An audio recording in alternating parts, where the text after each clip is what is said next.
Happy St. Patrick's Day to everybody. What's up, everybody? Cheers. Ooh, yeah. Even though you can't see it, but I have a cup in my hand. No, your hand is empty, Simon. Yeah, That looks it's a weird. growth beer. You see your fingers, but there's nothing. There it is. That's funny. You Hello, people. Let me get back here and catch up to the list. know what? Let me do this then. Turn it off.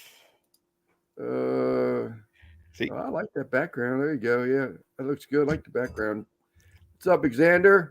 Des, thank you, and thank you for the shout out on your live, Des, about announcing Sleepers Live. Appreciate that.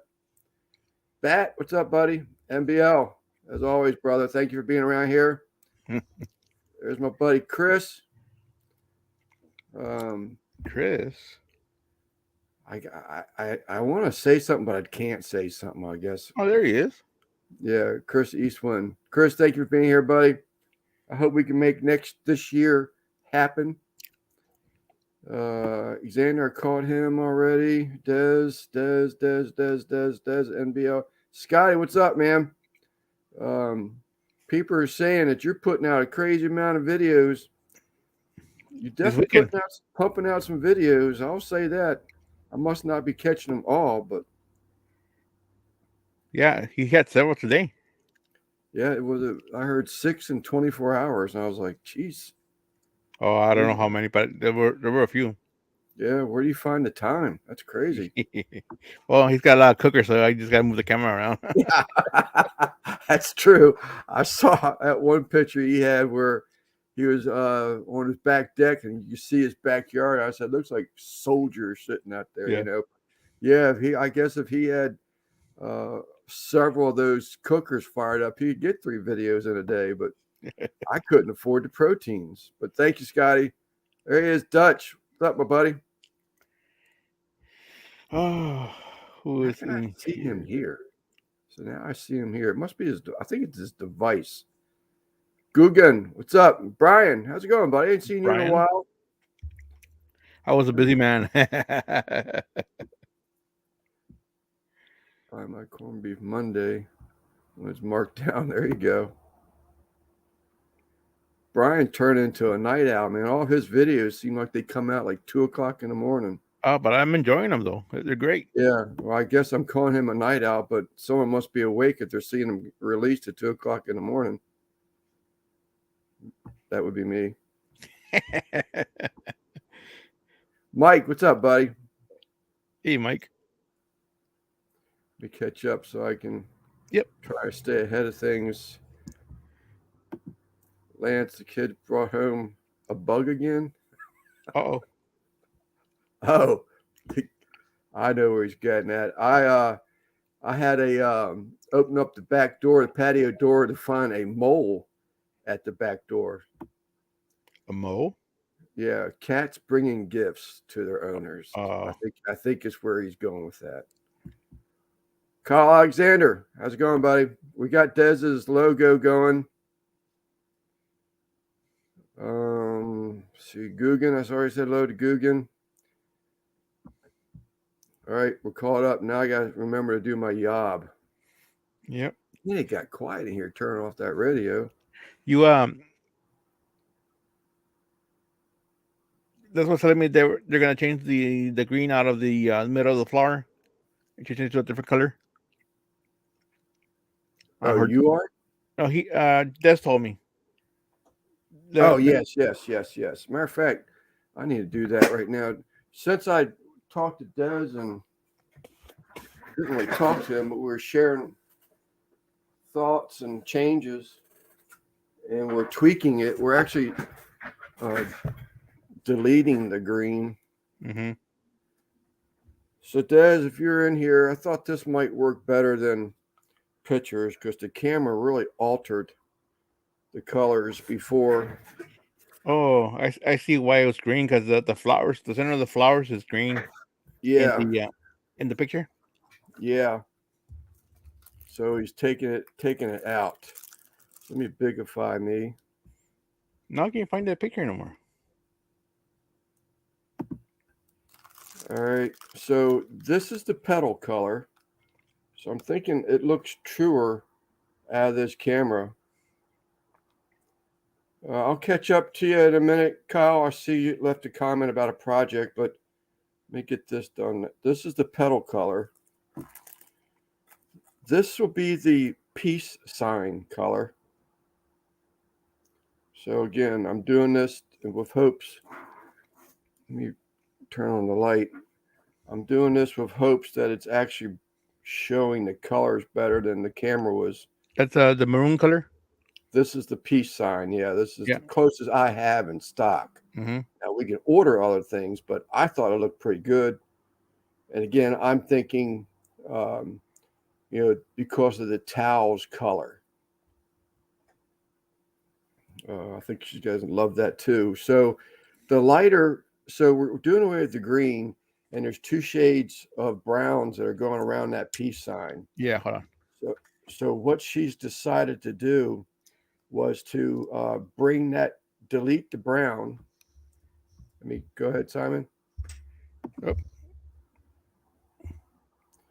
So what she's talked about doing is deleting that green. Yeah. And bringing the brown that's on the. No, I'm not giving you a thumbs down. Sorry. Down. Yeah. So the brown is going around the outside of the peace sign will be inside the peace sign also. Okay. So this would be the lighter color that's going around there. Now you have an option, but this is what I've come up with so far, and I'll stitch out, a color sample yet. So, but I just want to show this in case you say, ugh, then I won't even waste my time. So Yeah, this she is said she the loves it. light color of the outer. That's now going to also be the inner, and this will be like the accent color of the Peace sign. the seeds that are you seeing highlighted, like to see the dark specks. Yeah. Okay. And then the lighter color around the outside. Right. Those are like highlights of the seeds, and this is going to be the highlight of the seeds that are going to be the outside of the peace sign and the inside of the peace sign. So that's what I want to do. Hey, Rob. Hey, Rob. So the other option was, and I really don't think I like it, Mr. Wepner. Good evening, buddy. I don't know that I like that to replace this. That's what I had originally. No, I really think I like this one better. Yeah, that orange copper one looks better. This one? Yes. Yes. Okay. I agree. Okay. Got no. Now, what I wanted to do was do the letters in the same color, or do I do the letters in a different color? It would be simpler just to do everything in this color. And that way they play off each other. That's what I'm sort of kind of leaning towards. Yes, in the orange. For the letters? For the letters? Or you're saying use this for the letters? So do I use it? We already agreed that this is going to go letters in orange. Letters in this color. Waiting for a yes or a no. Hey, why don't we just send Des the link so she can talk to you right now? I can do that. Can you do that? Yeah, I've got her email. Okay. Let me just grab the link real quick. Knowing where Wepner is crazy. All right, let me go back and catch up in the chat. I saw Kyle post something. Lance, I have another side project going to do an online poker tournament. We'll need your help with gifts. That sounds great to me, Kyle. I'm all aboard. Things have gotten slow, and we got that website going. I still need to tweak that website and the storefront, so I'm all aboard. Send you an email, Des. Yes, yes. She may just might even feel like she just came off her own live. Love it, Rolling Stone. Rob, I said hello, but make it official. How's it going, Rob? It's StreamYard official. Good evening, Jeff. Hey Jeff. No, it's snowing here. Oh shoot. I know, I saw that. I was like, good Lord. There's Des. And we're interrupting her dinner time, if I remember correctly. I finished. I'm good. Oh, did you finish already? Yeah. So let me catch up here to the chat before I fall back again. Copper looks great. Snowing here. And Kyle, where is she? Kyle, where is she? So let me bigify myself again. I think I got it. I understand things. So you're saying go ahead and use this color for the letters. No. No. So I'm glad we're doing this. So the inside, Yeah. so the outside and which is now going to be outside and inside of the peace Yep. sign, we're going to repeat this for the colors or Correct. the letters. For the letters. Yep. That makes it easy. I like that. I just wanted to. I wanted to offer options. So I know. It's like that could work, but the three that I showed you are the ones that I really thought really looked best. And, And I loved how I always involve. I'm sorry, Right. Des. I also always involve when there's some question to whether you're a dude. What do you know? I bring the wife out here, so she actually agreed with me. Well, between you and I and Simon and Eddie, we got the colors down. Yeah, and I wanted to bring it out here. It's sort of kind of Kyle Alexander. He's the one invested into the logo, to the project. So I mean, if he had any input, and you're doing it, for the chat. Yeah, and I love how around the peace sign how it looks so much like the flower picture. Yeah, no, I like that too. And I told Eddie, so I was really concerned, how well that was going to look, that seed pod area. Yeah. When we have, sometimes you'll go down the roads around here and there's just fields of sunflowers that are just planted for harvest, So there's a lot of farm around here with sunflower, not a whole lot, but there are. Yeah. Not like there used to be, but so I had that feeling, that seed pod and that thing. I was like, man, I just don't know if that's how that's going to turn out, But yeah, I like the dark sunflower because it's such a dark towel.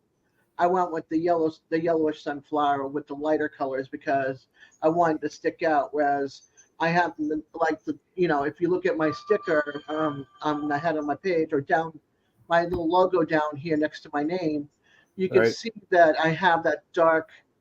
It's called Queen something or other, but they have like a chocolate version and then they have the red version, and I like orange version. But I was like, we're doing a black towel. I want it to be yellow, and then the center with the orange and the brown, the way you have it set up around the peace sign. I was like, that would be perfect for the interior.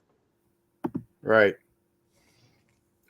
Well, I'm glad that went a little smoother than I thought it was. And of course, Eddie's got to be Eddie.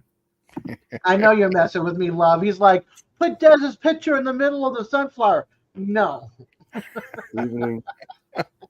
What's up, Ken? East Coast Ken, hello. And I hope everybody in the chat, I see a couple new names. Very, very few, but there are some new names. Got 15 in the chat, but make sure you go around and check everybody's channel out that's in the panel, or anybody that's in the chat that may have a YouTube channel. Check them out. Give them subscribe to them if you like. Hopefully you'll decide to do so. Things are tough. Things are getting even harder for growth, and being a small channels, one person is a help. One person is a help. And that is directed at you, Mr. East Coast Ken, because I haven't seen your name before. And welcome. Maybe you're one of Dez's people. What's up, Tom? I don't know East Coast Ken. I think. Not sure. I thought he was one of your people, Lance. Oh, one of mine? Yeah. Oh, you know what? Is he the one? Oh, I might be Hey, wrong. Steven. Isn't he I'm one of claiming the like the? 65. I'm claiming being 65. Is he the one that came in the Oh, chat one I'm time the and said something Marine. about, Did you hear this? I'm the Marine in North Carolina that dated your daughter. oh, yes. There you go. Yes. You're absolutely correct. How in the Oh, hell your did people. how in the One hell of did your I people. forget that? I mean, being such a small world, and then I remember that couple months back. I was like, now that Des is bringing it, how in the hell did I forget that? Yeah, I even confirmed it with my daughter. I said, "Do you remember this guy?" She said, "Oh yeah, I remember him." Because I've seen his name before recently. You know, it's like in the chats. Yeah, well, I hadn't seen him for a while, and then but as soon as she said that, I was like, "Oh yeah," but that's one thing. I like what he said. Sorry to put it When like that way, but I knew you would remember it that way. yeah, being 65 years old, that's one good thing about being that age is you Oh, get I was to gonna say, well, I'm 53. I'm doing the same thing. yeah, you get to claim old age. It's like, when it's your birthday, you don't want to take out the trash or, you don't want to take your dishes to the sink. You sit there and claim birthday. So someone else does it for you, but at least on that day anyway. But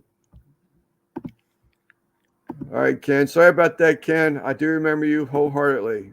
Oh, there we go. Boo turned him need- onto the channel. I needed Okay. that. That's right. That's right. That's right. What's up, brother Steven?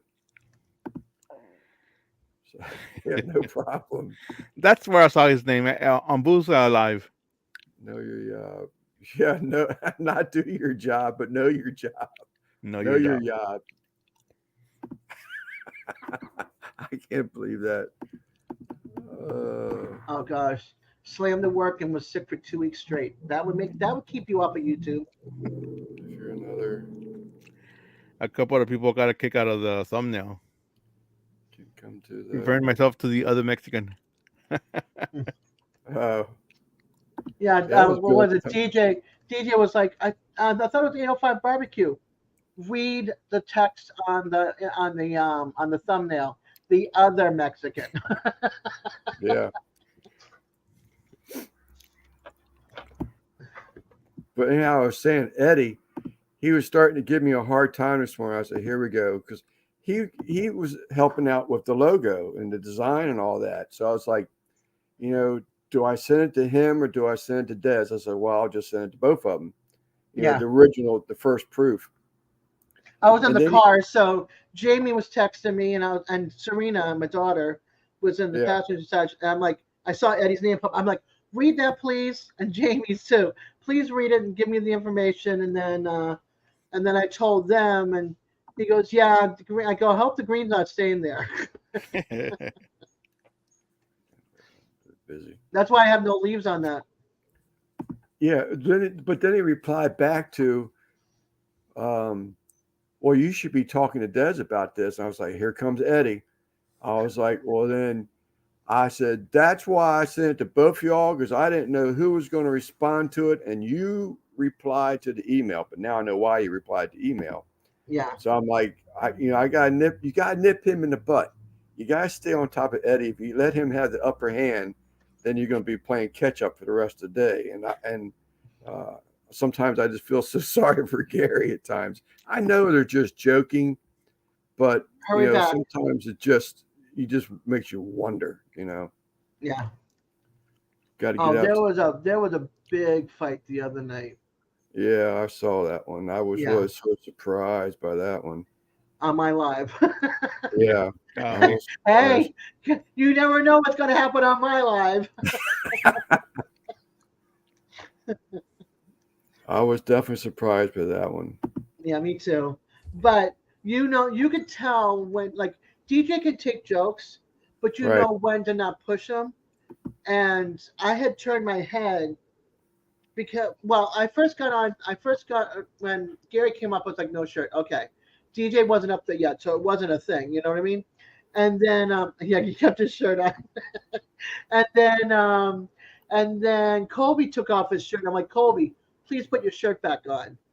And so he went and he was like stuck with it on like crooked. So he came back with a muscle shirt. Right. And so I was like, okay, that's fine. I can handle the muscle shirt. That's not an issue. I'm like, see, DJ, we just need to get you a muscle shirt for your office. And you'll be Right. good to go, you know? And so Jamie heard me, so I think she's going to make him a Fraggle muscle shirt. Okay.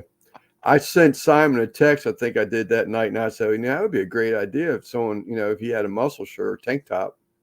Yeah. Yeah, because they'll still keep him cool.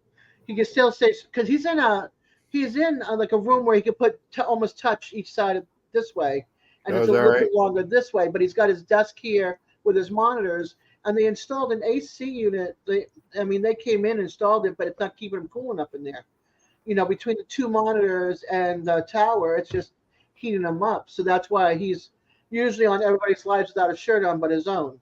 Right. And he doesn't try to do his lives long. He tries to do like an hour, 2 hours, maybe tops, because it's just so hot in there for him. So he can take his shirt back off.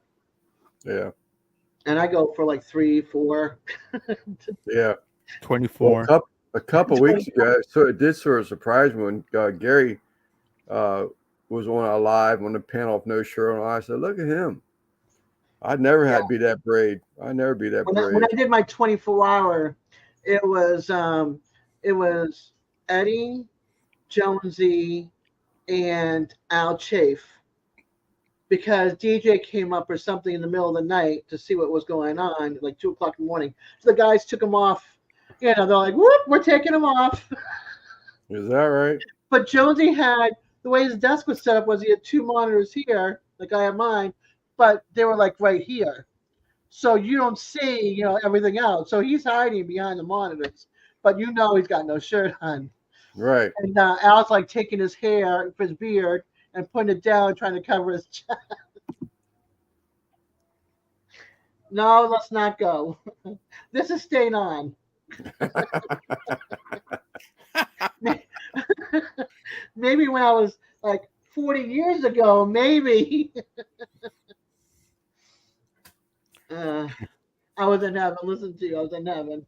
I mean, now if it was Jason Momoa, okay, fine, I'm in heaven. Or Lenny Kravitz, I'm in heaven. Yeah.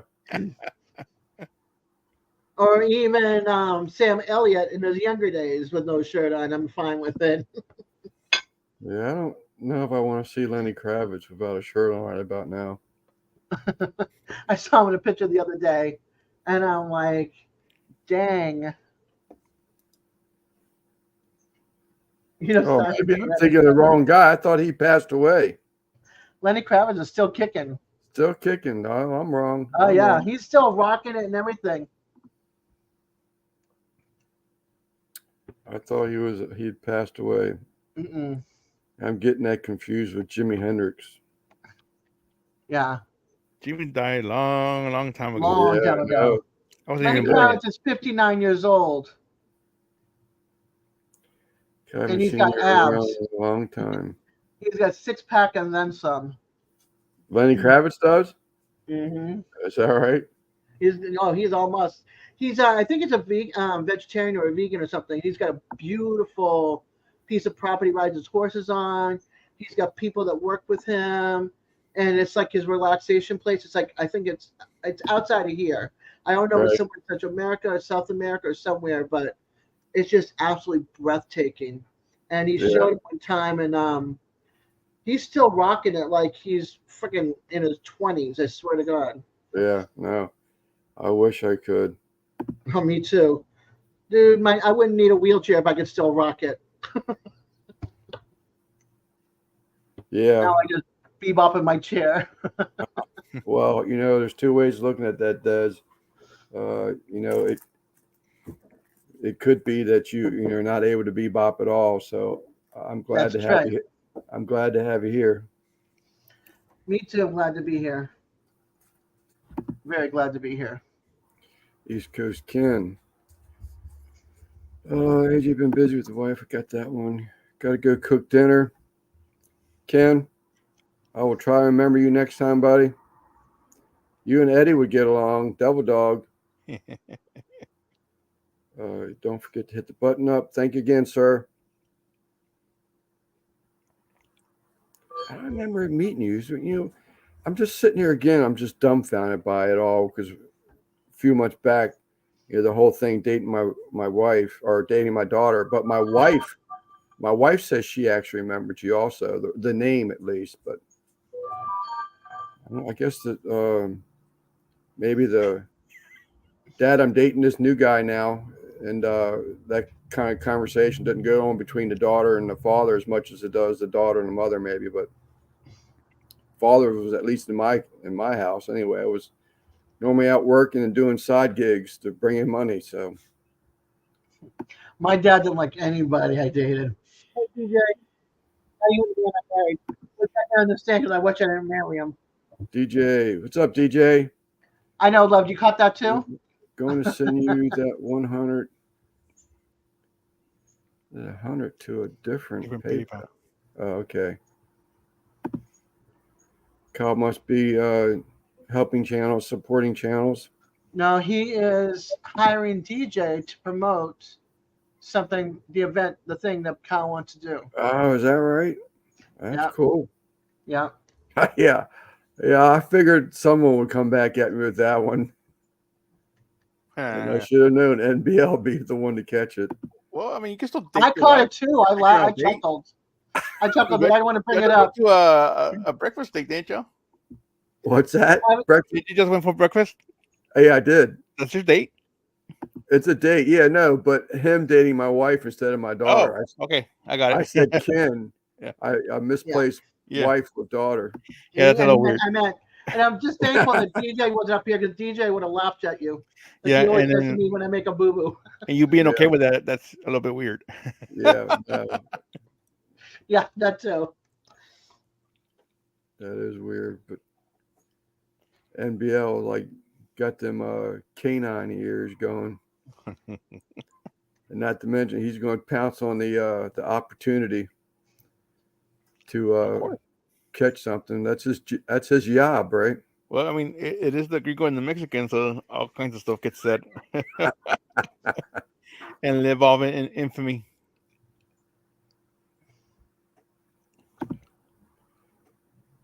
Dating your wife. This is actually going a little. I didn't know how many people would be showing up here today. Mrs. Robinson. That was Mrs. Robinson moment. Excuse me. Hey, Bat and Dez. Who said I'm a bot? Who's that? Mojo? What's up, Mojo? Hey, Mojo, what's up, bro? Keeping you on your toes, Lance. Yes, she is. Yes, she is. 18 watching, 17 likes. Not bad. Yeah. I got to refresh again because I had 14. I had 21 watching, 14 likes, and it went to 18. Oh, I might have to refresh here. Hold on. It's 17 likes now. Yeah, mine doesn't keep up. Good old StreamYard, the host doesn't get to see those statistics. No, that's why you have a window open for YouTube so you can see it. Yeah. That's why I got you on both screens. This chat's faster over here on YouTube than over here. Yeah, definitely. But our visual is faster than over here. That's the only thing I hate when you go to do trivia, any trivia games or anything like that. It's like you can't. The people in YouTube don't get it fast enough, and all of us answer it up here, and it's like, poor people. The description of your live: no green beer for me, please. It freaks me out in the next morning. Yeah. That's also Jeff. Thank you for that message early on Facebook. Got a laugh out of that one. Simon, can you share that one Hopple posted? Sure. Let me. I don't know if I can get. I got to get the one to you from Jeff. Let me upload it to. Let's see, I can get Jeff's up there. My laptop. Hold on. Man, the pollen is killing me. It's killing a lot of people. Well, already, I'm like, geez. Yeah, I have a navy blue car, and I go out there, it looks green.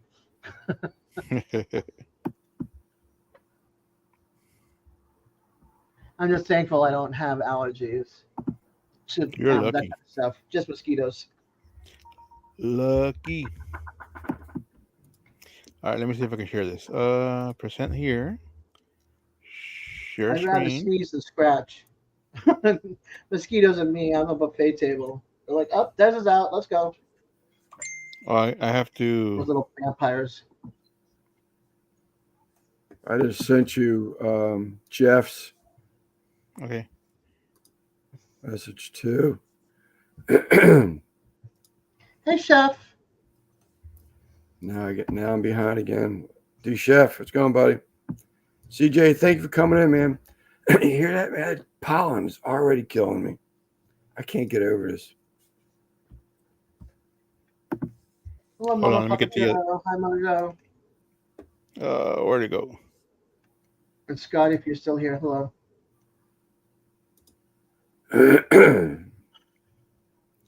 Hold on.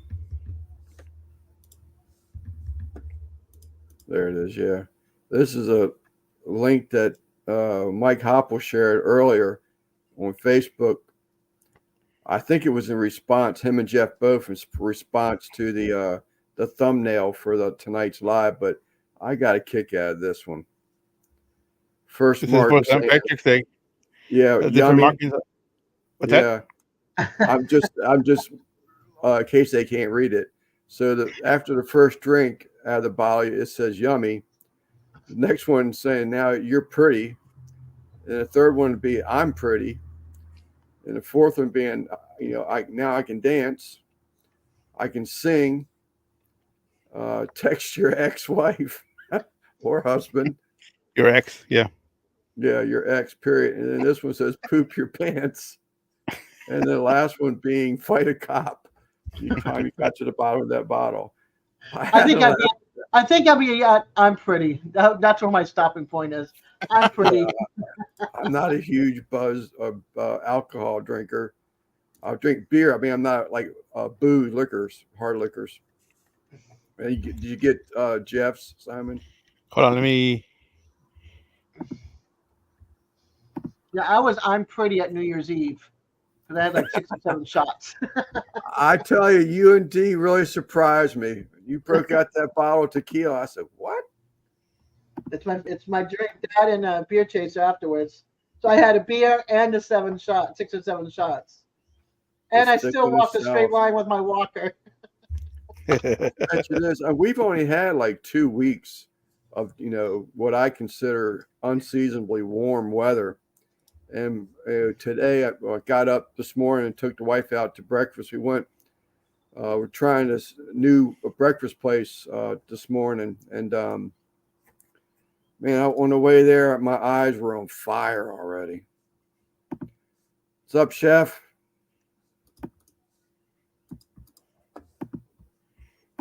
Just give me a minute here. Hey, I got a delivery today on a Sunday for the post office, so I'm happy. Really? Here's Jeff. I grew up all my life believing I was Irish, but thanks to Ancestry.com, I now know I'm a drunk. I'm just a drunk. That's funny. That's a good one. That's a good one. Yeah, I enjoyed that one.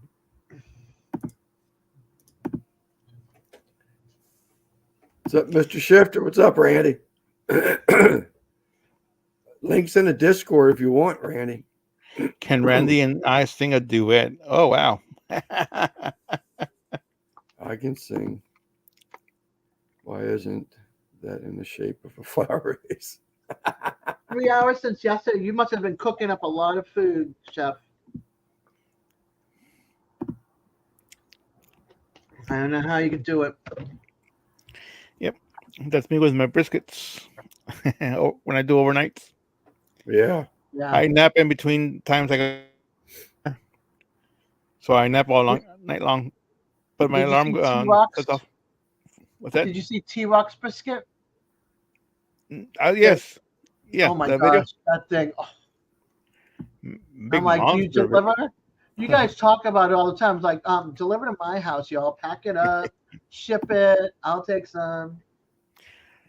Man, money who lives out there? That does talk. I think the Waltons, the Waltons are in Florida, but I think I want to say they're in Tallahassee. They might be in Orlando. I don't remember. Yeah. That's how I felt earlier. I had to take a nap. Because I told the wife I would take her out to breakfast, and I didn't get to bed till like 4, back up at like 7:30 or 8. And then, like I said, that the pollen just really hit me. So I came home, and probably it was about 2 o'clock this afternoon. I was like, I can't stay up no more. I'm sitting there nodding, and my eyes were on fire, my throat. Oh, I take a cat nap at the cottage at 2 o'clock in the afternoon. I'm like, oh, I'm starting to get tired. 2:30. I'm sleeping in my chair, especially if it's an hour appointment. And I get like a 20-minute cat nap in. I'm like, I'm good till I get home. And then I take another one. Yeah. I guess they probably have in Arizona. I'm assuming they have like dealing with the pollens and stuff. I mean, does it get that cold, Chef, to where your trees lose all the leaves and come warm weather they're rebudding up and starting all over again, or is it just something that a continuous thing throughout the year for y'all? I'm putting come on. Green dye cause date rape. It started raining and windy at 2:31. Now that stinks. Yeah, it stinks, but okay. But he's cooking all night, so he's up with his food.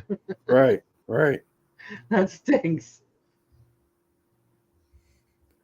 When you're dealing with that pollen starts falling, you almost wish for some rain just to wash it out. Yeah.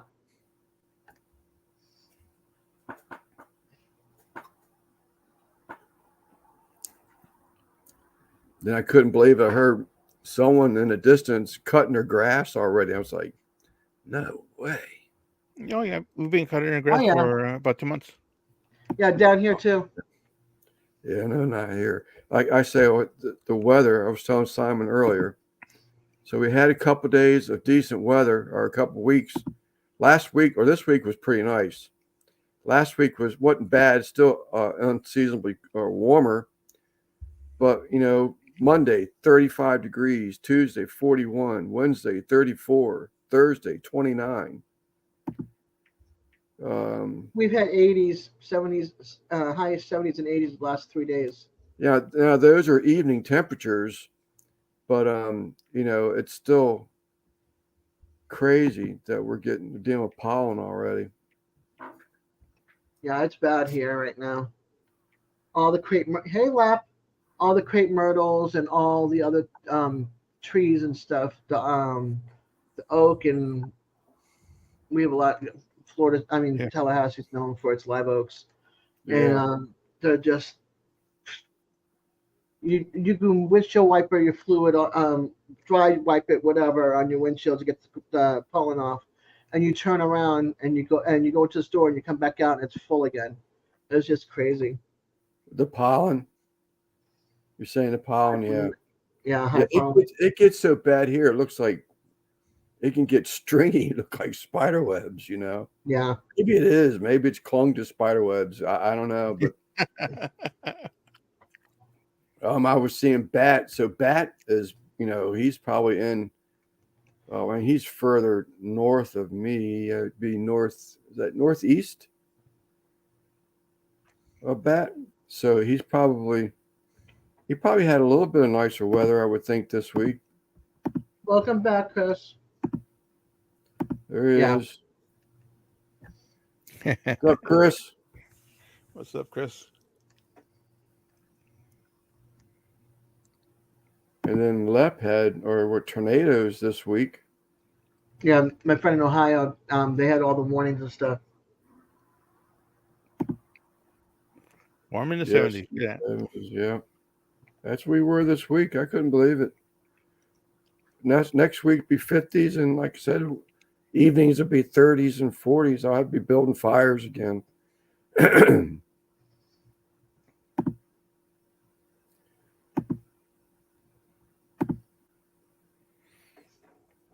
DJ Farms. I'm like, who's DJ Farms? He made me look too. I said, damn, I thought it was Eastwood Farms. Well, he has another name on Randy's show too. So Yeah, it made me look. It made me look.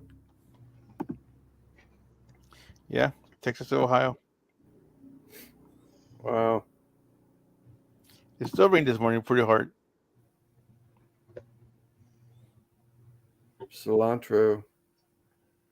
That's Chris's favorite, cilantro. Chris Lantro. Chris It cilantro. better not be in the 30s. I have 30 tomato plants out. Yikes. You know, Let's I'm hope not. What's up, Rick? Wrong Rick though. Yeah, this is the different Rick. The other Rick. The Texas. Well, they're both Texas. Well, Yeah. Not this one. This one has snow in his avatar. I thought he was Texas also. Not this one. Really? I Hold thought on. he lived in Texas. I'm the fake Rick. Yeah. Don't you live in Texas also? No. No, I knew it was the different Rick, but I thought he also resided in Texas. Yeah, he's in Texas. Yeah. Yeah, he's in Texas. Dallas area, maybe. Hopefully Kyle saw that message from me and DJ. Kyle, if you can hear us, DJ needs you. Lufkin area. Okay. Okay. Oh, okay. DJ. Lufkin area. Lance, you have You been again. at Donkey Show tonight.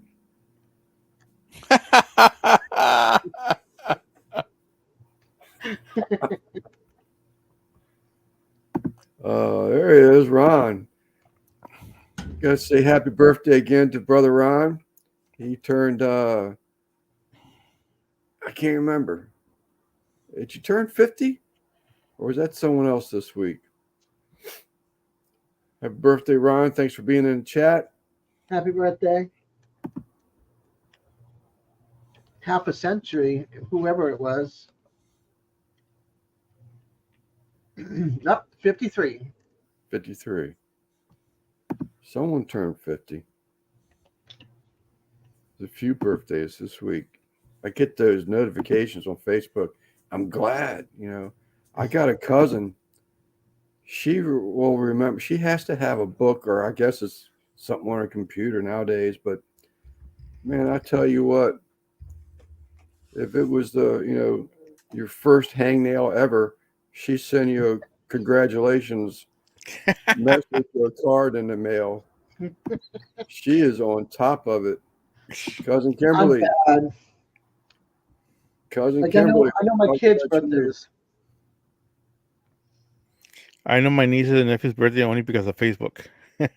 That's what I was getting at. Thank God Facebook gives you notifications. And it's not the notification. It's just we celebrate their birthdays every year.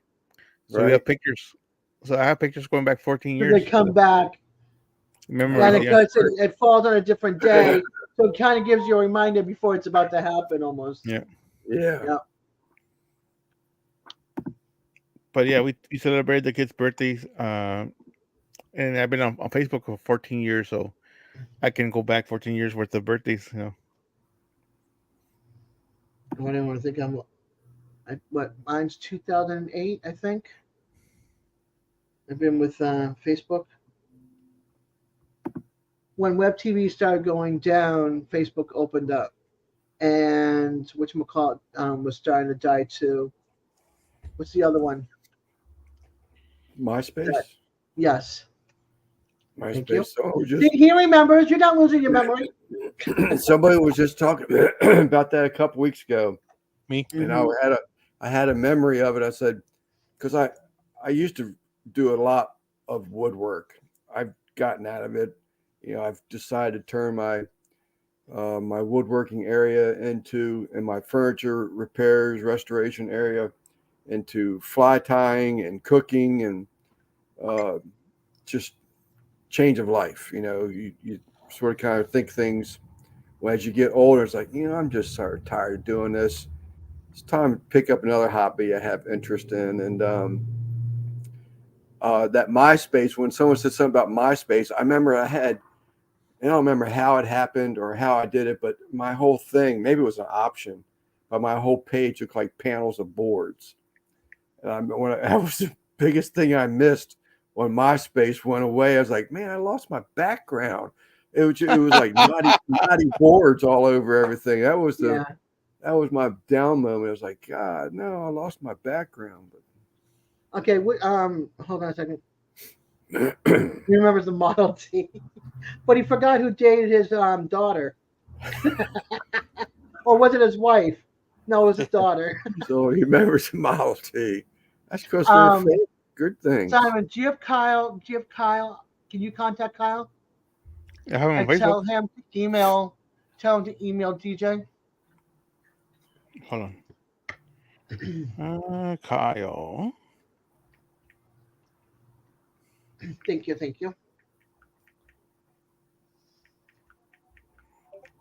Yeah, I what was cool about MySpace was, do you remember the show Dexter?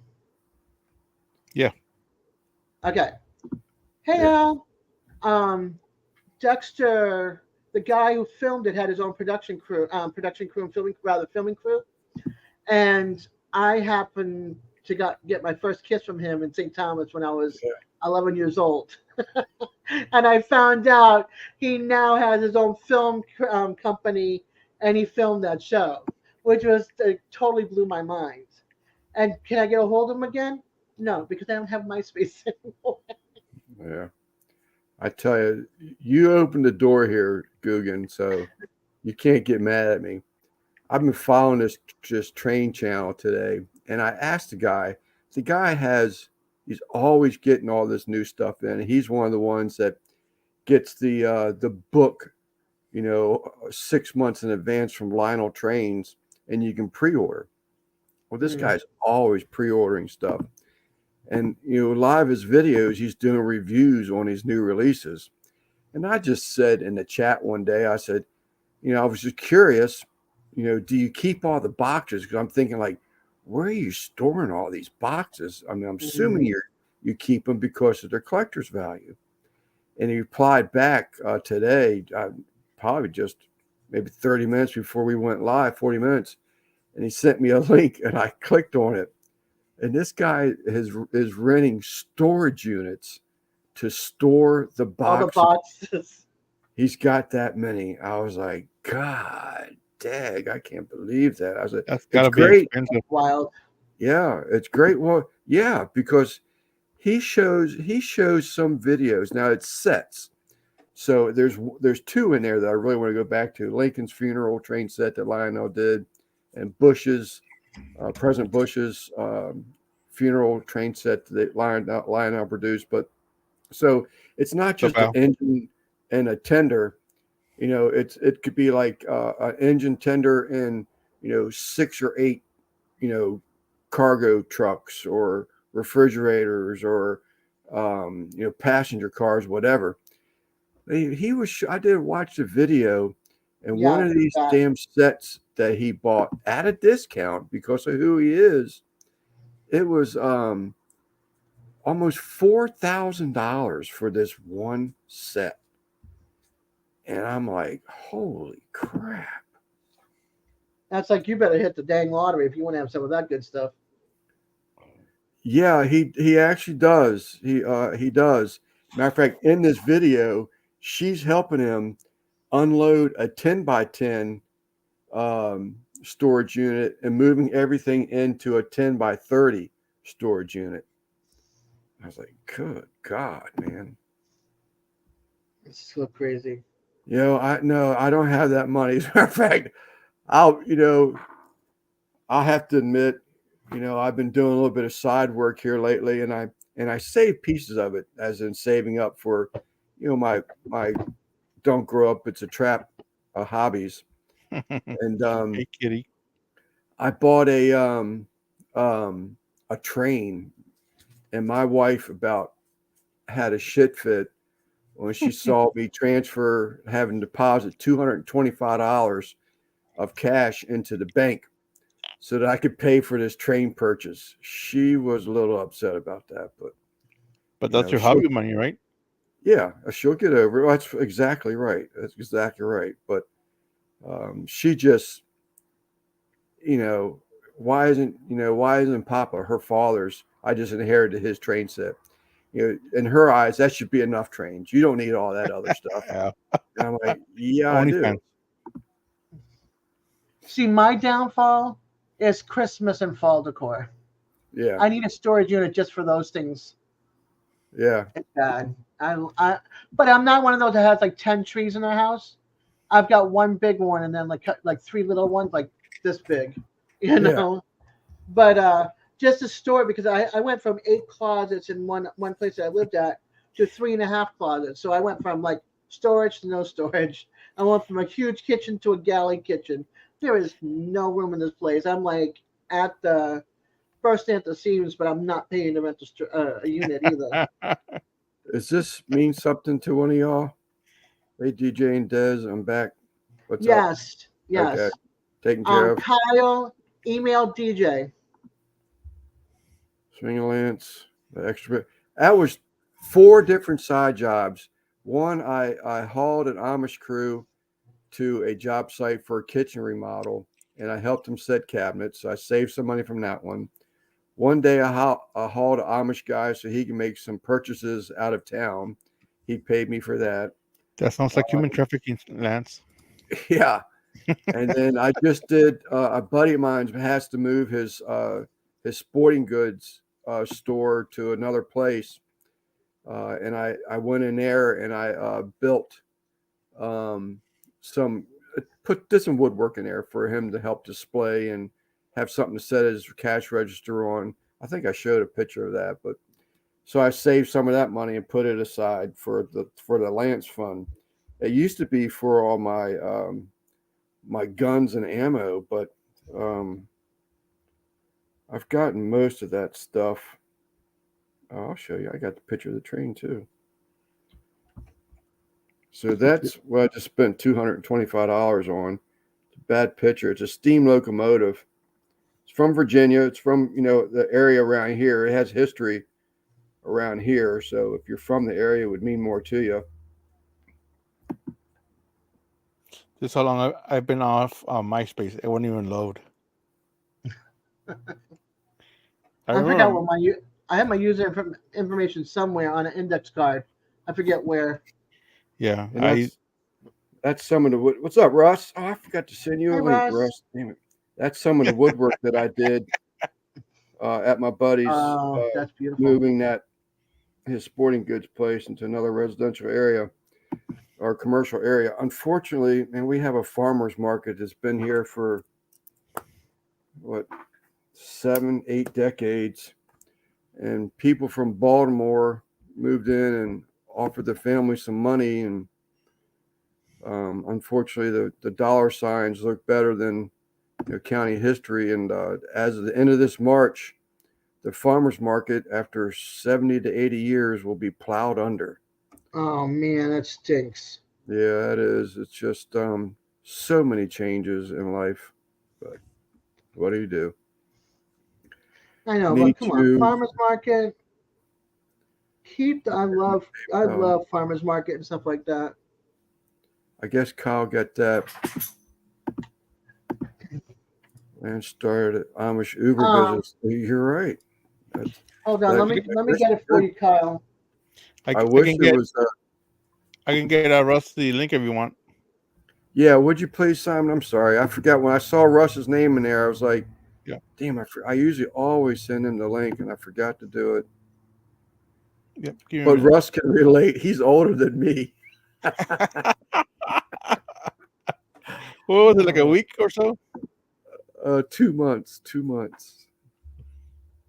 He's a December baby. I'm a February baby. That's right. Yeah, you got any new videos coming out, Russ? Come on up here. Last one I saw was your condensation line trap.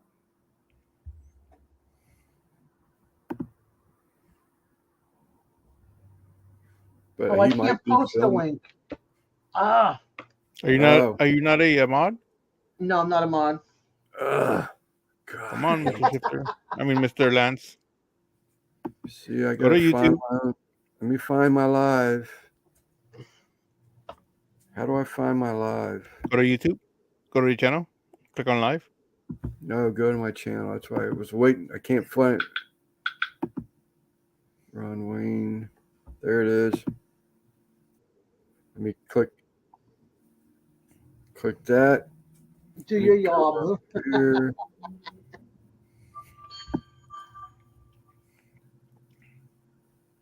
There's a smuggler. Where's Dez? There's Dez. Find the 3 dots. DJ, you got 2 emails or 1 email? Mission report remove. Because I was about to put out your 1 email. Manager moderator, standard moderator can review chat messages. Yeah, standard. All right, Dez, I think you got you. Anybody else while I'm in here? I remember how to do it, but usually when I did it, I'll think of I don't think about muting that second tab. So I usually you don't have your Nightbot working, right? I don't. I turned it off a while ago, and okay, I haven't went back to try and figure out how to turn it on. You need Eddie. Yeah, Tom Garvey helped me out the first time, and Eddie. All I have is your personal one. So how do I do that, Simon? Since we're on being technical. Nightbot. Yeah. Go to Nightbot.com. Yeah, go to Nightbot.com and then log in. You should be able to connect it to your YouTube channel.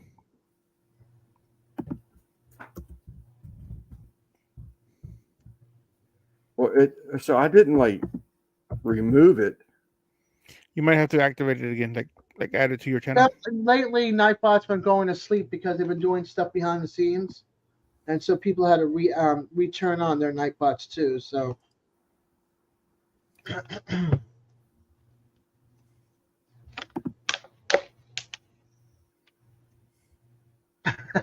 Randy.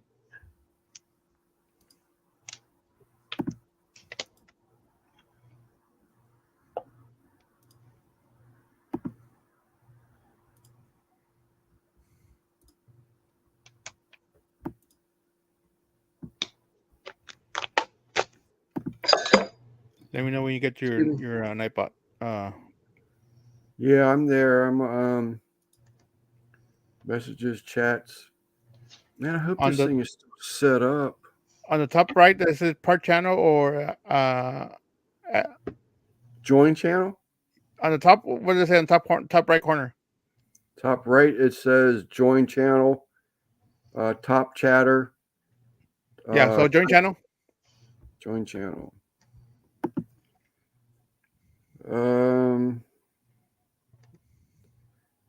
Automated filters. Ensure that you have modded Nightbot in the channel. If Nightbot is not a moderator, it cannot function.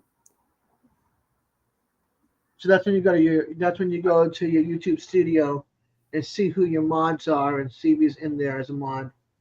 It should be already there.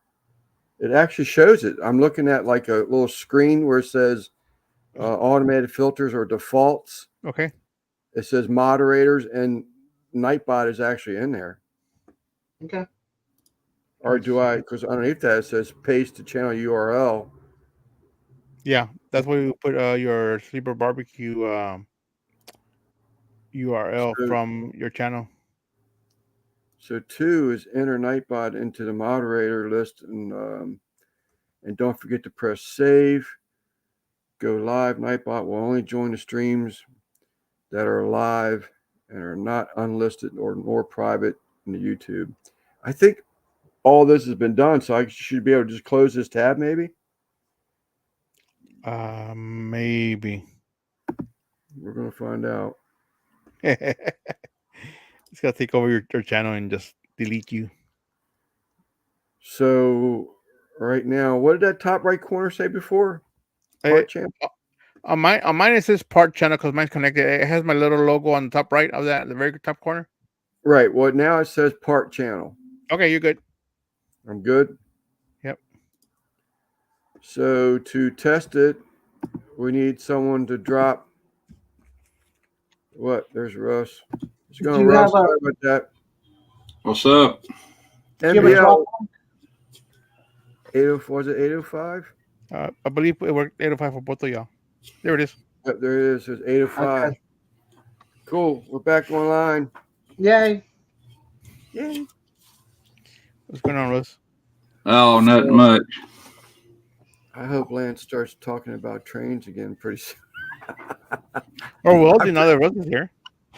I've been pestering Randy about, man, you ought to get some trains, man. Work some trains. Put some trains around that pond he's got. Trains, that's his Christmas tree. He's got that boy out there.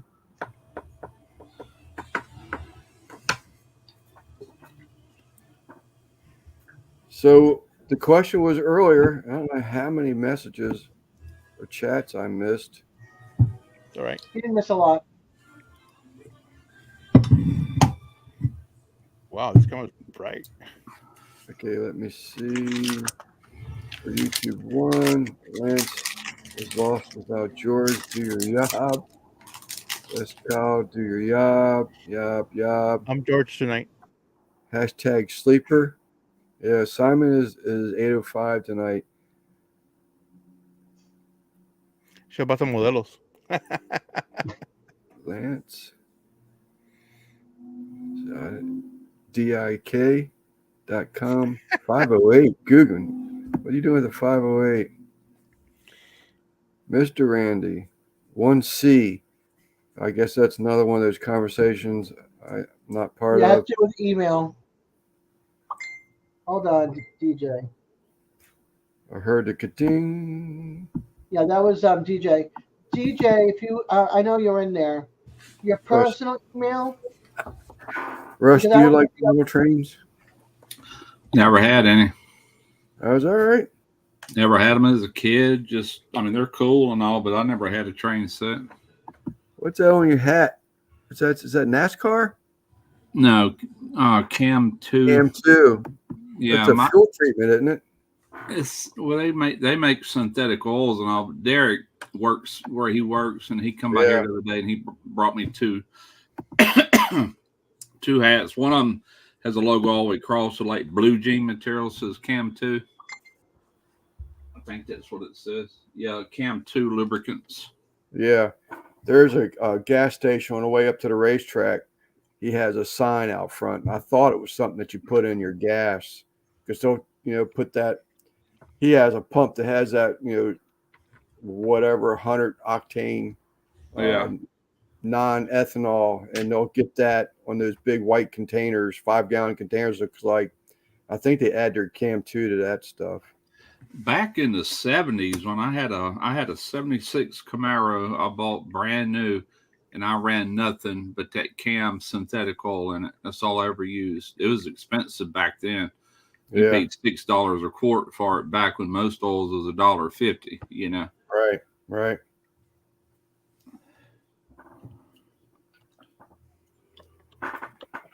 So the question was asked earlier, before I so rudely cut away from the chat to get Nightbot started. Any new videos coming out with the DIY?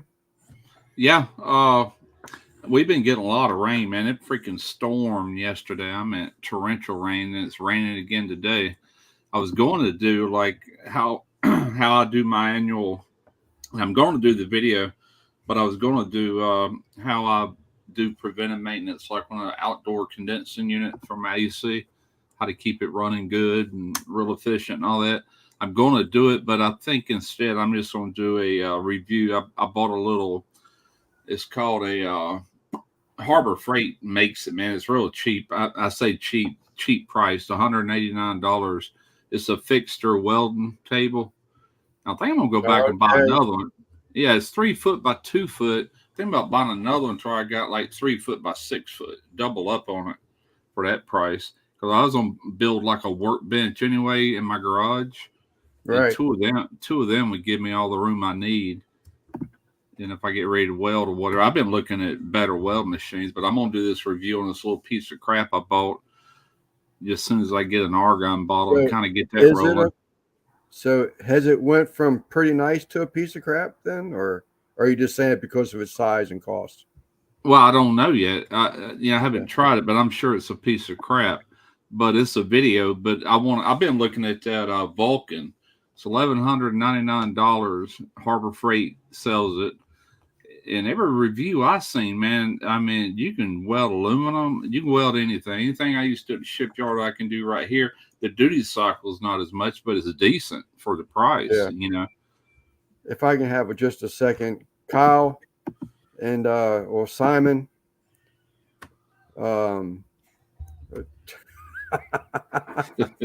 Simon's up in the antes. Kyle, I stopped right there. Simon, yes, Simon again. Thank y'all very much. So much appreciate it. Kyle, here is DJ's email. Again, contact him, please. All right, DJ. There it is for you again.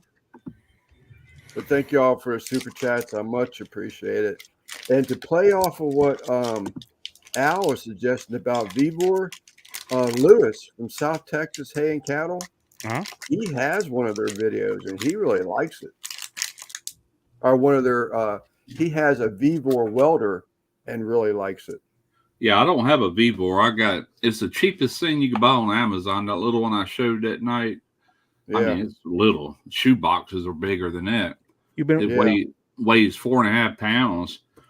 But I mainly bought that for a video, you know what I'm saying? But I am interested in getting a decent video and actually incorporate, welding into that channel too. Because, man, I can show people how to do a lot of stuff, everything from welding aluminum to stainless steel to carbon steel, how to walk the cup, how to freehand, how to weld through a mirror. I mean, it's unlimited to what I can show people. I did that more in my life than I did anything else, Yeah. So you'd recommend it? The little one I bought, I haven't used it yet. So okay, I thought you did. I'm sorry. Yeah. No. I bought the table to where I had something to stand up and be able to ground, and really the only thing stopping me now, I want to be able to TIG weld with it when I do the video. So I got to get a bottle of argon. I'm gonna buy the bottle. It's a smaller bottle. Yeah, buy that. Then I'll be ready to knock that video out. And then I'm gonna get a better machine, do a review of that, and then actually start incorporating welding into it too. Because I'm gonna be limited what I can do here at this house without, doing other things. But man, we can go for days on welding videos. But it's gonna cover all kind of things. Hi, Josh. Yeah, Scotty, these are like Harry Homeowner type welders. I mean, Miller's definitely, one of the top of the lines, but he's just trying to get something going for a little DIY. And I was sort of kind of curious. I had a stick welder here, tombstone welder. My brother-in-law came back about 2 months ago. He was had a cracked exhaust manifold on a Studebaker that he was selling. So he took it back, and I would have to change so much to get it going in here. I would love to have, something small. I was curious to see what Russ had found out with that little welder, because I actually saw the video. Randy shared that guy's channel probably 6 months ago, if it's the same welder. And they ran it through the test. They were trying to make the thing shut down, and that's the reason I bought it. I mean, I said, I'm not even going to waste $100 if I ain't got to. I said, but this thing does what these videos show. I said, no more than what I'll do. But it really got me thinking. I said, heck, man, I can get into some of this metal art stuff and actually sell some of this stuff, or do all kind of things with it. Really, that's the reason I want a little bit better, or a lot better machine, actually. But, man, this is I watched a video yesterday on this. This is an Italian-made welding machine, Fronius. That sucker is a bad mama jama right there. Yeah, I mean, it's made in Italy. It's Italian-made. And a lot of people hadn't heard of it, but man, that thing is wicked. I mean, it's like, dang, man. But it's high dollar too. But it's right up there with Miller and some of your better machines as far as what it can do, but it can actually do more than what they can do.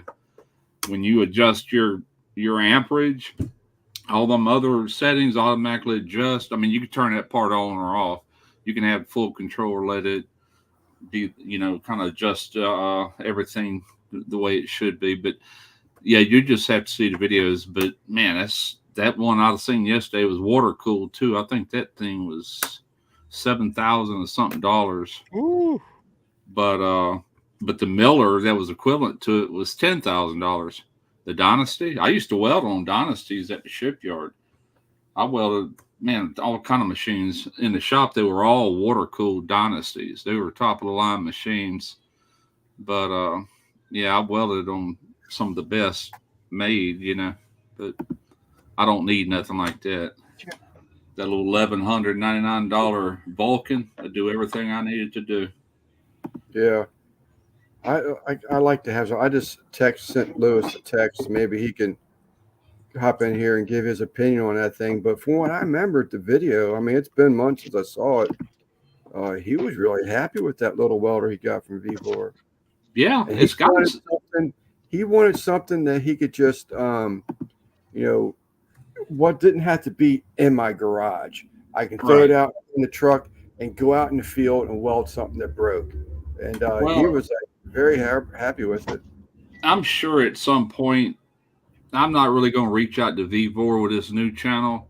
One reason it's not big enough yet, but I kind of almost don't want to. But I might, you know what I'm saying, at some point. So I might end up with one, even though I'm gonna probably buy a much better one, just to do a video on it. Yeah, I can always turn around and sell it.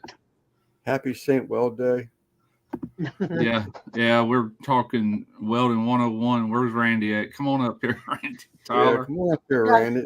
I can jump down.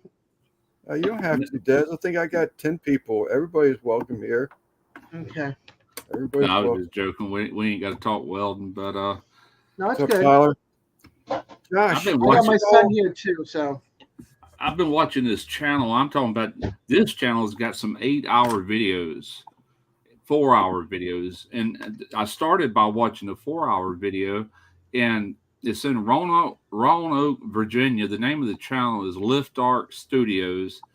And Really? I started watching how they renovated it's a 100-year-old machine shop, and all the equipment that people were buying out of that. He kept some of it, and it's got over 1 million views. Some of y'all might have seen it, but it got me binge watching this channel for 2 days now.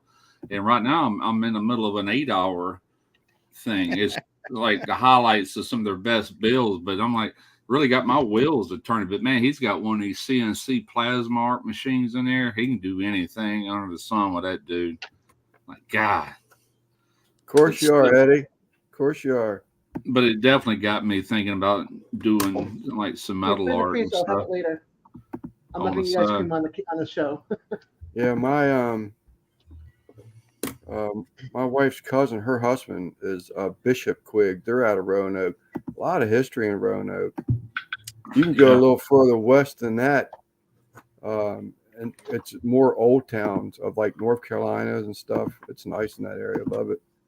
Yeah, his dad, actually, him and his dad, and I don't know who else. I don't remember the show, but there was a show called Black Dog Salvage, and that was a TV show. And matter of fact, he did some work for the director and producer of a lot of shows, not just that one. He's out of North Carolina, but he done that years and years ago when he was younger. But he ain't that old. It looks like he's probably younger than Derek, like in his 30s.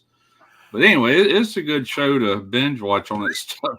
That's all I'm thinking now, man. I'm wanting a weld machine, a really good one or decent, No, it's fine, Russ. I'm just getting a laugh out of that. Chat. I saw his earlier question, and then he followed up with this, and I just had a laugh about it. But yeah, Josh, I was waiting for a moment. I saw you with a baby on your chest. What's with the baby on your chest? Grandson. Congratulations, buddy. Congratulations. And my phone's going crazy. He's a proud papa.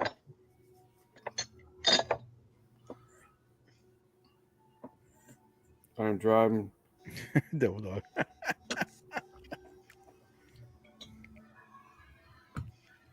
All right, Lewis is driving back from the county fair. I don't know how I'm going to be able to do this. I can show a picture, but this is the one that he got from Vivor Russ. I'm sitting there getting ready to bigify Russ. Yeah, I've seen them. Okay. This same guy I'm talking about, his channel, he reviewed 2 different Vivors, and he's got some really good machines, but he took them anyway just to make videos with. And they work, man. They definitely work, for the price. I don't know how long they'll work, but they work. That inverter technology has really changed how that works. Used to be welders worked off a transformer. They're big and bulky and heavy, and but now they're just like super light, and they can almost hang with what older weld machines used to put out. So are you saying you're paying more for the name maybe now, Tyler? He's saying the difference between $1,000 machine and $5,000 machines is much smaller now versus 10 years ago. So 10 years ago, if you paid the extra $4,000, you were actually getting something. Yeah, you got a big ass huge Miller or whatever. Now Right. a Miller Dynasty, you can pretty much put a strap on it and walk around with it. That's how much smaller they've gotten. Everything's went to inverter technology is why, for the reason I just said. They're getting away from the transformer types, Right. So, They but what work is better. he saying that technology, there's so many people, the technology is known, it's out there. So, Yeah. they share so much technology that there's just not as much of a difference as it was 10 years ago. So, Probably it. now, And I'd say the biggest difference in these machines from a Miller to like something I'm looking at buying is duty cycle. How long you can sit there. The ones I used to weld on were made to blow and go 24 hours a day. You didn't have to stop and let them cool or any of that stuff. I mean, they were 100% duty cycle, balls to the wall, But these ones, like even that Feronius that I was looking at one setting, and this is an 120 volt wall outlet. This is 120 or 240. And they were welding aluminum at 170 amps and not tripping a breaker because they call it an inverter, but to me it's more rectifier technology because you got to take AC voltage and step it up. You know what I'm saying? But regardless of what it is, that was pretty amazing. But they said it could only run at 30% duty cycle, which is 3 right. minutes. Then you'd probably have to rest it for 10. What's up, Uncle Steve? So But he's saying that, that he's showing an example here. The difference is, then he went on to saying that the technology has become much cheaper. it has. That's why a lot of these Chinese companies can really, sell stuff so much cheaper that works damn near as good. I ain't got no problem buying a Vulcan.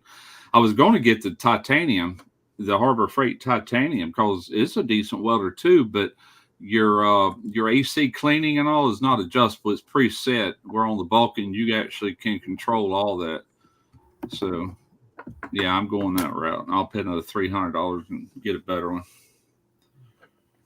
Yeah, there's a lot of welders in the barbecue community. I mean, up to a year ago, you didn't know it, and all of a sudden, they all start coming out in the woodwork. I thought about building a little miniature offset, just something to like put up here. Yeah. I mean, just a little miniature that actually works, that you could actually build a fire just for kicks and grins, Yeah. Yeah. Gorilla Joe is actually putting together his own smoker. Yeah, he's putting off. It's an offset or looks offset. like an offset. I don't know if it's a That's an offset. What's the other one? Not offset, but Reverse or flow. it is an offset, but reverse flow. I didn't know if that was what he was building or regular I think it's an offset. offset. Elk Steve. Yeah, I was sitting I'm working on it, buddy. I'm working on it. I was sitting there watching this channel, and it gave me an idea. If that goes through with Lone Star Grills, if I end up getting that smoker, I know exactly how I'm gonna put a finish on that thing. After watching this channel, I'm like, oh, that's buddy, but that's yet to be seen. You seeing that, Russ? The IGBT inverters are the best right now. IGBT inverters are the best out now. Okay. IGBT. Yeah, I don't. I mean, it's just for my garage. I don't need nothing like I used to weld with. But I want something that welds good because I want to show people how to weld on video.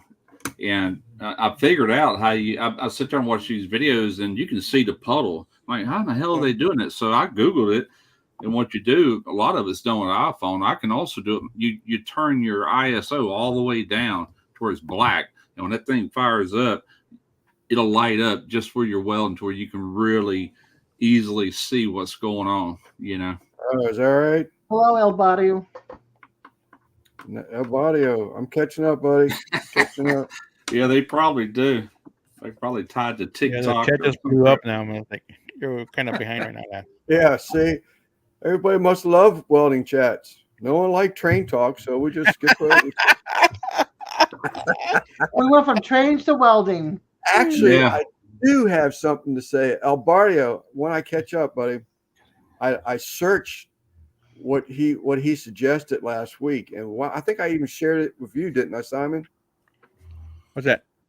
The Mexican train. I can't remember the name of it Oh, right yeah. now. It is. Those things, making and selling grills, smokers is easy side work to make money.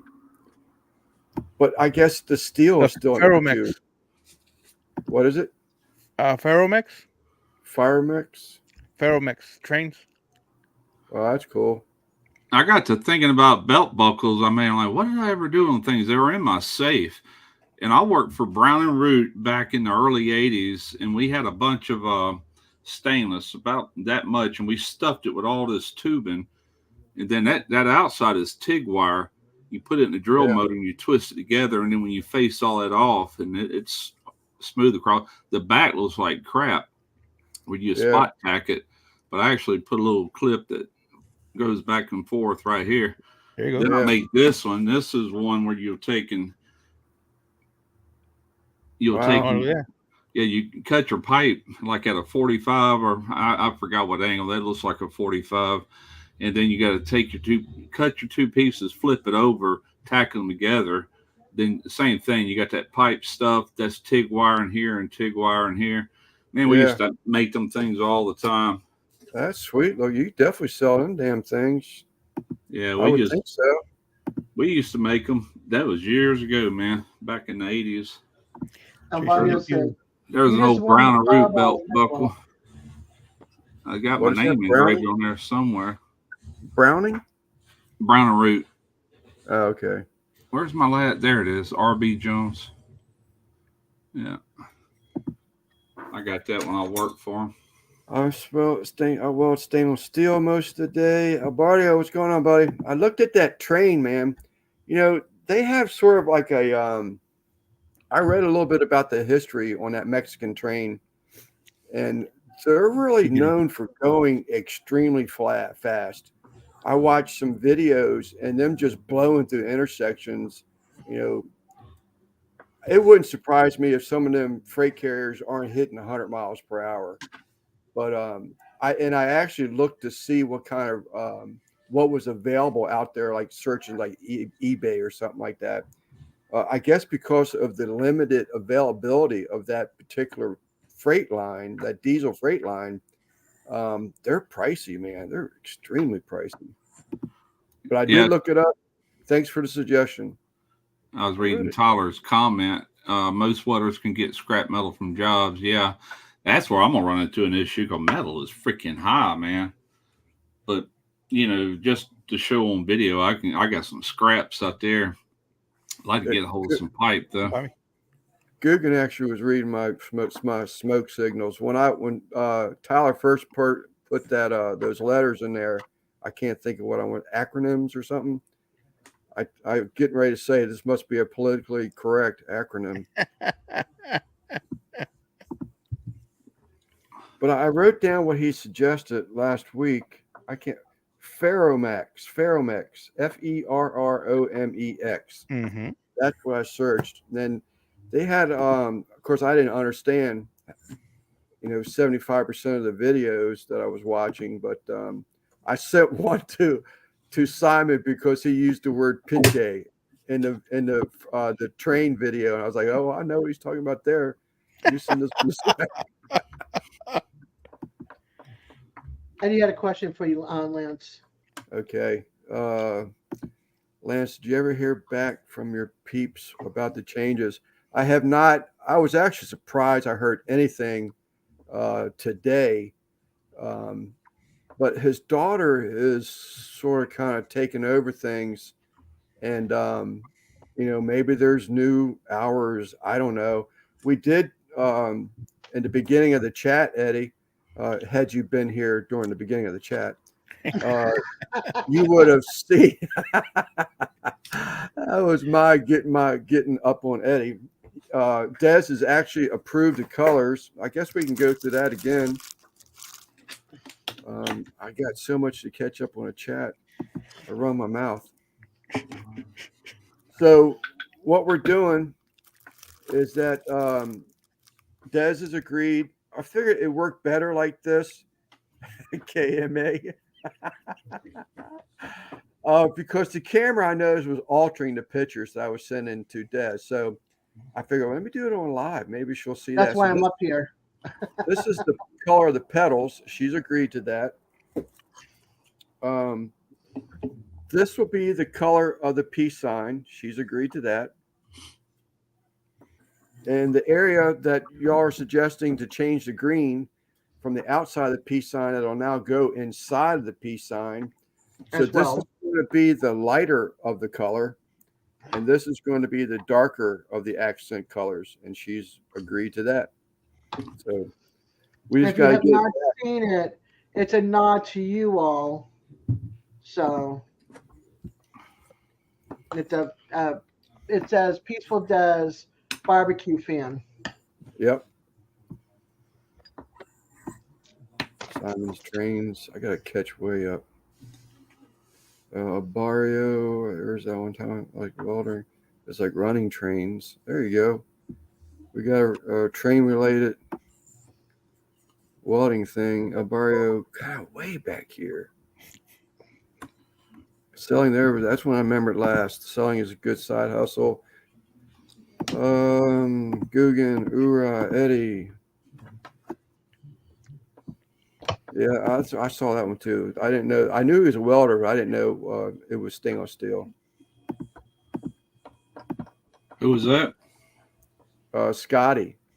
Backyard Barbecue. Yeah, it probably is mainly stainless working where he works. Yeah. At I knew he was a welder. I've worked in chemical plants, man. Every piece of pipe in there be stainless steel. Every piece of it. I loved it. That's probably my favorite metal to weld on. Choo choo.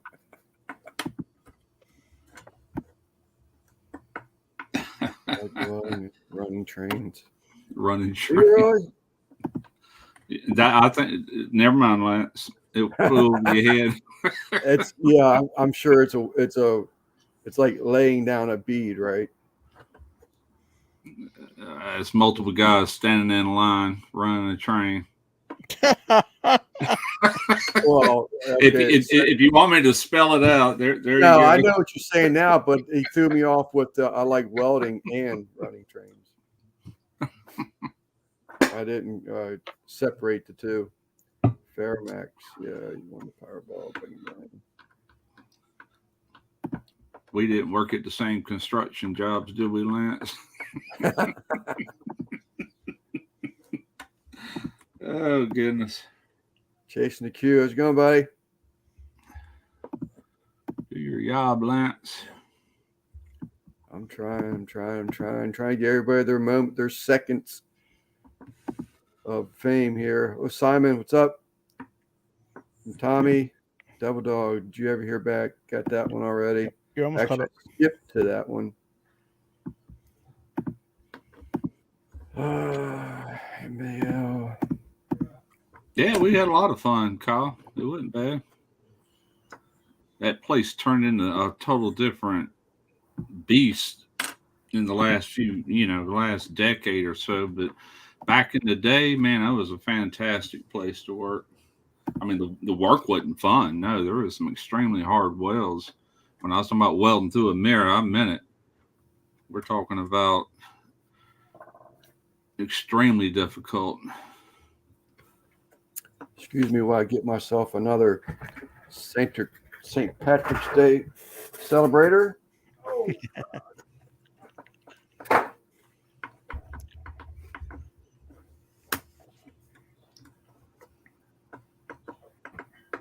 The hardest part about being a welder in a shipyard is, regardless if the ship is in the water or if it's just in stages, it's actually easier if it's in modules and assemblies.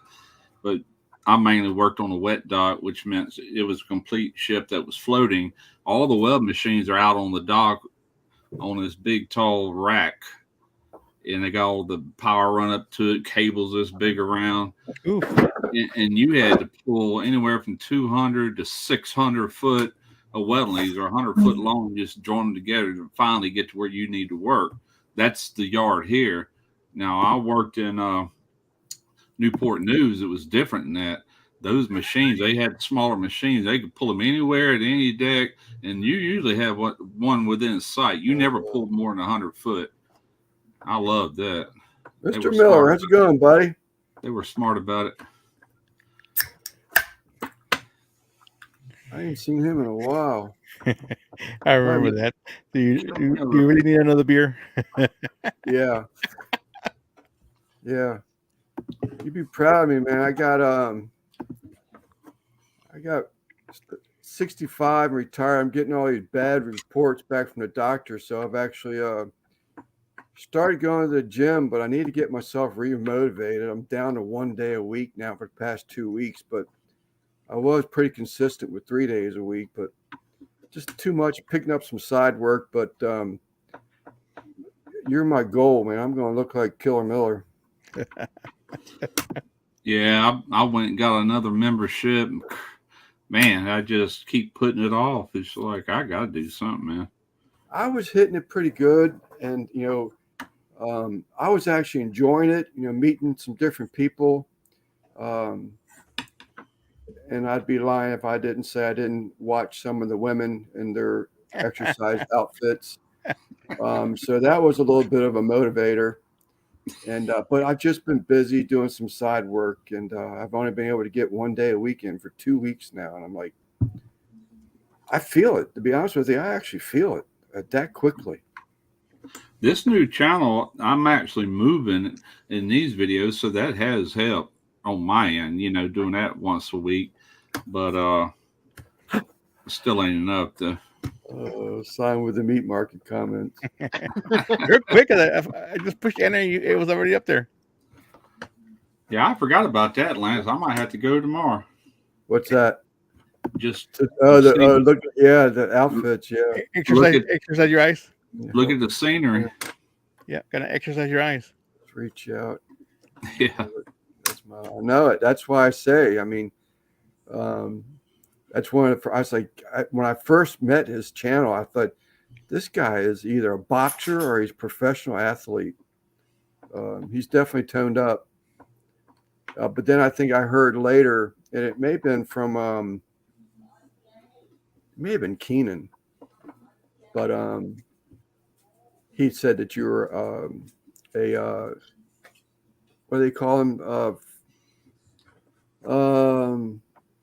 God, I'm not going to be able to think of it because I'm trying too hard. A fitness person, like a instructor. That's it. And I reached out to Keenan earlier this week because he's sort of been disappearing. I haven't seen him put out anything, and I sent him an email, reached out to him, and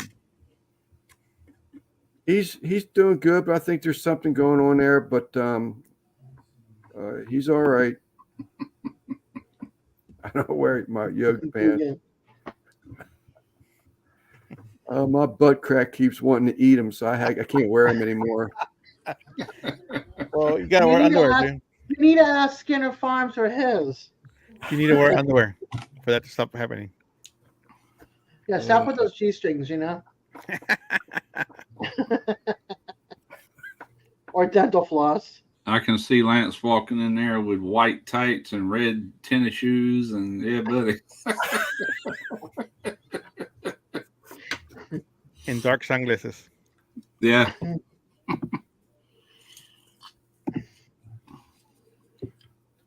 Yoga pant. No, I got gym. I wear loose wearing gym pants, so I'll be comfortable there. But I usually hit the treadmill for about an hour. I'll either break it up 30 minutes in the beginning, get loosened up in 30 minutes, sort of cool down at the end, or I'll just hit an hour. But nevertheless, within there, a personal trainer. Nevertheless, within that time, I'll jump and do the some weights, working with some weights, and I'll do that for an hour. So I'm in the gym 2 hours when I go. Yeah, I can't walk like that anymore, man. My hips go to hurting too bad. I'm lucky if I can get 15 minutes, and I'm like, but I'm warmed up. That's all I care about, doing warm up. And I'm hitting, when I do go, I hit weights very lightly compared to what I used to do. But just moving, man. Just keep it moving. Ohio. All right. I knew you were a trainer, a health instructor, whatever you want to call it. But there it is right there in black and white. Kickboxing. So like Taekwondo maybe, or the sleeper thong keeps popping out. I don't have any. Yeah, you know the cowboy who's got yoga pants. Yep. There he is. Troy V. How's it going, buddy? Hey, Troy.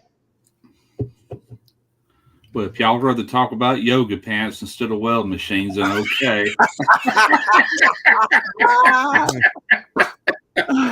That was perfect. The voice and everything. No tights. Yes, please. No tights. I've got to go lean off the dock. I'll be back. You hit 65, you just realize, like, man, I'm just falling apart. And of course, you get the doctors that want to start poking you and prodding you and wanting blood reports. And then you actually see it. Damn, I am falling apart. Yeah, you think they're taking 1 or 2 tubes, and they end up like taking 6 or 8 tubes. They're like, oh boy. Problem with me is I'm a hard stick. They stuck me 3 times last week to draw blood. I'm a great vein. I'm like, I had to get blood the other day, and I'm like, you want it? Right there. Perfect spot. I put the thing on there, go, yep, I can feel it. Not me. Both arms. Blood so much that I know exactly where to have the needle put. Both arms, and then finally the back of my hand. There. Yeah, that's what happened to my wife. They hit my wife up. Sometimes right here on your wrist, on that vein right there. They hit my wife up the same way. It poked her 3 times last week because she's 63. So she's having to, to up her doctor appointments and everything as I am because I'm 65. But it's a good thing, I got no complaints about it. Oh, I knew I was going to live past 50, but I didn't think my body was going to give up at 42. Yeah. Yeah, I abused the hell out of my body getting to 53. What's up, Hojo? Did I miss him? I chose mine working 4 jobs to support my family because my ex did not want to work. There he is. Hojo, you almost got by. You're catching up. Oh, my goodness. Yeah, I can see it. Quick, everybody, post stuff in the comments. Quick. 50 things, real quick. Random gibberish. Come on. Yeah, it goes by in a hurry, Troy, as you're finding out. It does, man. It does. You just, even your mind just sort of kind of flips a switch. It's like, man. Yeah. I need to start, there's things I keep been putting off, like train sets. You just need to do it, or time flies. You just your barbecue channel, your adventures channel. Adventures channel, yep. Weather's starting to warm up. I'll tell you the bad part. It seems like the older you get, the more you figure things out. And, it's like, I wish I'd have thought of this years ago. By the time you get it all figured out, or as close as you can, then it's over with. God, Yeah, but the down part, too, is as you get older, Well, when you're a baby, you had your mom taking care of you. When you get older, now your kid has to take care of you. Yeah. Yeah. You know what I mean? Yeah. And for you younger folks in the chat, it is so true. When people older than you, and I'm going back to when I was in, teenager, early 20s, you're like, yeah, I'll never get old. Yeah, I don't need to worry about retirement. Yeah, I got, so many years ahead of me. Man, before you blink your eyes, it's right there in your face. That's So Mhm. it is so true. Oh, excuse me. It is so true. Good, because they're the ones that are going to come back and take care of you. Right. It is so true to make those preparations, man. It's just, Mm-hmm. Yeah. there's a question. You're not taught this either, too. As growing up as a kid, you're not Yeah. taught that your body regresses in certain areas back to when you were a baby. You know what I mean? And it's just like, and you need a caretaker to take care of you. You treat your kids good because you want to have a good kid to take care of as you get older. I'm thankful for those two upstairs. Let me tell you. Cheer for the world. I don't know if Randy's still. He was in the chat a few minutes ago. I'm not too sure what he's going to be doing with it. If I can answer for him, because I haven't seen him text 50 and yet. under. I don't know that he's. Yeah, I don't know that he's out. He's just. I know one Wednesday, Monday he was busy. So I don't know what he's going to do. If he's in the chat, he should be on the panel right now. If you can, he can answer that for himself. But Hojo, I don't know. I did just order this to add to my. Am I proper when I say fleet? Because I won't have a fleet. This is the model 611. It was actually called the Queen of Steam. It has a lot of history in Maryland, Florida. It's retired. It was just spent what they call in static storage in Strasburg, PA, but now it's back into either North Carolina or Roanoke, Virginia, where it sits for viewing. But I just did get that for the collection. That should be here Wednesday, I'm thinking.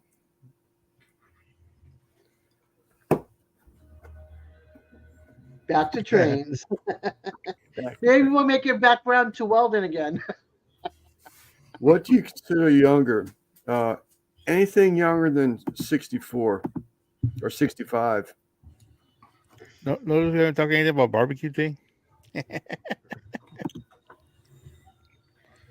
Oh, Jerry thinks 50 years old or younger. I do. I wish I was 50 years old again.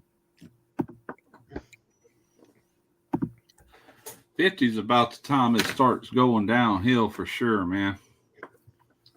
But 60s definitely. If you don't take care of yourself, which I have. Yeah, this is Lep's territory. I have heard of that. Actually, it's odd he even says something. I just watched a video that there's a possibility that Lionel is going to remake that train come 2025, if you care. Thanks, Russ. From Devil Dog. He was saying that because I said you start going downhill when you're in your 50s.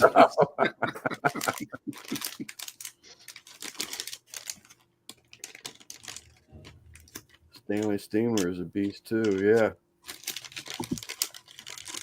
As I'm saying, my best years are behind me. Yeah, that's unfortunately, Eddie, And not unless you got a good partner. Yeah, and you young people, don't sit there and say, "Oh, I'm not listening to them old guys." It's the gospel, I'm telling you. Well, that's what's so funny about it. People laugh with old jokes and all that in these lives, but they just don't realize how soon it's going to be here for them. And somebody be cracking them jokes on them if they're still around. I have seen this in Dez's lives. No train talk. I just thought about that on NBL. It's only because Only because one guy comes up, and every time he comes up, it's like, "Do you have the train? You've got a train. Do you have this type of track? You got this type of track? Can you send me that track?" It's like, "No, dude, come on, no, no, no." That is such a true saying right there. Youth is wasted on the young. Wasted on the young. Thanks a lot, love. That's a nice little reminder. And it don't help when your wife brings you home a bunch of jelly beans. Black jelly beans. No, too. that's what I forgot to get. This is licorice, man. I love black licorice. But she also hooked me up with these new lemon Kit Kats. Oh Good wow! Lord, man. Different. Those are pretty good. I haven't opened them yet. Are those going to the freeze dryer? Huh? Are they going to the freeze dryer? If that's No, what you call she it, bought if them that's for what me. he calls My it, God, jelly you beans. trying to kill me? I said, you got enough sugar here? And I can't say I'll use jelly beans. I'll tell you. I have to I go know now that. to the store before they're gone and get some classic. This right here? classic box. This right here, put a few of them in a smaller container. And Uncle Steve's Gator Shake. Oh my God. Eddie. Fabulous. We got a ton of pecans here, but she buys them for that pecan brittle, so I got to stay out of them. I'd rather be eating them right now than this crap, you know. They're better for you. Quint's not here, so you don't have to mention that word. Oh, You don't know that.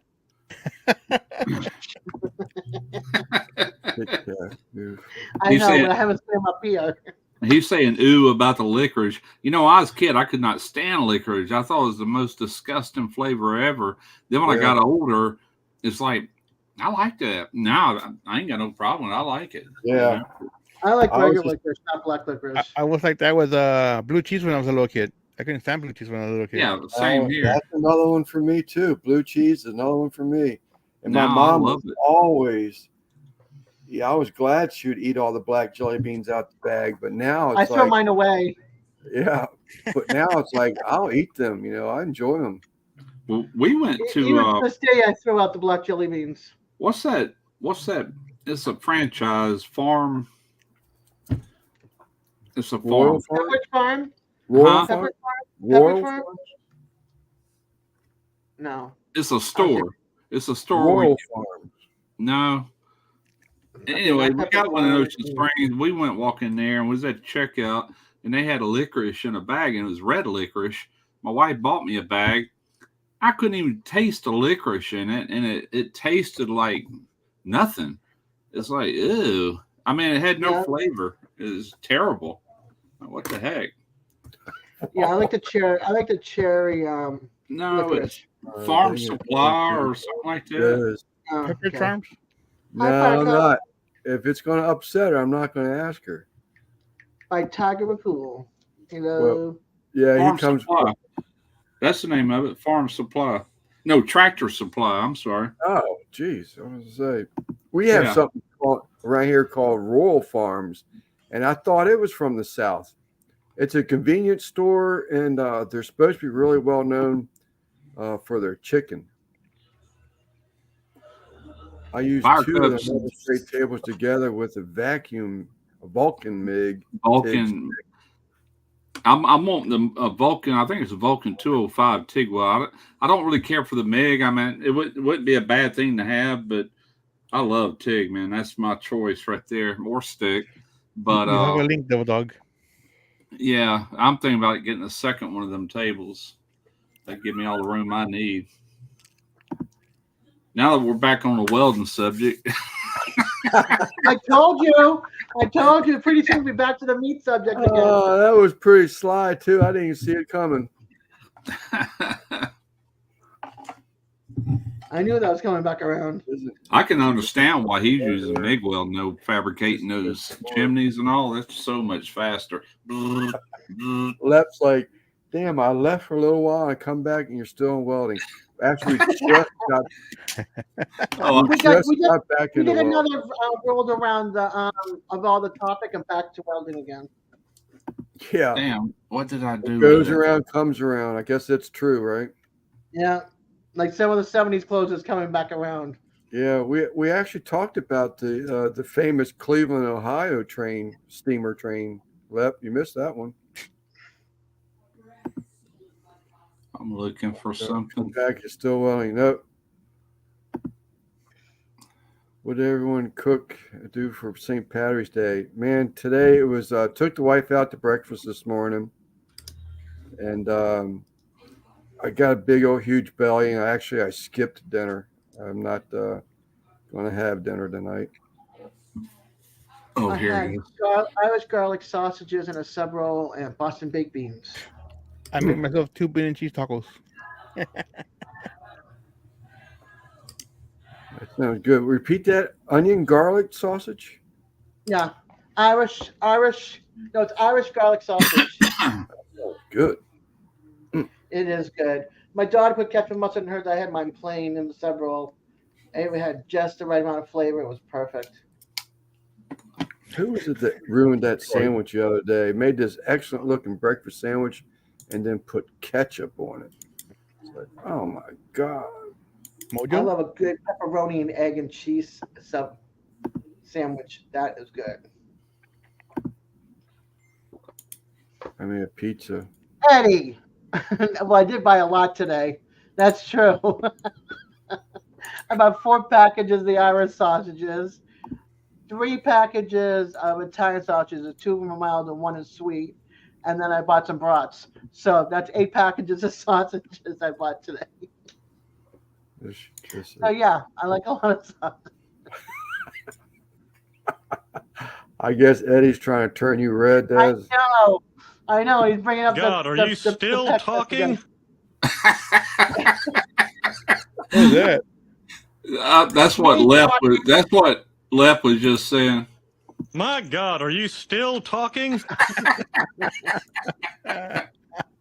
Oh, that was a good one. I like that one. Where did I turn it out? There you go. God, are you?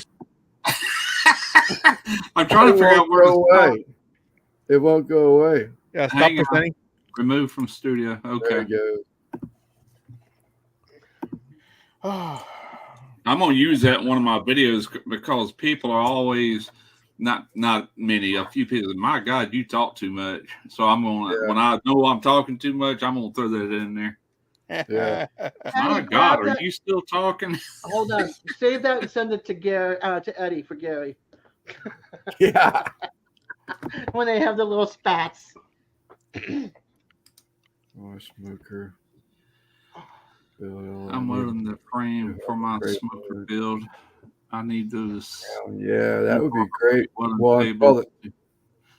I tell you what, those ain't bad little tables. They went up. I watched videos on it. One said 169, then one said 179. Well, I paid 189. So if you're gonna get them now.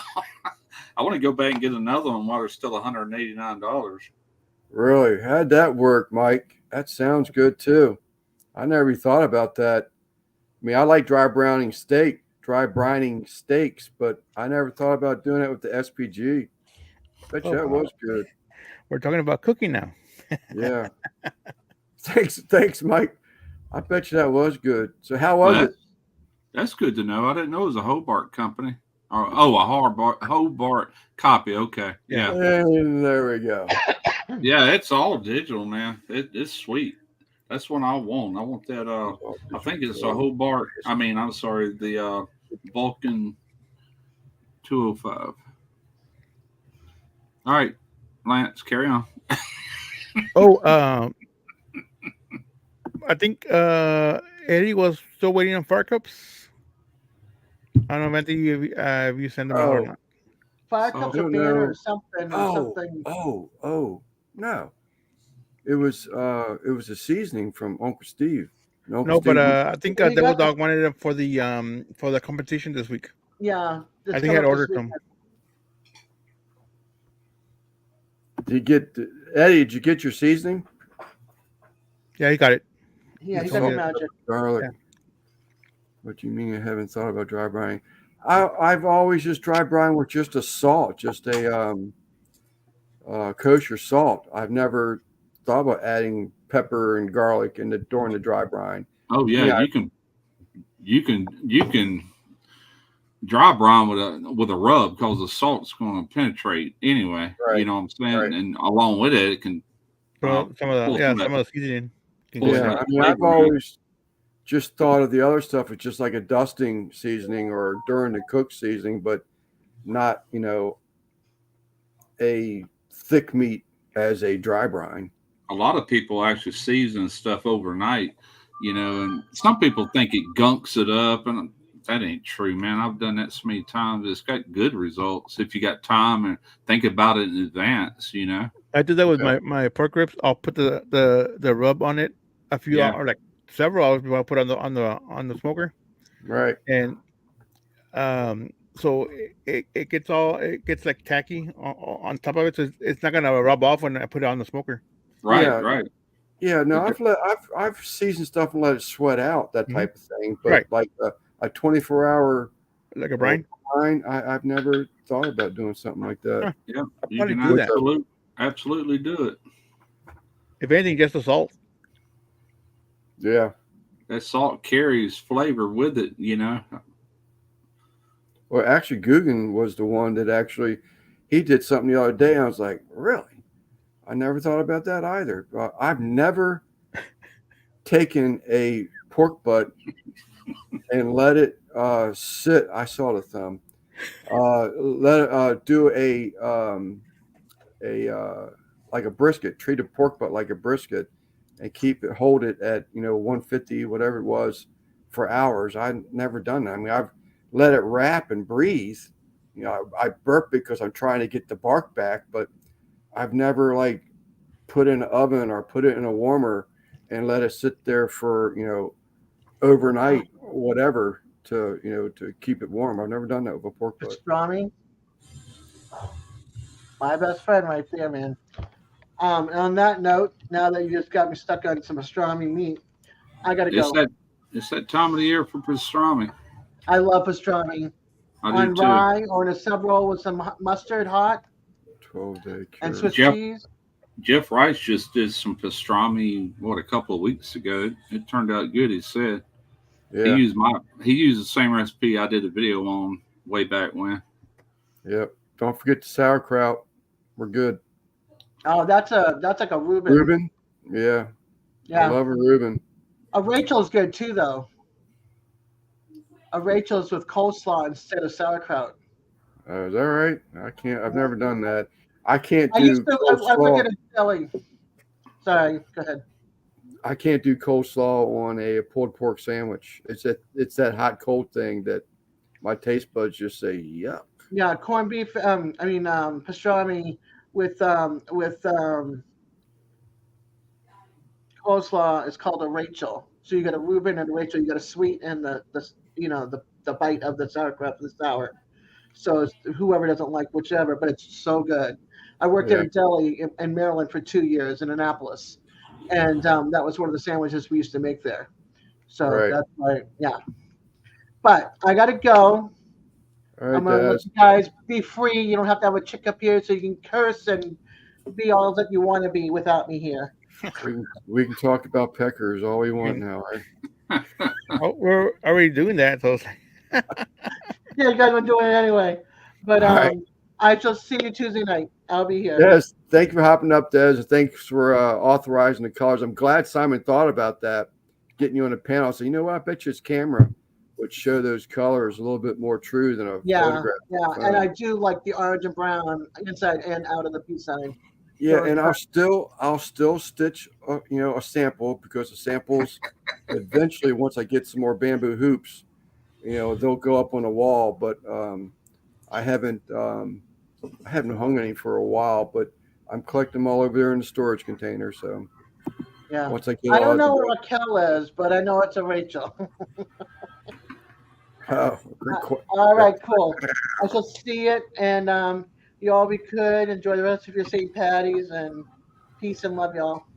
All right, Des. Thank you. Bye. man. Good night. Smoky ribs. He's talking about Jeff, a Norwegian making pastrami. Thank goodness he used your yeah. recipe, or it would have been met worse. Well, didn't he just do a breakfast sausage too? Oh, he's been knocking out all kind of stuff, man. Bacon, a lot of stuff hadn't hit YouTube yet, and when it does, 90% of it's going to be over there on that Smoke Barbecue Source channel. Source, yeah. I haven't seen. That's because I didn't see the pastrami. I thought the last video I saw from him last week was a breakfast sausage. I thought They should have released that because right now, actually a week ago is when that pastrami should have been released. They done dropped the ball on that, man. Leading up to St. Patty's Day. yeah. Unless it's live there and he can't, because I know he's, pretty serious about his relationship between those two. Well, he makes the videos and they decide, they got somebody else that makes the thumbnails and they decide when to go live with them or public. Right.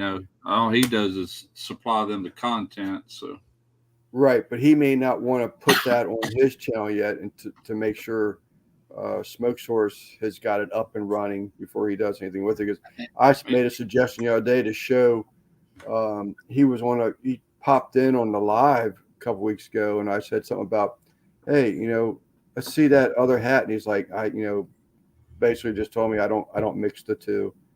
Yeah, well, that's what I was getting ready to say.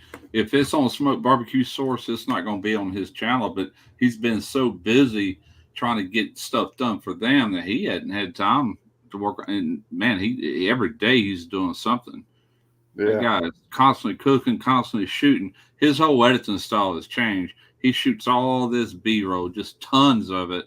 Then he'll go back in there and he'll actually start talking to the camera out in the garage. The cooking's done, and he's got a prompter now, teleprompter or whatever you call him, to where he writes all this down.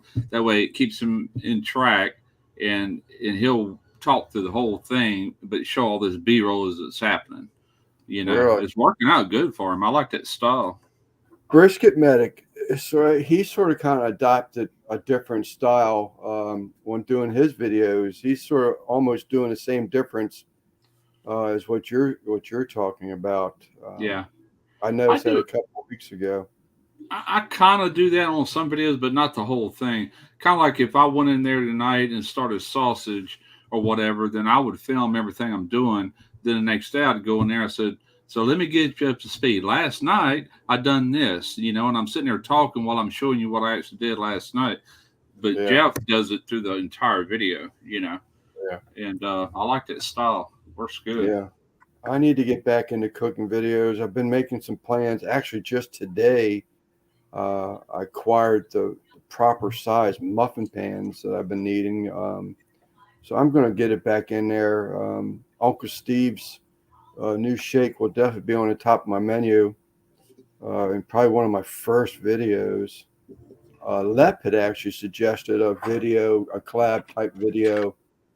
Guggen's got one coming up by the end of this month, but Lep just suggested one. I was like, wow, it'd be pretty neat. I don't know if he wants to talk about it, but so that's another cook coming up. So I've got some stuff I need to get going, and I need to start pushing the Stitch Art and Embroidery webpage a little bit more. So I want to so the cooking channel gets more exposure than anything else I do. So I want to, sort of kind of introduce the embroidery website into the cooking. I tried dabbling with a little bit. I just felt awkward and uncomfortable. And I didn't feel like I was really properly doing that. So it looked to me, when I stepped back and I watched it, it just looked cheesy. So I need to come up with a different approach. This week, actually past few days have been pretty good for the embroidery. And I've got a few new pictures that I can put up on that site now. I got Niners had sent in some polo shirts and a hoodie, which, I mean, I've done them before, but I didn't have no inventory to take pictures and put it up on the webpage for the embroidery channel. But now I do. And then I've actually got the first ever white hat that I embroidered, and I can get pictures of that now and get it posted up there. So we're hopefully get back into it. My plans anyway. I'm not going to be, like I said a couple weeks ago, it's not going to be a mandatory thing with me. I'm just going to do it when I can. Mm-hmm. I hear music. I don't even know what my next cooking video is gonna be yet. I should have done figured that out, but I want to do a brisket, but I don't know if that's gonna happen just yet. Toast. That would sound good, man. That was almost my. I took the wife out to breakfast this morning. I almost got that, but I just went with the classic eggs, bacon, scrapple, home fries. At least classic for me anyway. And breakfast food, I can tear up some breakfast food. I was gonna ask, what the heck is scrapple? I love breakfast, man. Some nights she'll go in there and she'll make grits and eggs and fried bacon and buttered toast and just a full-fledged breakfast for supper, you know. Oh yeah, no, I love it. Absolutely love it. So I will she did hash browns one day this week, hash browns and fried eggs and bacon.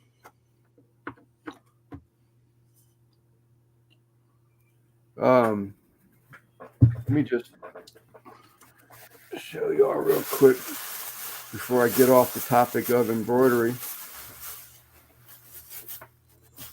Since this is within reach and I don't need to get out of my chair while I'm hosting.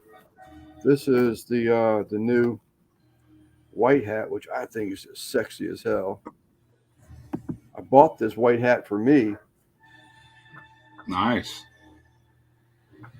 I think that looks sweet. I love white hats, but they don't love me, man. If I wore them in the winter months, it'd probably be okay. But I sweat in hats this time of the year. Yeah, They get that yellow ring around them from sweat so easy. Yeah. You know. Well, it's like your go out casual dinner hat, that white one, but yeah, that looked good too. Yeah, I like white hats. I've owned a few of them, but they didn't last long. Yeah, I think that's just sexy as hell. Quinn had contacted me, and he was actually the first one to make a purchase from the website. And he wanted the blue. I didn't have a blue in the stock. I said, well, I've got a white. So I was going to try to make one, and he said, ooh, I like your thinking. So next thing I know, he had my white hat, but I can get another one. Chip beef, I do love that. Some people aren't really big fans of it, but I love it. My mom used to make it fresh. So I remember there was a jar that she would open up, and it had the dried beef inside this jar. Time to make Easter eggs. It looks like a green chicken. Eggs Benedict, lump crab meat. They had Hojo. I tell you what, man, he put some stuff out on his Instagram page. I didn't know he was like posting stuff like that, but they do. That is good. They actually had a crab cake breakfast this morning, and I was like, man, that was hard. But they killed me when they said small crab cake. I said, well, I'm not wasting my time with that one. Give me my scrapple and eggs or scrapple and bacon. Never had scrapple. It's not really a thing down here. Oh, is that right? Man, I've never had it. Not that I'm aware of, anyway. I like it. It's basically just the waste product of the pork after they make all their sausages and everything else. It's just it's so good. It's so well, you good. know, you've heard of tasso, whatever. Yeah. Boo talks about it. That's the Louisiana thing, and we can buy it here, but I'd never come up eating tasso. A lot of people there put it in the red beans and rice. We never did. We just put smoked sausage in it, you know. Ever boil their ribs before cooking them? My wife does that with country style ribs. She actually boil them in a beer before putting them in the oven with barbecue sauce. We were just talking about you, Zach. The I think George did a video on boiled ribs. George did do a rack of St. Louis ribs, I think it was, wasn't it? Yep. I seen there was some Triple D, Donner's Drive-In, and one of the places we went, they boiled the ribs before they grilled them. Sure did. Yeah. And my wife says that the alcohol made the it was a tenderizer. It is. Right. And that's why she did it. But, you know, if you say that in the barbecue community, they're like, you do what? Yeah, well, boiling alone will tenderize them, but so will low and slow, you know, if you're patient enough. Yeah. Them ribs I just did that video on, my God, them things got done in a hurry. I couldn't believe it. I was just checking on them. I'm like, holy crap, these are ready. I was not expecting that, you know. I was like, hey, man, let me hold that Pits and Spits. Yeah. I can hear the surprise in your voice when you found out that they were ready. Yeah, I was like, man, I almost overshot that. It just, it wasn't even 3 hours. I know it wasn't. It wasn't even 3 hours yet, you know. And it took a while to get the temperature where I was looking at, but that direct heat on them, it went to work, you know. Yeah. We were talking about that your new method or approach to editing videos, Zach. Actually, I don't know if I can do that now. I so want this, and I may get it. I'm cheap, and I just bought that train, so I try to spread things out, or my wife will have me in divorce court. Yeah, they say that about bowling. The cat. They say that about boiling crabs too. I don't believe it for a minute. I've always heard that if you boil them, you lose some of the flavor. I don't like it. I like it, Zach. I personally do like it. I don't know if anybody else is watching. I like it. Because we were talking about, Russ was saying something about the Ricer is sort of kind of getting into a different editing with a lot more B-roll. And I said, I thought to myself, well, that's sort of kind of what Zach is doing. Yeah. I said, I like that because, you know, I would think that it would take some of the pressure off of the cook. You know, when you got a camera, you got to watch the food, you got to do this, you got to do that. I'm swapping face cams on my next video just to see how this other little ZV-10 does compared to that A66 because I'm having too many focus issues with that older one. And I know that ZV-10 will focus really fast. You know, I want to see if I can lock it in and hold it better. I've been watching videos on the ZV-10 recently. Yeah. It's a good little camera. It's smaller and price wise, it's a lot cheaper than the one I've been using. But now I've got a full frame lens on there, but it don't get the benefit of a full frame because it's still a crop sensor camera. But it works good. But that's it there. I went through the settings in it earlier, and but that's a little EV-10. That's a $2,000 lens, isn't it? Or what is ZVE, ZV-10, something like that. ZV-10. That lens is bought separate. This is what, you know, but that's a full frame lens. That'd go on it's got an E mount right here. It'll go on a full frame or a crop sensor and work. Yeah. But that's nice. This is my answer to the Pits and Spits. I saw this on Keenan. Probably a year, and it has the tray that raises and lowers. How many inches of clearance does it go up and down? I bet it don't go as far as it Pits and Spits. Yeah, I don't know, but for $100, you know, I can't. Oh yeah. I can't be that much of it. I can get 18 inches of clearance on that. That looks like that'd probably go about 10 inches just looking at it, maybe 10 or 12.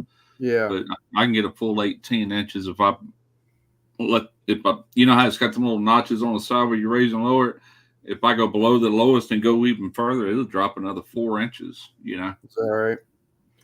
Yeah, this one, I mean, you're probably about right, about 10-inch travel looking at it.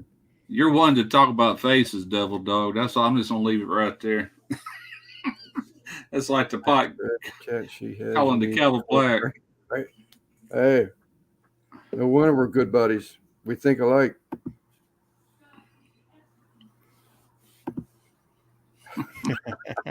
AJ must have said something. The bean conversation. Yeah. Devil Dog needs a mirror for Christmas.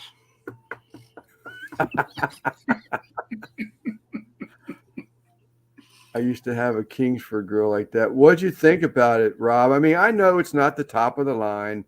It's not a Pitts and Spitz. But, in a retired world, again, we're going to get back on the topic of getting old. Sometimes you got to have, make realistic decisions when you live on a retirement person's budget. I started my channel with a $99 grill that worked just fine.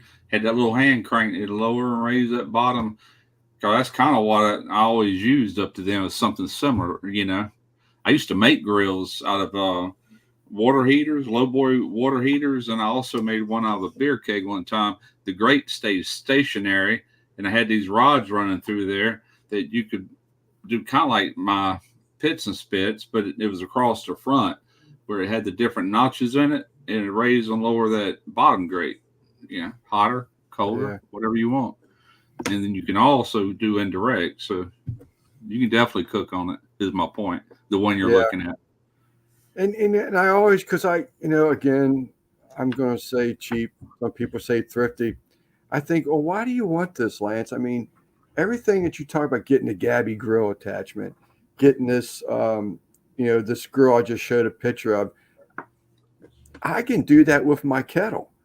No, I can't raise and lower, a grate in my kettle, but I can surely, cook offset from the heat, Right.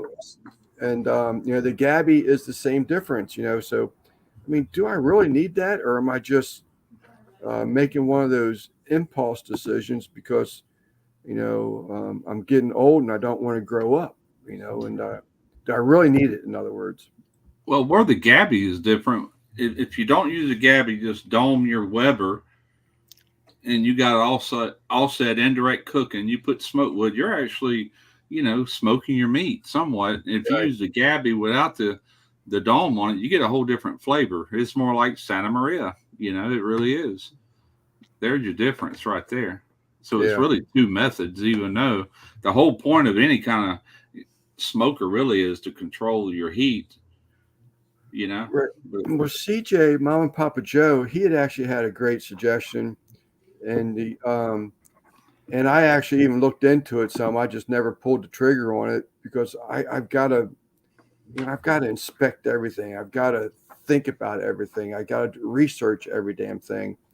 It's not a bad habit. He was saying something about he actually. Because the topic came up in another live about do I or do I not get a Gabby, and he was saying something about that. You could for now just use. He'll take and bring in another grate that you can get that has some fold out legs, and he'll 2-tier on top of the existing grate.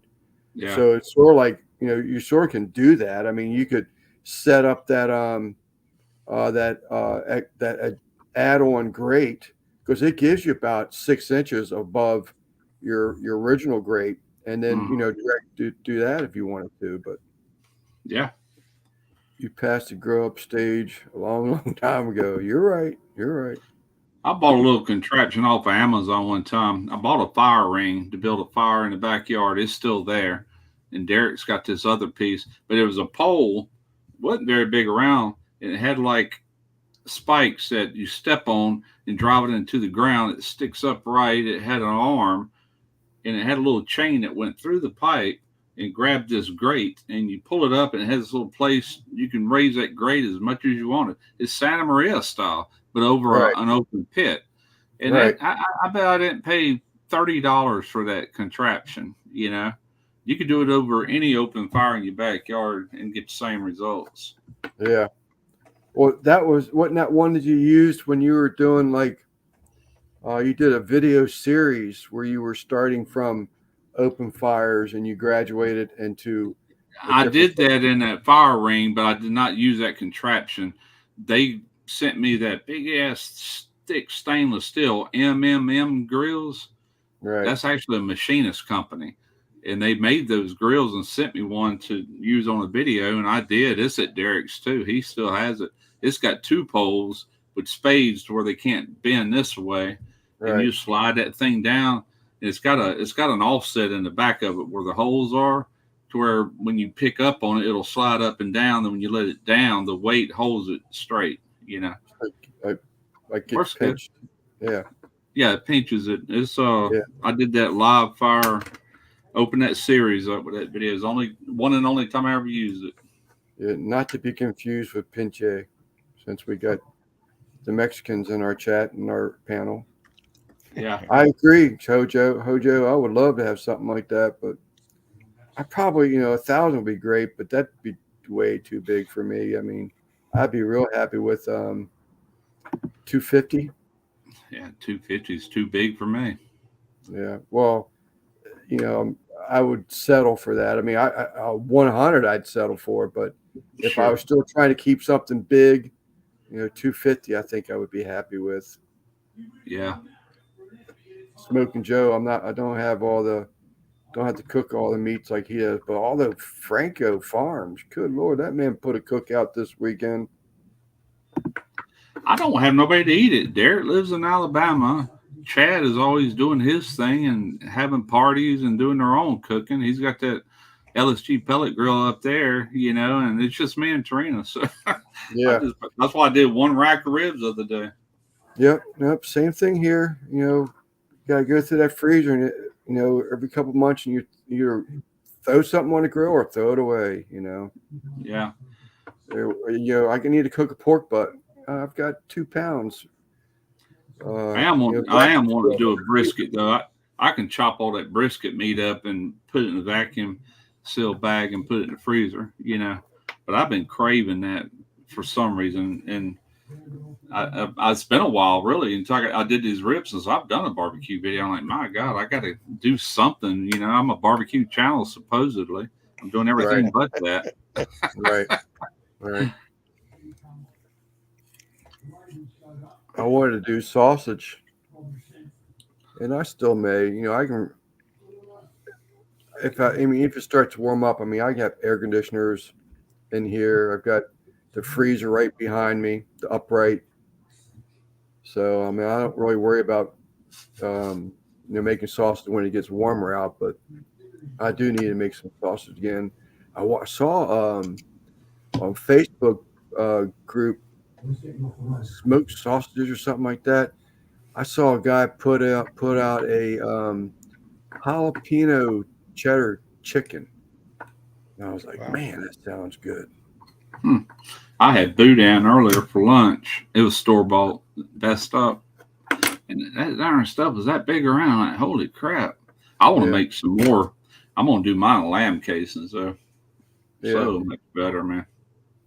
That one that Des was talking about, that Irish garlic. Onion garlic, something. Onion garlic. That sounded good because I love onion and garlic. I was going to do a green onion sausage before, back when I was doing all the sausage videos. I was going to do that last one and never did. Now it's getting to time of the year. I'm not even studying sausage, but I want to make boudin just for us to eat. I've already got plenty of boudin videos on my channel. Yeah. So we'll get something. We dropped all of a sudden 15. Would Chud go live or something? I don't know. I don't know. I hadn't checked in on Chud in a long time. No. Watch count just updated or something. Just went boom, plummeted to 15. I was like, damn. I don't know why he don't go live though, because he makes a ton of money when he does that. Yeah, Every he went live. live last week. Oh, did he? Okay. Yeah, he does make some money when he goes live. Yeah, I haven't checked in with him in a while. I've been watching everything but cooking on YouTube. Yeah. I have too, to be honest with you. Lately, I've been doing the fishing thing, trains, just about anything, other than cooking. And I do watch some cooking ones. I've got videos that people I normally always watch with their cooking stuff, but I've fallen so far behind. I don't know if I'll be able to catch up on to them now, but I do. Biggest problem with what I watch is it makes me want to turn around and go spend more money. Yeah. It's like, oh, I got to have that, I got to have that. And I'll go to Amazon and put it in my wish list. I got a wish list a mile long, Yeah.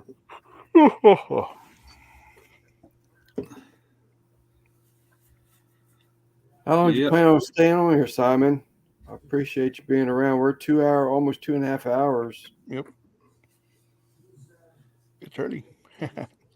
Well, we need to liven the show up, talk about welding or something. Dang.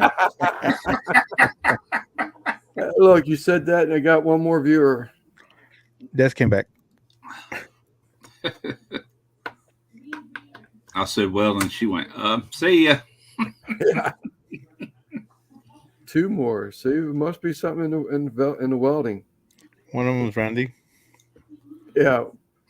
I guess if you've never been into that, then yeah, it'd be boring as heck. But if it's been a part of your life for any amount of time, you're all about it, Well, the only thing I've ever done was soldering for air conditioning tubing. Yeah. Copper. Brazing. Yeah. Done plenty of that too, and saw solder for plumbing. Yeah. I have a interest in welding. One time I bought a little 110 unit MIG welder that had the little argon that you could go to your local welding shop and rent the bottle from it. Yeah, C25 carbon dioxide and argon mix. Yeah, it may have been like, I don't know, 16-inch tall bottle or something like that, but yeah, it was just real cheap. The wire kept getting stuck inside it. I've tried different tips on it. And either I just didn't have the touch, or it was just too cheap of a machine. I mean, yeah. Well, I don't know that I paid $100 for it, 30, 35 years ago. Well, that old saying, you get what you pay for. That holds true with everything. That's the reason I bought that. I said it will not. It makes me want something I can really use anytime I want to. But I bought that just for a video. That's why I look at videos, whether it's cooking or whatever. Everything I buy to go for that video is an investment into that video. And if it does well enough, it'll pay for it. If it don't, I lose. It's a gamble, either way you look at it, Right. So have your views picked up any? I saw you get over 300 subs now on that channel, aren't you? Yeah, last month it was like 360. Them first 2 videos, man, that one, it like got over 2,000 views that week, and that slowed down. Then the first one I did, it's got like 1.5. That last one with the condensate drain, that ain't done crap. I think it's got a couple hundred views, and that's what I was really expecting with them other 2. Been a brand new channel, but those are the kind of videos, man, that I think will get views over time as people search for that, Yep. But I'll tell you what, I listed that little relay in my Amazon store, and I've sold quite a few of them. So that's the reason I did that video on that freezer. If you got this freezer, if this goes out all of a sudden, it's more than likely this part. And so obviously there's quite a few of the people experiencing that. Is that pretty generic with freezers? That as far as the fit? No, I mean, it's got to be, when you buy a part like that, they'll have 50 different freezers that could possibly fit. It ain't they don't make one that just fits one. And that's how I found it. I looked for one for my model number. I said, there it is, it will work. I ordered it. It looked a little different as far as the plastic on it. Plugged right up, worked like a champ. We've got an upright that went out probably just after you came out with that freezer video. and I was curious about it. It's not a name brand. It's not like your Kenmores or stuff like that. It was just something that we bought because it was brand new. But I mean, I think it's 6 or 7 cubic feet. It's just something where overflow, would go Mm-hmm. into. That's all my little one is, overflow. Yeah, and it just we noticed it making noise. It was clicking or something like that. I was like, ugh.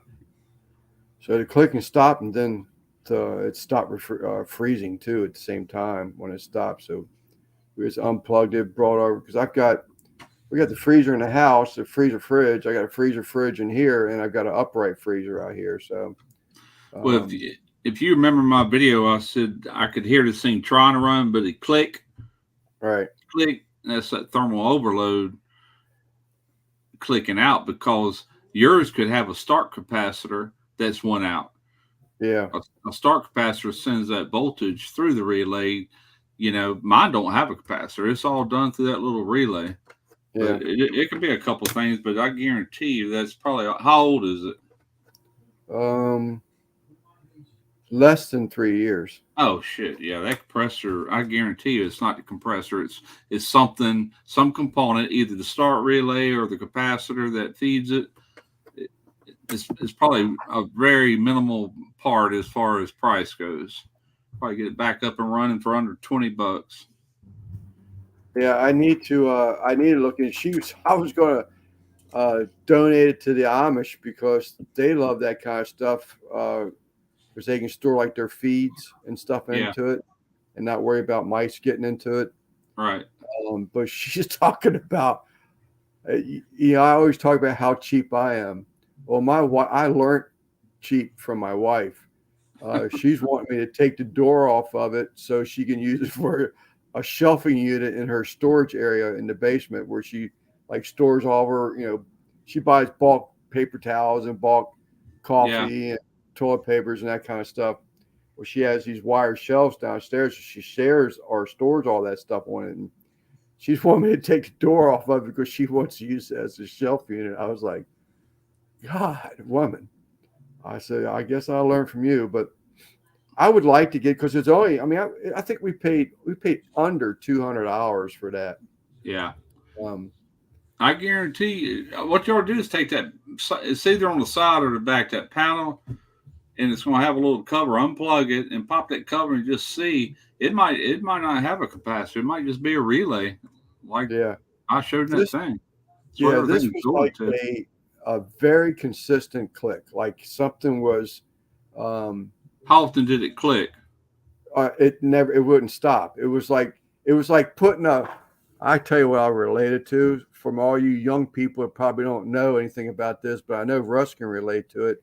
It's like taking a clothespin and clipping the baseball cards to your spoke or your fork on your front tire, and as you drove down the road, pedaled your bike, you're just. Oh no, that sounds like a compressor issue.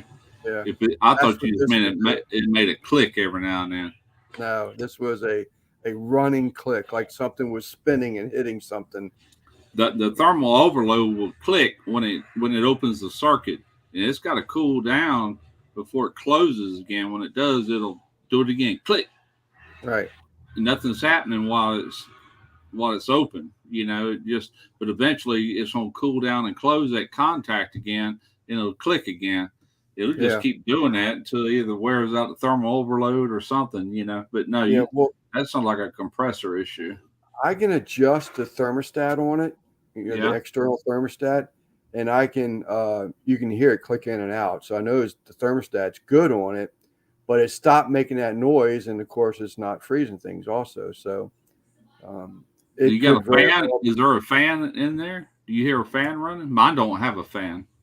I will not swear to that. I'm not positive of that. Well, the way you sound, there could have been something stopped up in that condenser fan too, but you said it's not cooling at all now.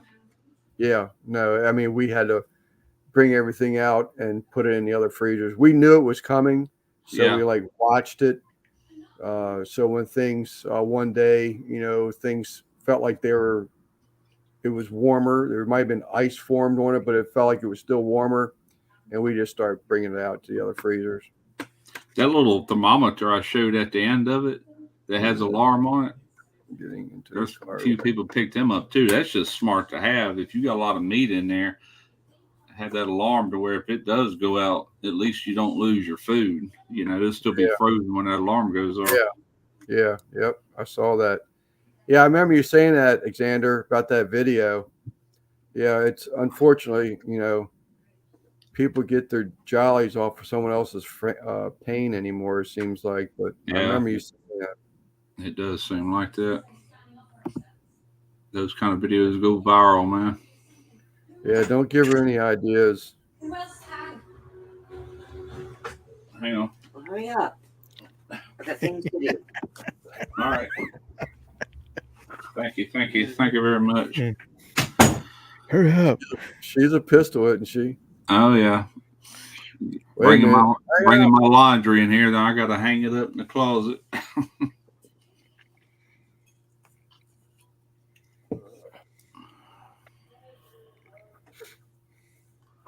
Yeah, buddy.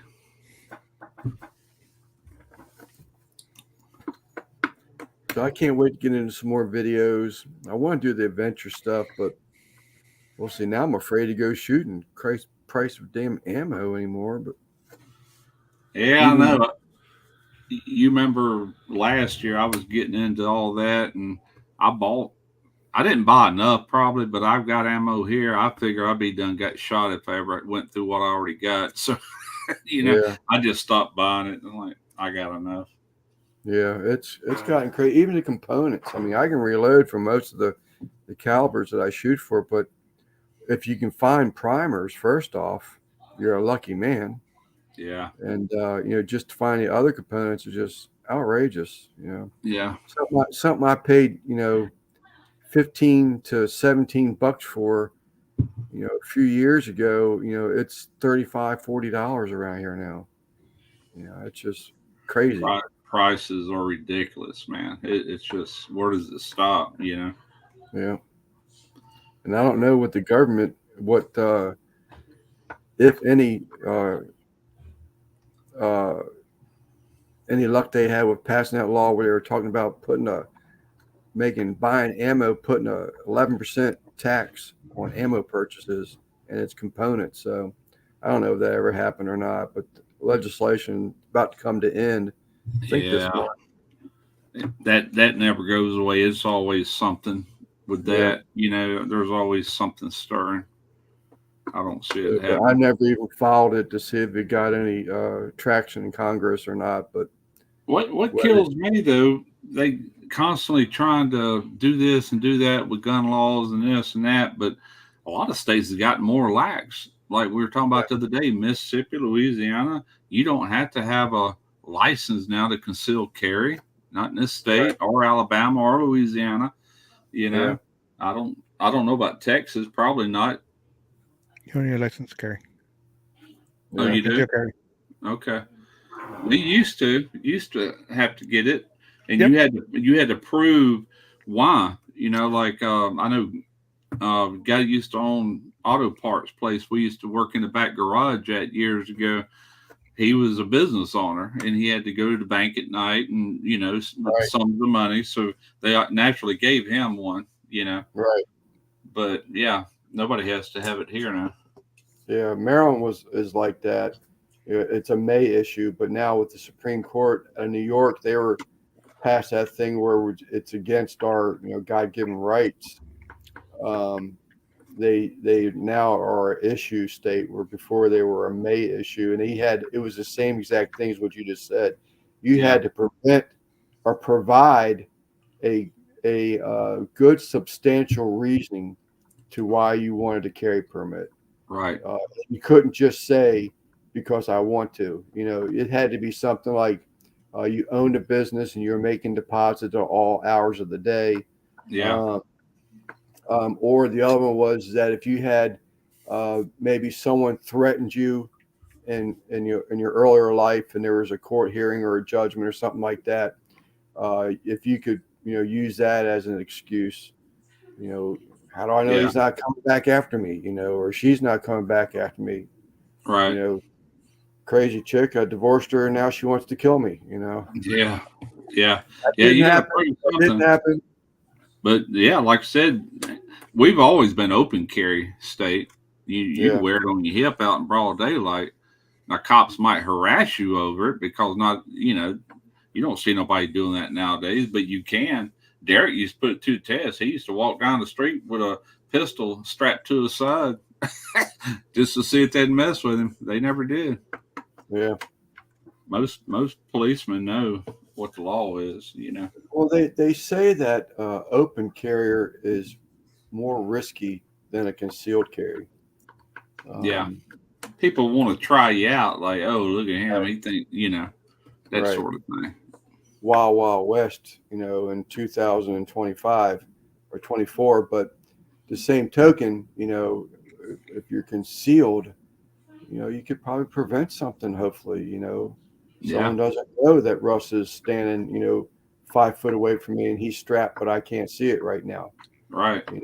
So, but the same token, if Russ was open carry and Russ is 5 feet from me and I just saw it on his hip, I'm thinking twice about pulling my gun out, so to do something, bad. Yeah, it could work both. It depends on the person. It's kind of like a muscle man walking into a bar room and the skinniest guy in there wants to fight, just to prove himself, Right. and the other guys are like, oh, I ain't messing with him. It depends on the person, Right.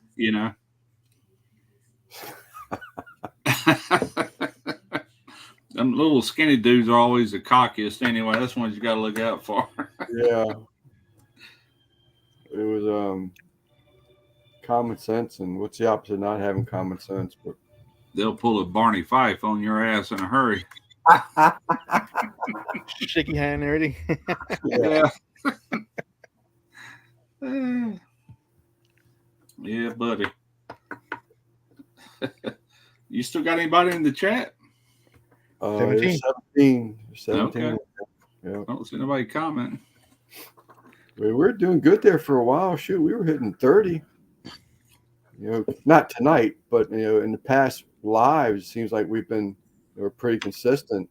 I don't know. I'm sorry. Who's your next guest? Sal, S.J. Cooks. I want to see that one.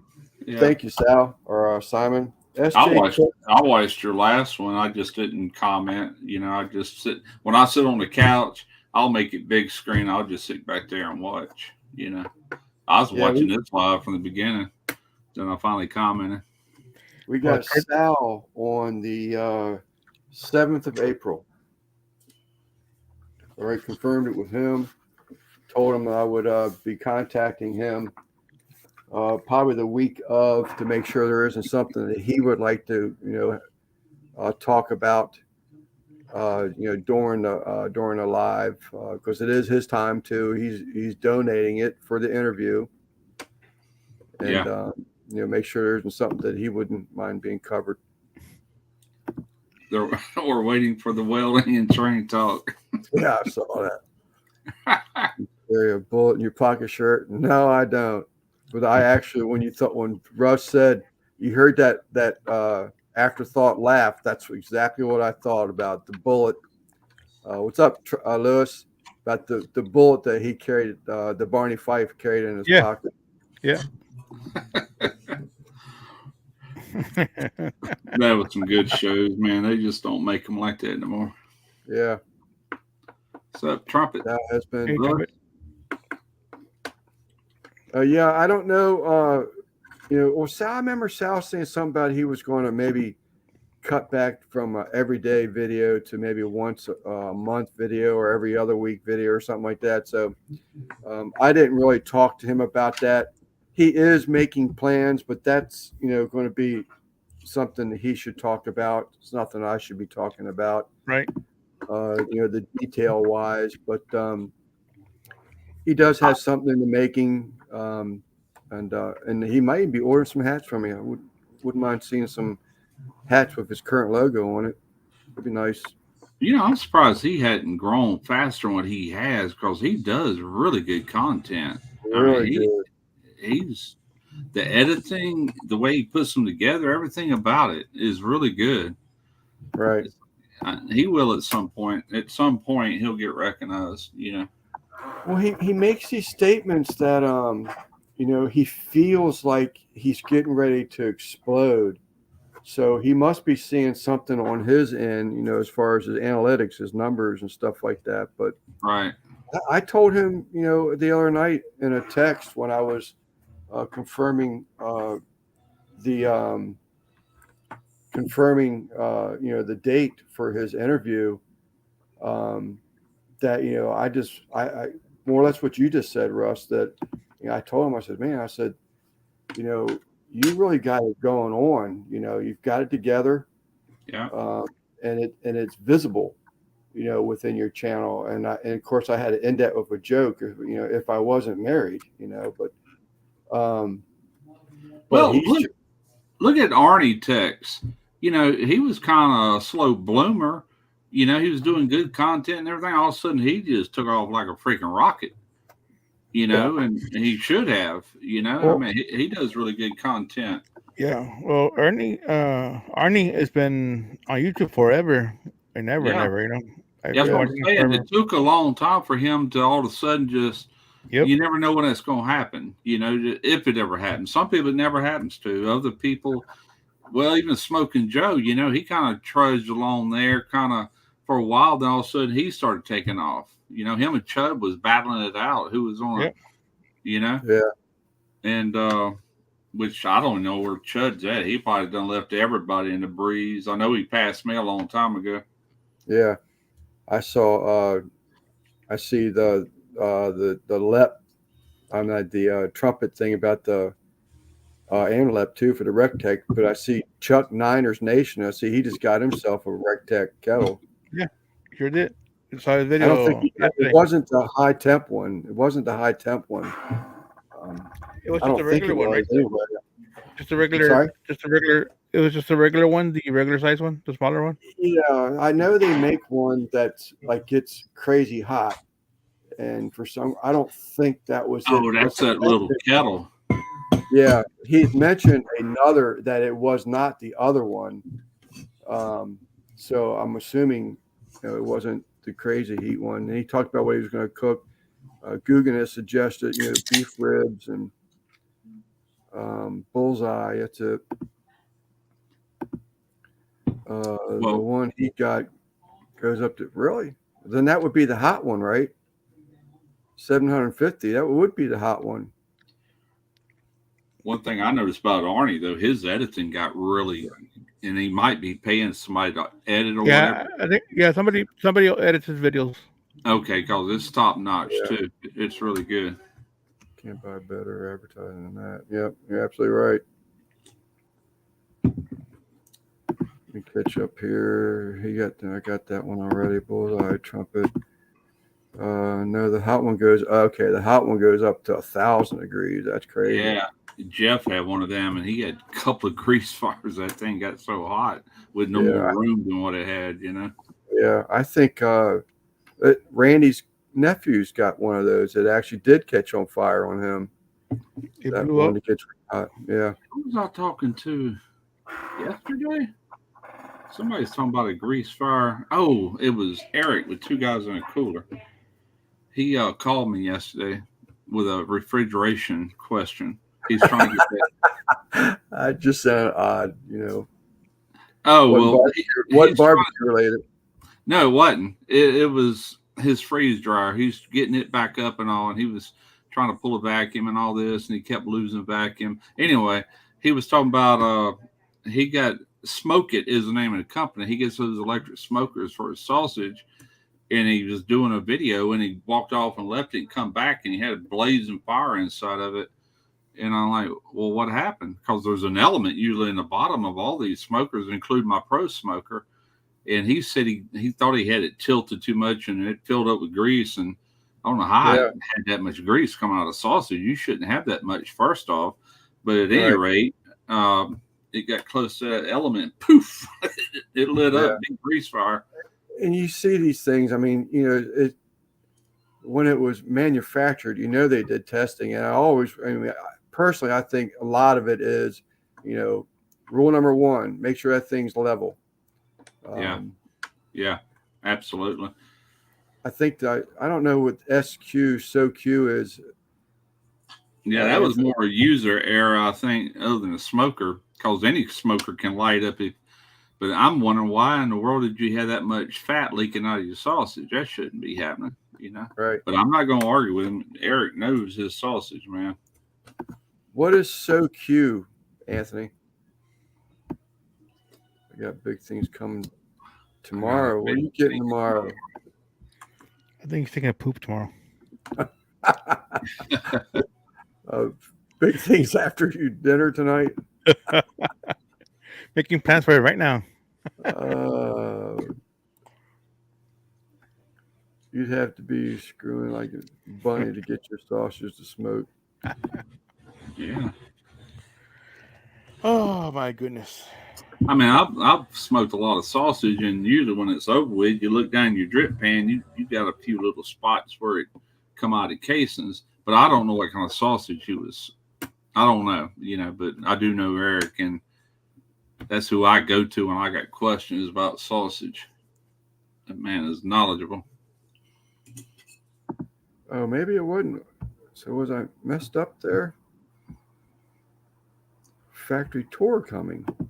I'm assuming it's cooking related. So I got a SoQ coming. It's got to be. Where would I find, like, if I wanted a bunch of old gears and pulleys and stuff like that? Where could I source that? I've looked on eBay, and man, they want like $40 for this one. And I'm talking about like an old transmission, maybe pulled apart with all these gears and stuff. I'm wanting to collect a bunch of them for a little project I want to make once I do get a weld machine. I don't really know unless you go to a machine shop that's near you. Maybe they've got bad gears that they replaced there. But even eBay, you can find deals on eBay, but man, they are so far and few in between. They just like they want to rape you for the shipping and handling charges anymore. But I won't buy something unless it's reasonable. I know what I need to do. We got a place off of Highway or Interstate 10. It's you pull it, and I ought to go in there and like buy an old manual transmission or something. Yep. For real cheap, take it apart. That'd be one good way of doing it. Yeah. You're right, Anthony. I remember seeing that post now. My bad. Actually, it was a picture too. I claim 65. I claim I'm 65. No, I want to make not a studio, but out my garage, and it's already packed full of smokers and zero turns and all that. But I got that whole back end. It's got that old paneling. You probably seen it in that video, Lance. That old 1965 paneling. I want to rip that crap down. There's sheetrock behind that, and I want to go up with just some of that OBS board and paint the heck out of black, just flat jet black. Start with that. I was thinking about pegboard, but I'm like, no, I don't even want to do pegboard because I'm really not going to be hanging nothing up. I just want a backdrop for like doing those videos. And I want to take and make like a pipe frame or something like that. It might be weird shape, but I want to tack weld all these gears in between it. But I want to do them a certain way to where they got that real antique look. I want that to be on that wall, maybe a banner. I don't know. It's just me thinking out loud, Yeah. Well, and the other idea you had before you even started posting videos, I really like that one. The which one? I don't know if I should say. I don't want to give away anything that's coming up in the future, but it was a wall that you had talked about building. Oh yeah, I'm still going to do that. That's just going to be that's nothing new. A lot of people do that. It's just going to be a mark. What do you call it? A mock-up wall with legs to where it won't fall, to where I can show how to wire different things like 4-way switches, 3-way switches, the right way to do a receptacle, how to whatever I want to do, how to wire in a breaker panel, or a sub panel. Go get the transmission shop. Yeah. Go to transmission. Oh, that's a good idea. Go to a transmission shop. Oh, that's a great idea, Joe. Yeah. that's why you hand me that stuff for free. Yeah. That's why I was saying a machine shop, where they would. But I want different sized gears. I want to just tack them all together inside this frame, made out of pipe. Scattered along the course. I'm just thinking ahead. I'm not ready to do all that yet, but I could start collecting gears. I might make a few calls tomorrow. Of course, a lot of these shops, I know they used to take all that stuff and sell it as scrap and make extra money, but I'll definitely try it. Yeah. That's cool when you remember somebody like that. Panchuco did something similar to that, but it was a gravesite. But all of his brothers got together. I thought that was pretty cool. I remember after Katrina, man, where I used to do automotive air conditioning, they had a whole big lot in the back, and it was cars that was parked out there for us to work on. The Katrina come in there, and it flooded the whole city of Pascagoula. Everything went under salt water. So the insurance had to pay for all these cars, and they left all the cars there with the owner, and he owned them. So we'd load them things up with everything full of compressors. We primarily did air conditioning work.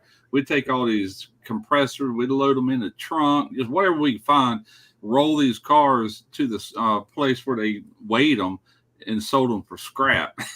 Got rid of every one of them cars, but he got paid for all that, in the way of scrap metal. Hey, Joe, didn't say officially hello to you directly. Thanks for coming in, buddy.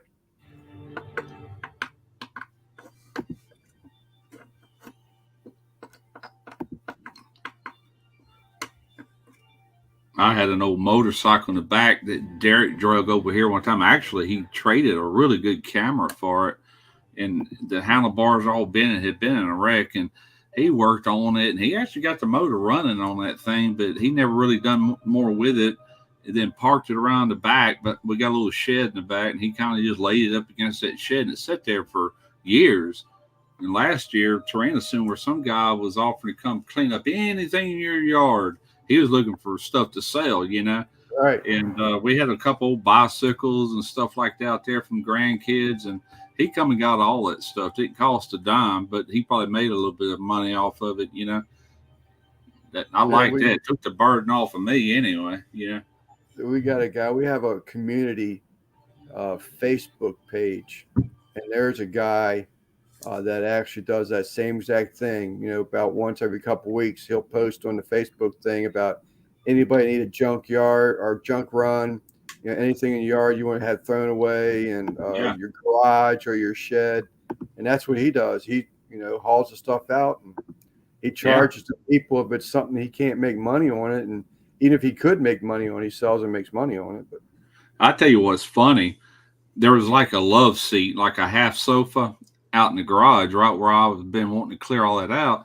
And it's been out there for, golly, man, I know probably 6 years, and it's just burnt, And I kept telling Tarina, I said, I'm going to throw that thing away. Don't you throw myself away. I said, it's burnt. Your damn cats is getting in the garage. I said, get rid of the thing. So finally, she said, yeah, get rid of it.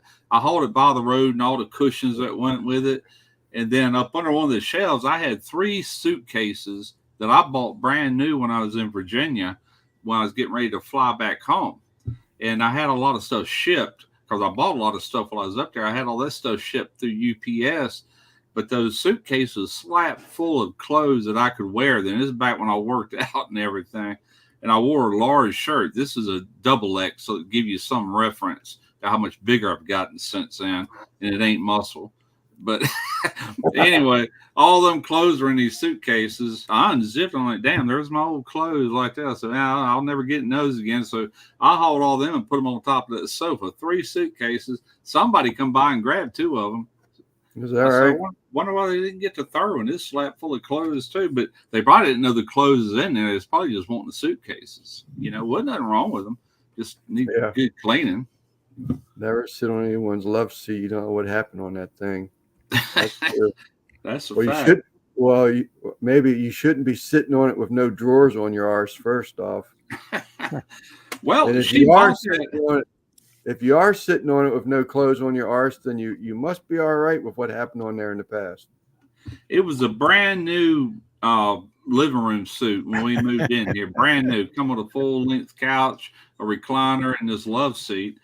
And Jennifer, it was a friend of my wife's. She moved in with us for a couple of years, and I don't know, between her and Tarina, she wanted to have her little pad out there in the garage, have friends over and stuff. So that's how that thing got out there to begin with. Right. But anyway, it was just burnt, but it's gone now. It's still out by the road. I hope they pick it up this week. Ruined. It's burnt. It's burnt. I'm telling I ain't you. gonna make fun of you saying ruined. Burnt. I guess it did. Ruined. It's ruined, Lance. It's no Ruined. good. Ruined. Burnt. That thing there is ruined. Like a Raquel. Lance will send me a link, and he goes, "Yunt YUNT, Yunt."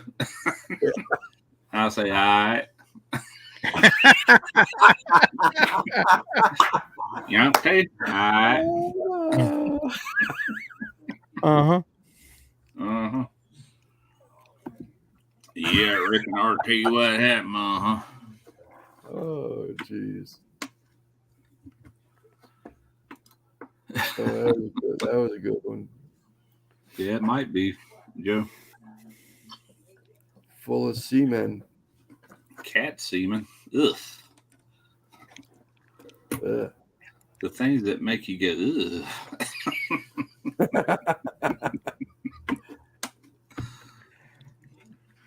That got weird quick. Yeah, it did. I'm gonna quit reading Joe's comments. All right. We'll put him back in during his live on Wednesday. Yeah, there you go. Has he been live lately? He was not this week, but the week before. Yeah, 2 weeks ago. Yeah. I've been, like I said, the biggest thing I've been watching on YouTube is anything but what I used to watch. It's been everything else, just binge watching, man. It's all research, every bit of it. Yeah. A wad of a little Joe's.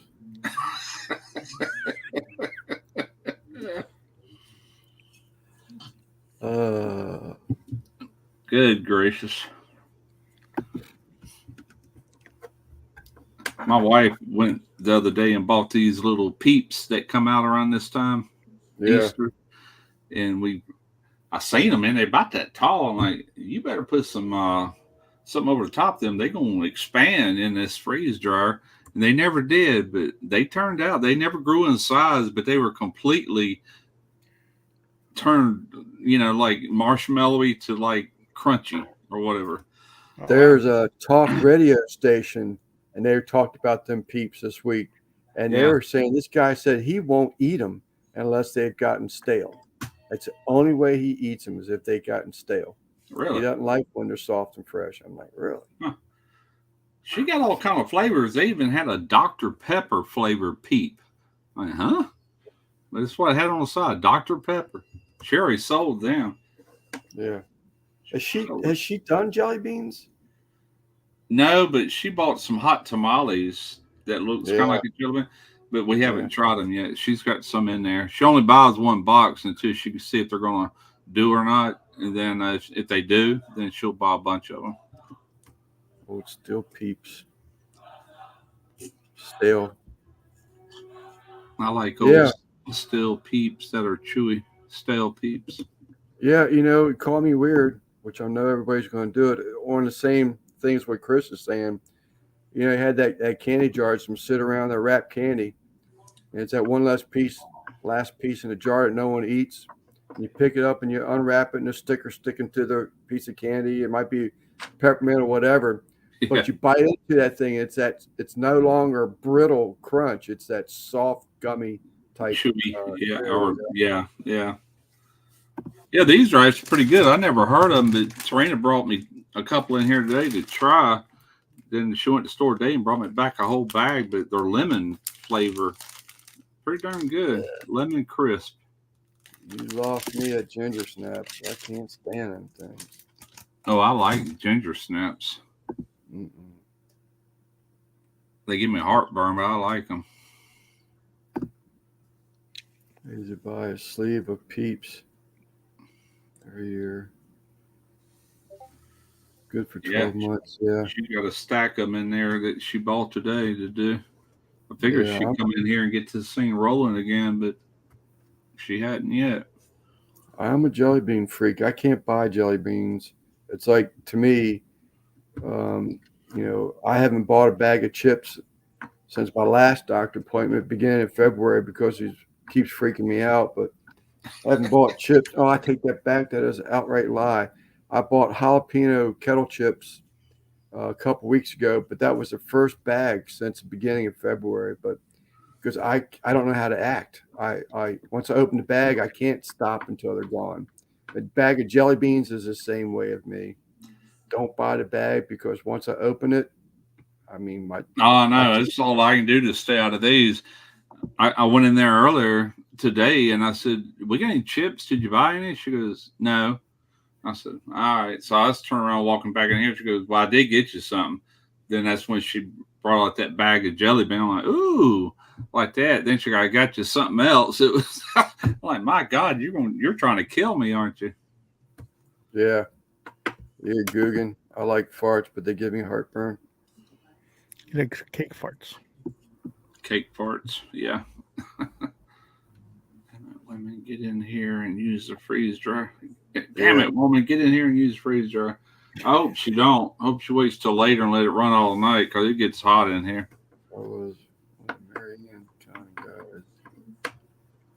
I didn't know you was in here, Quint. My goodness.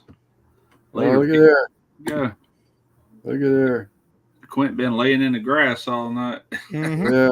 Let's go, Quint. Been a lurking. There's Dutch too. What's that? Daddy Dutch, right underneath him. Yeah, he's been popping in and out. I've seen him popping in and out. Ginger all day. Man, I don't know.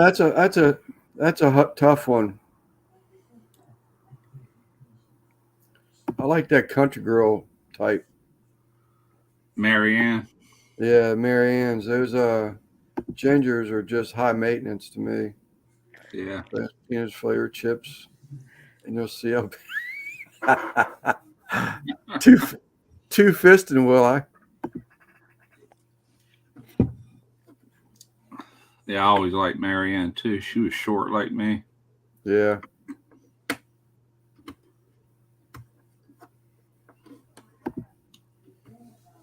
Ginger was all makeup and legs. Yeah. Yep. I agree. I wonder how many people know what we're talking about. Oh, that's right. We're with a bunch of older people. I forgot. Yeah, that's why I said, how many people in the chat put a 1 in there have ever clothespin a play card to your front spoke or your front fork so that it would make noise as you drove your bike? I did that, man. Baseball cards, what we use. Go get that bazooka or whatever it was, the brand baseball card with that gum in there. Yeah. And you take, and then you learned that if you put 2 cards together, it would last longer. Because that problem is wear them out. Problem today, nobody uses clothespins. Everybody's got a dryer, you know. Or a bike. True. Small girl, small hands. Fleer. Yeah, it was Fleer. Absolutely correct. What's a bike? Small hands, small girl. I've had a couple of people. I get the stupidest emails for products to use on my videos, and twice already it's been bicycles, like these all-terrain, but they look pretty cool. But I'm like, yeah, I'm gonna do a bike review. Joe did one. What are y'all thinking? Do what? Joe did one. Smoking Joe. Did he? Is that right? But it was an electric bike. Oh, okay. I think one of these was an electric bike, but it's like, no, Yeah. Yeah, he's gonna get his like these exercise. mountain bikes, you know, big old wide tires and stuff like that. I was sort of partial to the banana seats, though. I'd sort of like those. Oh yeah, yeah. I had one when I was, I don't know, 12 years old, and it had a banana seat, and where all the pipes come down, like they met at this junction, there was a peace symbol right there. You know, they had a wild paint job and everything. That's the bike I wanted, and that's the one I got. That was my one and only bike. My dad would not buy me a bike until I was old enough to where he didn't have to worry about me, because we lived on Ingalls Avenue, which is a very busy street, you know. Right. And anyway, yeah, I wore the tires off that thing. Yep. We used to take, we had those little, what was it, 20-inch Huffies? And we used to take and find someone that scrapped their bike or something, and take a hacksaw and cut the forks off the other bike. Yeah. And then you would take your tire off and drive those forks onto your forks of your bike. So now you had this easy rider. You had this chopper. Yeah, we were choppers. That tire doing that thing on the front end. Yeah. But yeah, I think I got my first bike at 12. Then I got my first car 3 years later at 15. Go figure, man. You know. Only part of the chopper style, you couldn't pop wheelies anymore. These young guys, they don't miss life, man. It's weird. They were talking about what phone they got. The other day, it's like, it's just, man, there's so many things so different, and things you'll never hear about anymore, you never see, and it's such a shame. But it's like another planet, man. Yeah, I like a lot of the new stuff. Don't get me wrong, but I hate the way it's changed the world at the same time. We're eating a banana seed.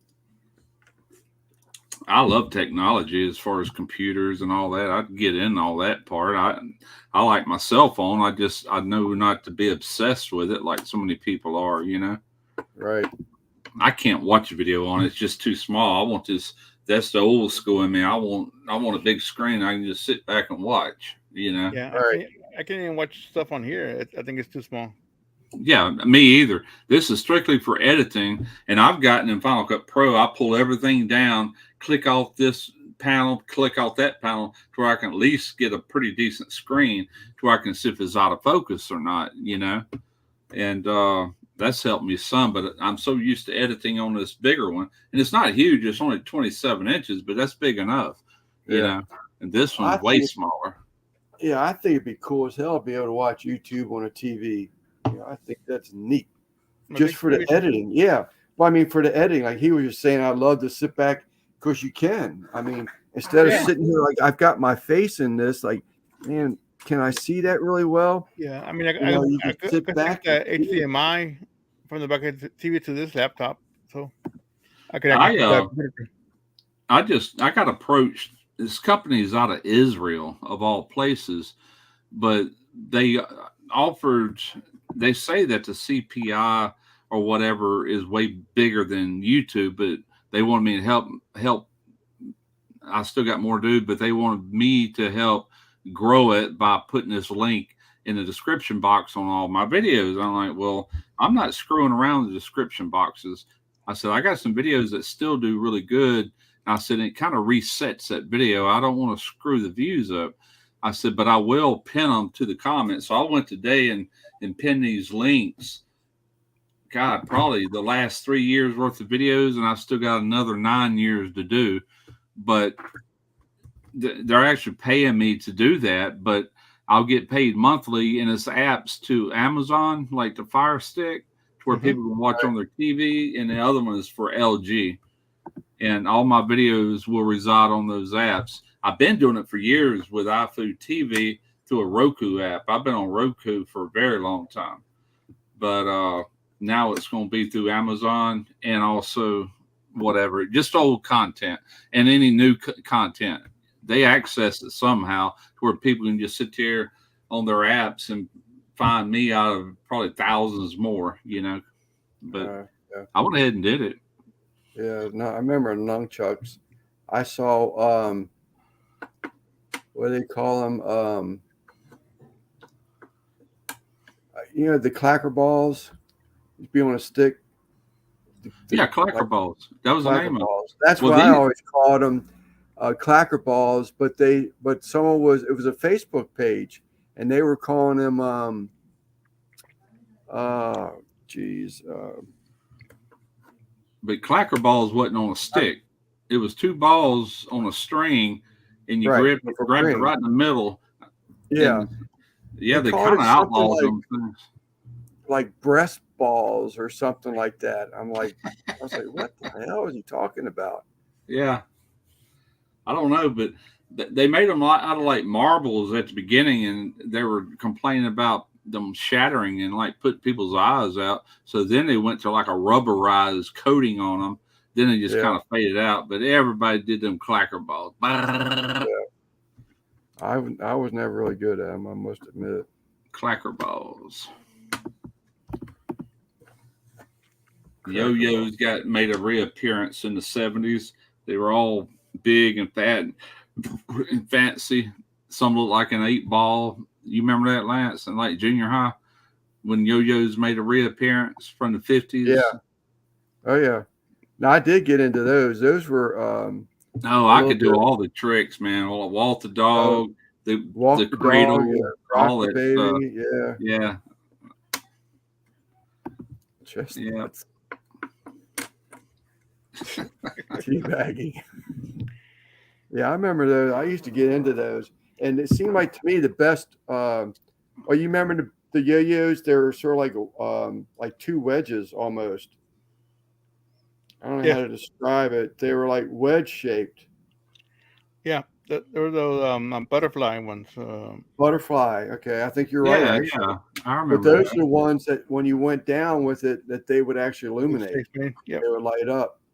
Yeah, you had to tie a certain knot in there to where you could go down and kind of pull up on it. It would sit there and spin at the bottom. Then you Yeah. yank on it, it'll go back up. I had Right. that yo-yo dialed in, but I could do the yo-yo back in the day. They're bangers. Man, I forgot all about that crap.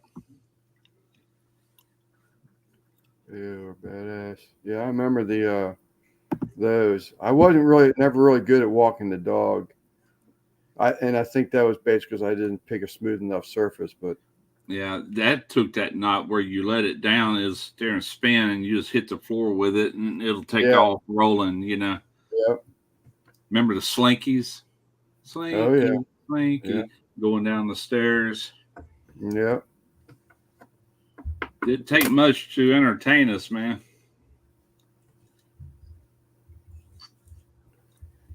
Mega X brains. You got me on that one.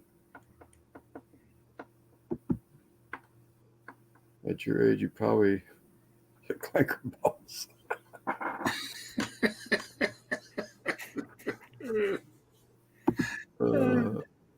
Dunkin' yo-yos were the best. Dunkin' yo-yos. You're absolutely right, Joe. That's what they were. They were Dunkin' yo-yos. You're Yeah. absolutely right. Walking cats. I don't walk them some bitches.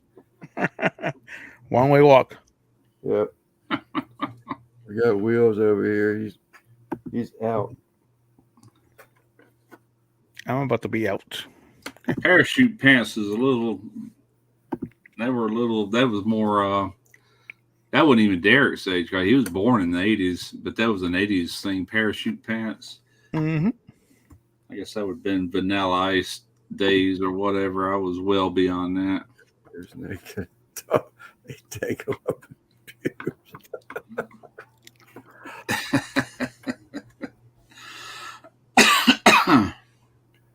Oh goodness.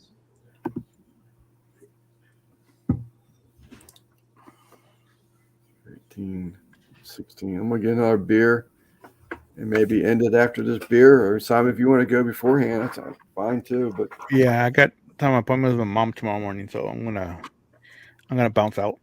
okay, buddy. I appreciate you coming in. Yes, sir. Much appreciated. It's always easier with 2 people on the panel. Definitely. Absolutely. I'll see y'all Tuesday. Yep. See you. If Randy is going live or not Monday or night. Have you heard? I don't think he is. I don't think I he don't is. know. I don't know 100% for sure. Yeah. If he does, he does, but I don't know. He Yeah. hadn't. He I know hadn't. Ever since he did that last Shifter show, he hadn't went live on either. So Yeah. I don't know. All right, folks. See y'all later. All right, Simon, have a good one. I'm gonna get another beer, Russ. Okay, doke. Ginger Snap was a tiny redhead girl we used to share in high school. Really? We're talking about running a train again. Here we go, getting the train.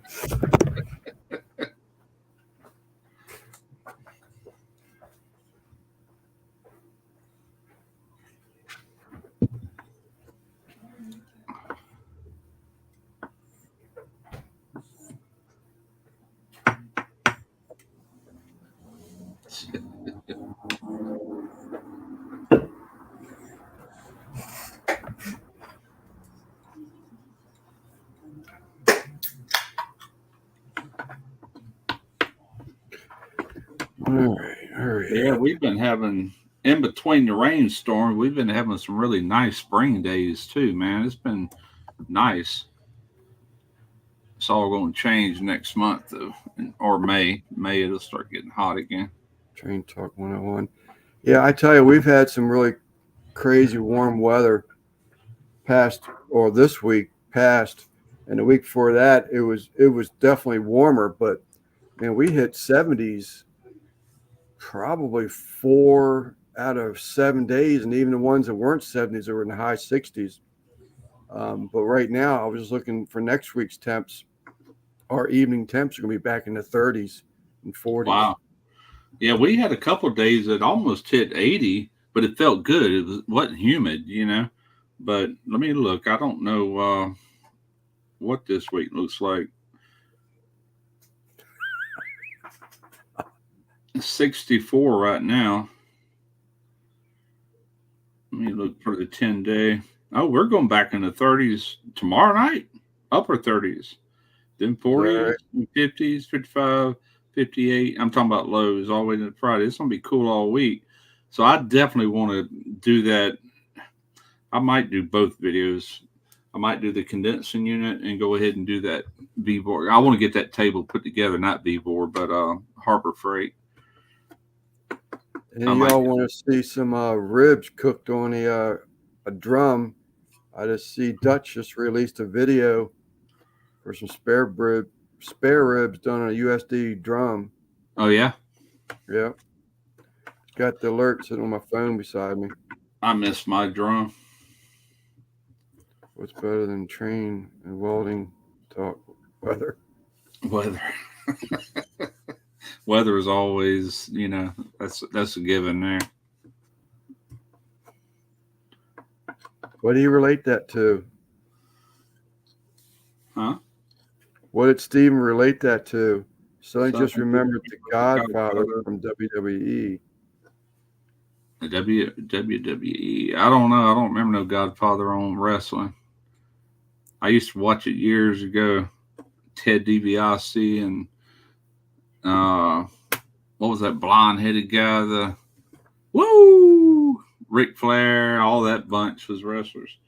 I never watched it after that. Hulk Hogan. Yeah, Guggen, I need to cook with mine a little bit more. I know you did a pork butt on your drum tonight or today. I love them, man. They're just, it's like having a Kamado. You know, they're both so efficient. You know, once you get them dialed in, I mean, you don't have to babysit them. Don't get me wrong. I absolutely love my stick burner, but you know, it's a process. You can't, you know, walk away and, you know, do something for an hour. Yeah. I mean, well, that's probably exaggerate. You could walk away for an hour, but you better make it 45 minutes because you might be out of wood and trying to catch back up. Yep. Yeah. You know, I didn't even intend on selling my Gateway, but it was over at Derek's. There wasn't room on the porch, so it sat kind of exposed to everything. And he had it sitting where the roof comes off, you know, the rain comes off the roof. I'm like, man, I said, this thing is going to be a pile of crap in no time if we don't do something with it. He's, well, I ain't got nowhere to put it up here. And I'm like, why don't we just sell it? He found a buyer for it, and I sold it. Not for as much as I had in it. I had about $1,200 because I got every option Gateway sold at the time I got mine. I think I sold it for $800, so I still did fairly good. Consider I had it for about 3 years. Yeah, I don't remember him, Steven. But I was never really a big WWE. I mean, because they were always on TV was Macho Man or Hulk Hogan. There was another one, a big tall dude. He was like represented Death or something like that. I remember him, but I never really watched it. We watched it during the 60s too, though. 60s and 70s into the 80s. Then I just kind of lost interest. You could tell all that crap was fake, but yeah. Are you going with I'm assuming you're doing kits, Anthony? Randy said he's going to build one. I think they make a great video. Troy got the pit barrel. I still prefer my sticker burner. John was working for my lifestyle right now. No, it's definitely a different flavor. Stick burner is like real smoked, and whereas a drum is charcoal wood combination. It's just different. They're both good. My opinion, one is not better than the other. It's just two different flavor profiles.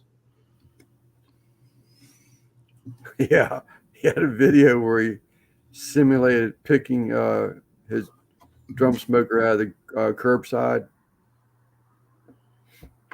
Derek's got a bunch of drums over there at his place, but every one of them's had petroleum or something in them. Yeah. I guess you burn them out, they'd be all right. I don't know. What's up, John L? Hey, Gone. Where have you been? I haven't seen you around a long time, John. How you doing?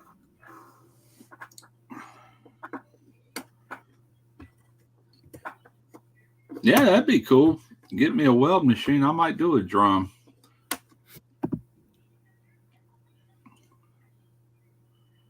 Oh, next thing you know, I'll have pipe notchers, pipe benders, all that shit. Yeah. Trying to find a place to keep all that crap. I would think a drum now. I mean, I don't know. I mean, you probably have to get into some of the different colors and stuff, but I mean, I watched Dutch's video on it, and I have an idea of what needs to be done to build one. But I mean, if you had a source for the proper drum, that's quick, easy money. Yeah, they wouldn't be hard to build if you had the right material, I still remember how that gateway was done. It was two pipes coming in at the bottom for the vents coming up with the little cap things that you can open and close. Then it had like a heat shield around the fire basket that would protect it from overheating the walls, the paint. And then I had two different grate levels. And the vent on mine was nothing but a piece of pipe with a flange thing you could also move back and forth, like a daisy wheel or whatever. Yeah. That's all there was to it.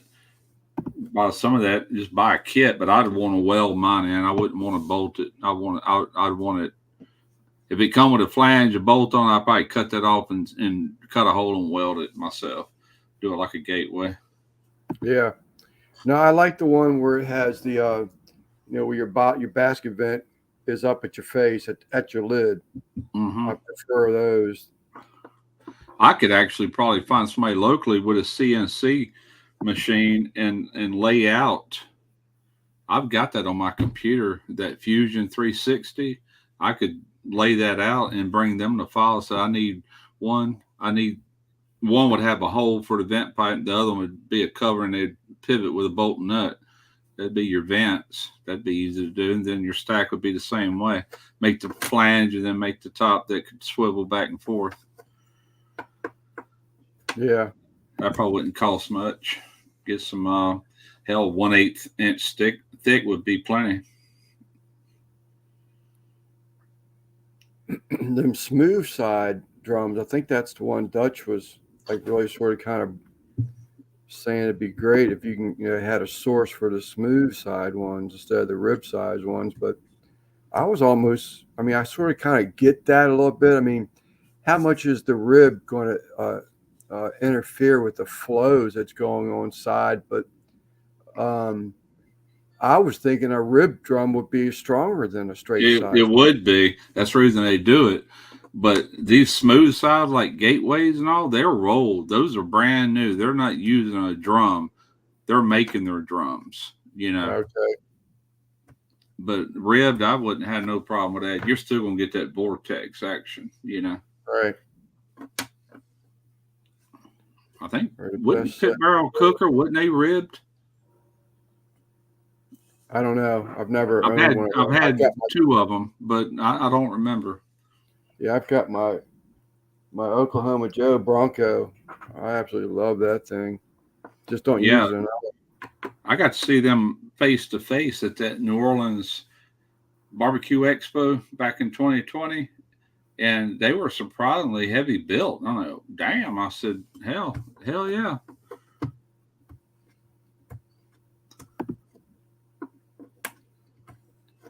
Running good. Fire cups must have been a breaking. Might have to break my record.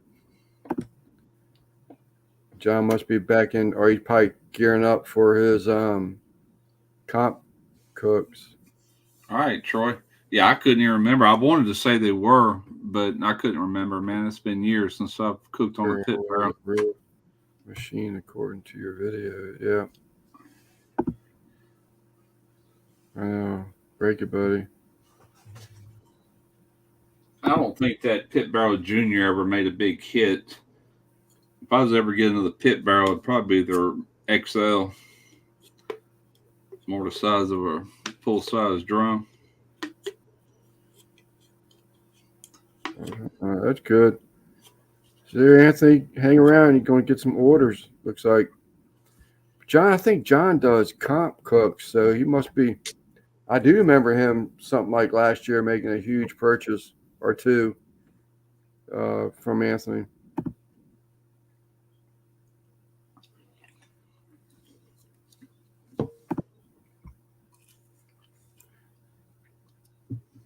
I haven't seen Anthony in a while in a chat. Good to see you, Anthony, or see you in the chat anyway.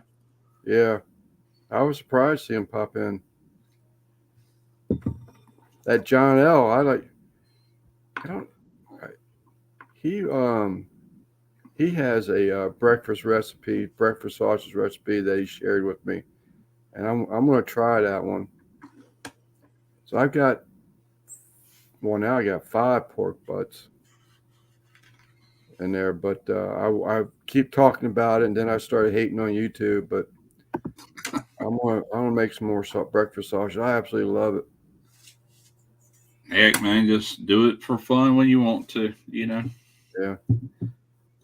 YouTube's gonna do what they want to do regardless. So. Lipa. You lost me on that one. Has me practicing a lot. Next collab is breakfast themed. Yeah, there you go. Well, I think he already said something about that. But Lep had a suggestion too, Guggen. I don't know if you've seen his suggestion. I think his would be a little bit of a competition. I'll tell you a good one that you could use in that collab, or anybody that's listening. If you got some leftover brisket, well, I know there's no such thing as leftover brisket, but do a brisket hash. I did a video with that, and at the very end, I cracked 2 eggs right on top of that hash, put a lid on it to let them cook, but yet where they're still runny in the middle, and that was good. Rob, you may have just lost a friend. I'm thinking about getting the Pit Boss Champion barrel. I didn't know Pit Boss made a barrel. I didn't know they made a barrel either, but Guggen is such a hater of Pit Boss. Grating the Kamado after 6 to 8 minutes. I closed the lid, let it come up to temp. Same process here because they are reliable. And, those that kettle, man, I'll tell you what, Liz Lipa was Team Fire Cups member and badass. Okay. Who was banned by Jealous Devil for using Fire Cups? Liz Lipa was Team Fire Cups member and badass. I was reading. I'm ahead of you. I was reading Anthony's comment. Hey, Angie. Pit Boss is gross. Sorry, Rolling Smoke. That See? means Told you Jealous Devil must have their own starter or something. Don't you? She was banned by Jealous Devil for using the fire cup. Really? Dang. Did they have their own fire starter? Oh, that don't even make sense. Must have. That's the only thing that would make sense to me, that they went off brand from their brand. Right.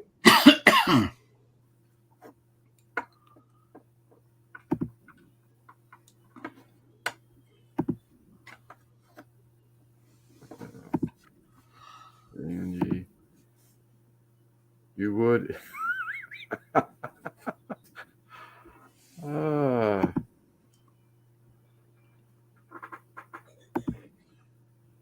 This is still doing well, but not as well as after not being allowed to use fire cups. That don't even make sense. No, it don't.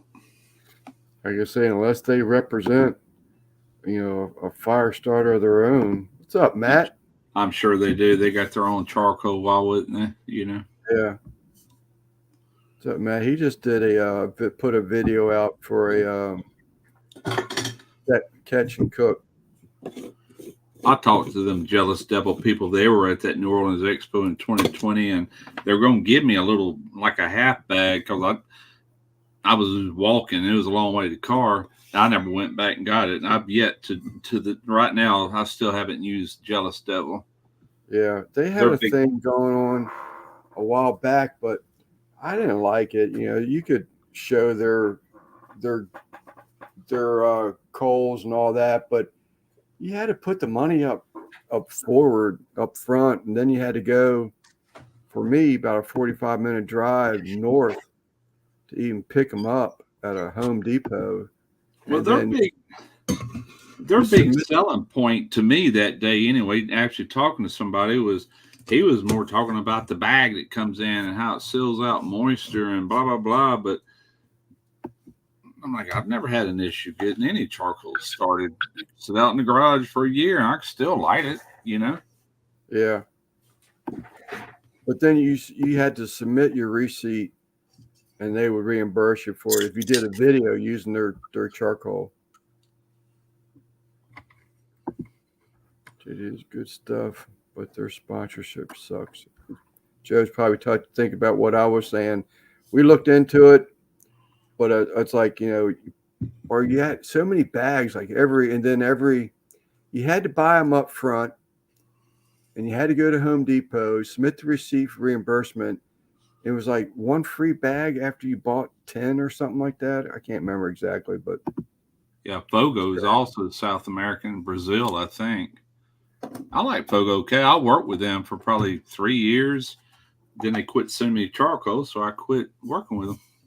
Yeah, I ain't gonna pay for it. I just soon have B&B or Kingsford. It don't matter if I'm using that kind of grill, Yeah. Hey, Matt, type 805 in the chat. I like that, and your link will be posted.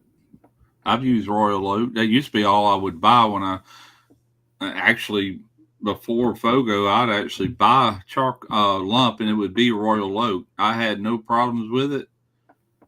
It was sized right. It wasn't big chunks like the Fogo, but I didn't always want them big chunks. It really depended on what I was doing. Yeah, there you go. Right here. Robert. I got caught up again. I just got a text saying that Pit Boss did come out with their own barrel about a month ago. Okay. I don't keep up with what's going on in the barbecue world like I should, but I used to. I used to be deep into it, man.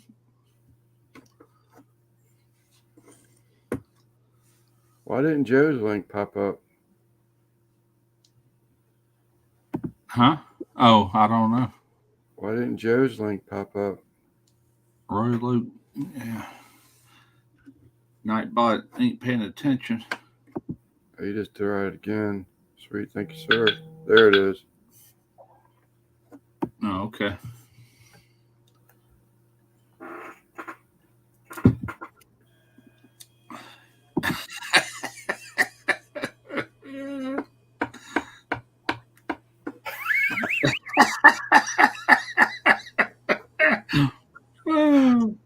Oh, yes, pitballs. Joe and Nightbot gonna duke it out. Yeah.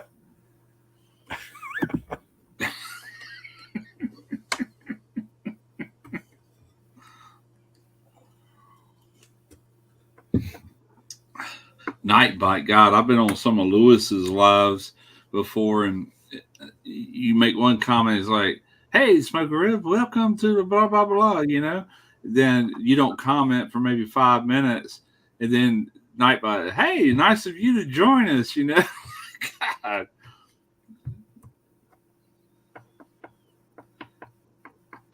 Papa, Texas. There's my fellow model train person. What's up, Papa? There you go.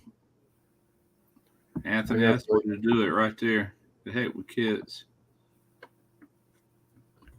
What's up, I used to Papa? think about adding that to my gateway, the little hinge for my lid. I'm like, I ain't doing that. Thing got a hook on it. I never did. Especially I didn't want Bills. to drill through that paint either. That paint looked good today. I sold it. Like 3 to 4 upgrades. Well, Anthony, didn't you even have a buddy? I can't remember. It's been a couple years ago. A buddy or acquaintance one that he actually was a drum builder. So I remember wanting to get him on the live show one time to talk about his drums, but that was about the time we had some stuff going on within our live chat when we used to have 3 people. So I don't know whatever even transpired from that. I remember something about a guy you knew that did drums also. Do y'all even know the definition of a buddy? I don't know. I'm afraid to ask. We're butthole buddies. We're the best kind. Nobody who with a buddy of mine. We're chuckle-lugging butthole buddies. Never mind. First time hearing that one. Is that what you had in mind, Joe? It's the only thing I can think of. Like Pitbull's barrel because the door at the bottom swings out and contains a fire basket. That being in a wheelchair, yep. Okay. Don't have to reach down. It contains a fire basket bin. In a wheelchair. I don't have to reach down. I tell you what, I used a barrel, or we used a barrel. You can see it on that Memphis MMA video I did. I can't remember who makes it, but it was it was built and sold by somebody. It wasn't a homemade job, but it had a door at the bottom that you could access. I did like that part, and they had that patina look, like they rusted it and then clear coated it. I liked it. I like it a lot. Like it long who time. makes it.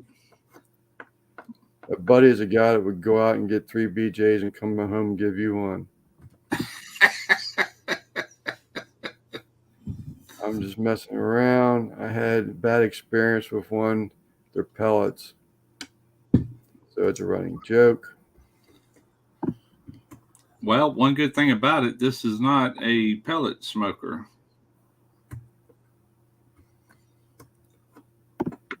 I can't say either way. I've never owned a Pit Boss. They have reached out to me way back 3 or 4 years ago. Nobody reaches out to me anymore, man. Nobody. Other than Chinese, they always reach out to me. Yeah. Was it Grill Sergeant? He's a huge Pit Boss person. Yeah. Jeff, he was doing a lot of Pit Boss videos while they were sending them. Then they quit sending them. So, but he gets everything now with this barbecue source. What's the name of it? Smoked barbecue source. Smoked barbecue source. They send him pit after pit every day. Just about something's coming through the door. It's like, really? yeah. He does I'm videos talking with it and eventually Yeah. sells them or whatever, you know. Yeah, no, I knew that. I was sorry. I was Oh. reading Anthony's Company at the same time. I didn't realize that Huntsaker. First I ever heard them was what's that buddy of yours? He uses it in his kettle. Yeah. Troy, not Troy. Had a heart attack last year. Damn it! A big channel. A big channel. Barbecue guy. Yeah. You know him. He had a heart attack. I think he used to write books or something like that. Rye. Right, that's it. I didn't know he had a heart attack. I thought he was on the verge of a stroke or something. Oh, maybe I heard wrong. Cooking with Rye. You're right. Yeah, Troy. yeah. Cooking with Rye. He did he had first I ever saw Huntsaker. They were in a grill. They made cast iron grates or something like that for kettles. Yeah, the thing about the Huntsaker, they got that thing that is that vortex, but a drum does that anyway. Just the way it you got that spiral action. I don't care what kind of drum it is. It's just the way the convection of it. So natural convection, you know, because it's round. But Yeah. I guess they increase that with that little blade looking thing that sits in the bottom of it, you know. Yeah. Yeah. But that Gateway I had, shoot, man, everything I cooked on it turned out perfect. It just did, you know, didn't have to worry about it. You get your temps right. And any drum smoker is more of a hot and fast, but not really. I mean, it can hold it, they love around 275. If you want to try to get 250 or under, it's kind of a challenge because at some point it's going to try to run a little bit hotter, but it always turns out good. I had that diffuser in my Gateway. It's kind of like a deflector, but it's got holes all in it, different size holes from this size all the way down to small ones. And that's supposed to be to where you can cook on the lower grate and kind of the heat from here to here kind of stays the same. I never tried it. I always cooked on the top grate. Always. I had everything to hang ribs with, and the whole time I owned it, never once hung ribs with it. You know, Yeah. I paid for all that to have it and never used it. But when I sold it, it all went with it. I think coming like 16 hooks, you know. Yeah, I do love hanging ribs in a drum. Absolutely love it. There is, in my opinion, hanging rack of ribs is by far better than, you know, just stick burning them, kettle cooking them, whatever you want to do with them. But hanging a rack of ribs in a drum is absolutely excellent. But I highly recommend, if you're going to poke some holes in it, check out Jeff Rice, Dead Broke Barbecue. He has a video on double hooking them. And I do highly recommend that because I saved my arse, but I came real close to losing a rack of ribs one day. But ever since then, I always start double hooking them, and I believe in that method. Well, you know where he got it, don't you? No. Jeff Rice? Yeah. Yeah. I did this video years ago. It's called Pit Barrel Briskets, the name of it. And I hooked it 3 times. Hooked it right in the center of that brisket, then I hooked it again, then I hooked it again. Like that. Then then it started shrinking, of course. But I did that just to make damn sure it was hooked. I didn't want to hook it in one spot, you know. Okay. And I'd never seen that done until I did it. Now I ain't saying I'm the only one, but I am saying it just come to me one day. I started linking them like chains, and then I hung it, and it kind of flopped over when I hung it, where I hung it, but it finally shrunk down. But I finished it off on the grate. You can't cook a brisket all the way through hanging like that. You're going to have an accident, you know. Yeah. But, and they're so heavy too. But yeah, exactly. You know, the chain link, because that's where you remind me of it. You know, when you got those hooks, that are hooked, it reminds me of like a chain link fence. You know? Right. It's supported. It ain't going nowhere. But see, Joe's recommending here about a pro tip about putting foil on the basket. If I cooked on a lower grade in my Gateway, I would cover half the fire basket with foil if he was cooking low. I always try to spin mine, but be honest with you, I didn't do many ribs on my Gateway the whole time I owned it. And the only ribs I did go to the SCA event here. That's on video. That was in 2020. And I laid them flat because when you're hanging ribs, a lot of times they'll twist on you. You know, we wanted these ribs to look good for competition, so we laid them flat, pushed them in good and everything. They turned out really good. But eating ribs, heck yeah, hang them all day long.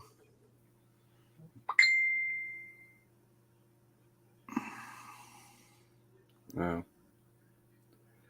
All the JD members were told to stop using fire cups, that they would ban lossless. I don't know. I don't get that. I don't get that at all. Unless there was some type of contractual thing with Jealous Devil and a potential fire starter, It's direct competition. That's why, when it comes down to it, it sucks. But two different products, though. Unless they have their own fire starters. Right, unless they had their own fire starters. And I'm sure they probably do, but I don't know that they do. Let me look it up. Hey, Siri, look up Jealous Devil fire starters. Here's what I found. Boom, fire starters. Jealous Devil fire starters. Shape and formula ensure maximum performance. All boom, no bust. Clean and odor-free, blah, blah, blah, blah, blah. Yeah, they got their own fire starters. So that's where it came from. Then that makes more sense.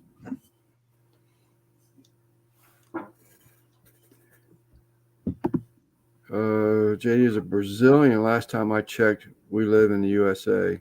Okay. So American made versus not American made.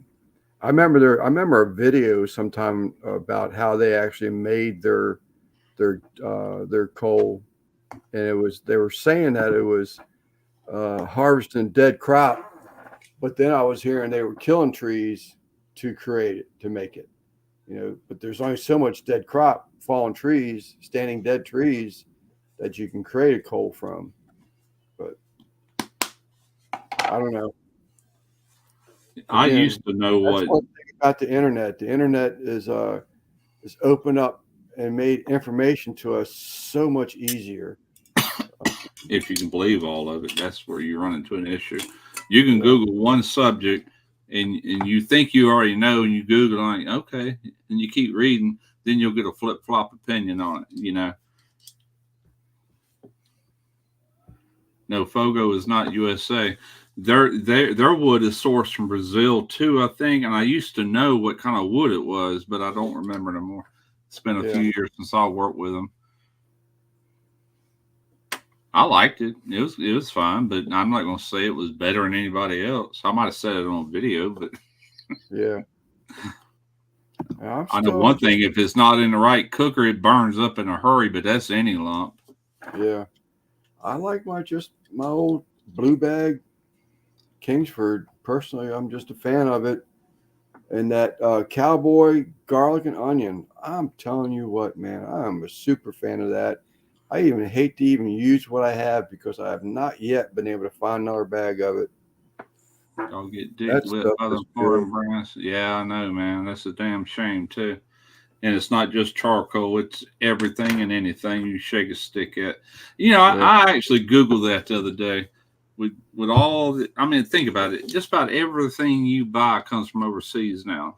China being primarily.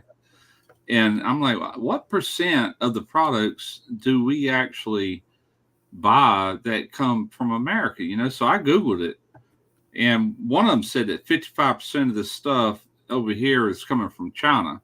And another one said it was way low, like 19% of the stuff is imported. I'm like, that can't be right. That kind of goes back to what I was just saying about Google. But then I got to thinking about what is bought and sold more than anything out of everything. That's food, canned goods, noodles, all this stuff. Some of it is imported, but a vast majority of food items is right here in America. And so that accounts for a lot of the products. So I thought about redoing the Google search instead of just products, because that covers a vast amount of things. Kind of narrow it down to like, what would you use? But that's why it showed most products over here still being USA is my way of thinking, because of food. Right.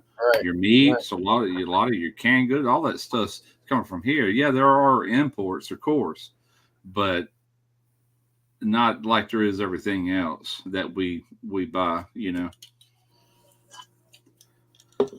Damn shame. Yeah.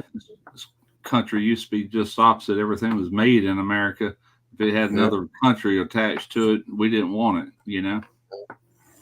Just like them trains. I'll say it. I'll bring them back again. Those trains. Made in the USA.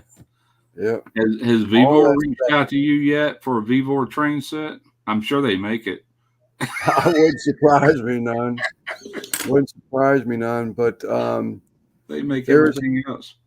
Yeah, this guy was talking about these. It's all pre-purchases anymore because nothing's made here.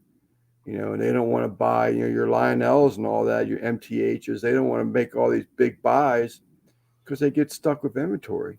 Yeah. And it's imports. But the same token, if they don't buy enough, you're going to wait 6 months to get a second or reorder of it. So yeah. But unfortunately, it's it's the parts is the same way. So the rule of thumb is just buy older shit. It's made better anyway. But well, I can remember in the 70s going through Birmingham, Alabama, and Birmingham used to be a big steel mill area. All these steel mills. When I was up in Illinois after Katrina, I think it was called Granite, Illinois. The bunch of steel mills still up in there, but a big majority of what's still being used over here, if it ain't imported from another country, we're also getting it from Canada, which I probably wouldn't be as opposed to that. At least they're on the North American continent, but Vivor is going to take over the world. Do they make a Toyota Tacoma yet? They probably do. They probably got a knockoff of it. They make everything else. And they engineer cheap into it. They just do. They could actually make a decent product, but they engineer cheap into everything they make. I was watching that channel I've been binge watching, and he accepted a Vivor magnet drill press with a magnetic base. We used to use them at the shipyard. They're pretty cool. You turn the switch on, you got to plug it up, and that whole base becomes a magnet. It's a strong magnet. And it's a drill press. Well, they got one, but the only thing is the track it runs on is made out of aluminum with all this give and stuff. I'm like, they could have so easily used just regular steel on that and improved it big time. It worked all right, but how long would it last? That's the question. But you can't argue with the price. That's for damn sure. All their stuff is rock bottom. Yeah, that's true. But he says this about the Vivor thing. I tell you, they sort of kind of went quiet there for a while. Yeah, I've gotten one email from them in the past 2 months, maybe, or maybe not quite 2 months, and all they're talking about right now is just offering you discounts on your first purchase. And I'm like, yeah, okay. Yeah, Granite City was. Hey Siri, Google Granite City, Illinois. Make sure I'm right. Okay, I found this on the web for Granite City, Illinois. Yeah, check it out. That's it. But anyway, they had some steel mills around there. And the reason I know, because when I was up there, I was displaced by Katrina. I was actually looking for employment and found myself in Granite City, thinking about going to work for a steel mill, but I never did.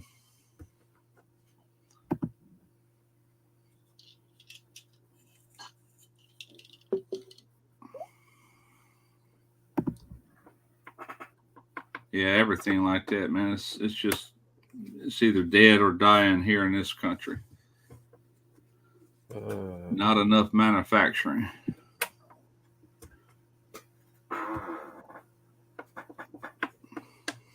That's what used to kill me. I worked in a naval shipyard building U.S. Navy ships, and everything that rolled through those doors and gates to bring material in, all of it was overseas, man.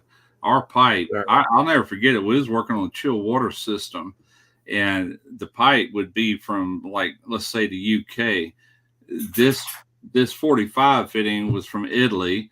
This 90 was made in Mexico, and nothing really lined up right. They had to transition the inside of this to even get close to the right schedule. It's all Schedule 10 stainless. And I just shake my head. So they want picture perfect quality on these ships, but they give us this shit to work with. You know, it's like, Right. what are y'all thinking? You Right. know, it's like, my God, but that's your only options because we don't make it no more like we used to. Not in the, you know, not to settle the demand. There's already a shortage of it. That's the reason it's so high.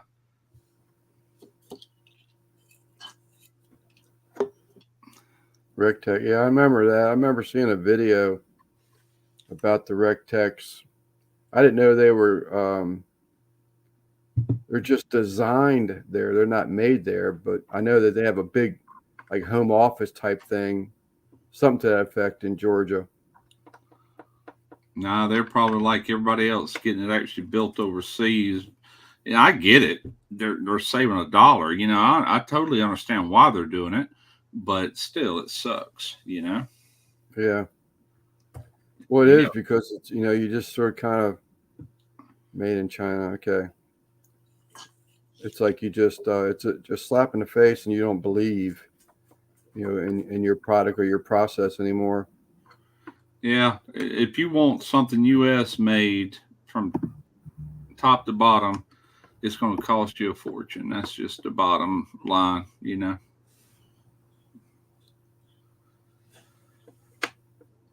Yeah, I remember that Anthony put out a video or something on that. I don't really follow him. I used to watch him all the time, but he just got a little too gimmicky for me. I never did follow him. I'm not saying I never watched the video because I have, and I just couldn't really follow him. You know, I don't know why. Well, I used to like his videos, and then I think the last one I ever watched of his is when he was doing a comparison for the Franklin stick burner. I think Yeah. it was. I mean, them guys like him and all, they started way after I did. Of course, they did way better than I ever thought about doing, but still, no, I don't know. Just wasn't my cup of tea. What's up? I'm gonna get the heating pad. You look tired. Oh, well, yeah. George. I'm hurting badly. You're hurting. Yeah. They're all going. I'm sorry. I made bigly in China.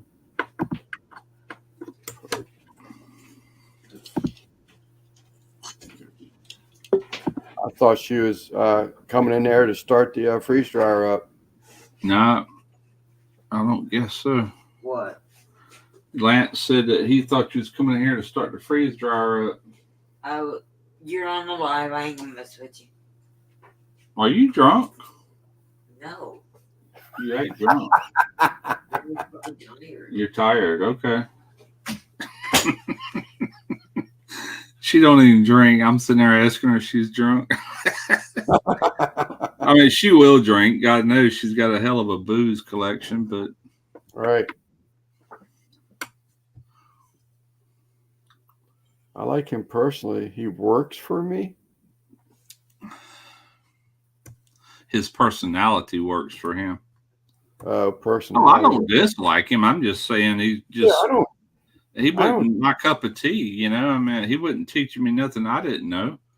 Yeah, You know. I don't like hate the guy or anything like that. It's just, I mean, he just got to get where he was just cheesy for me, and Yeah.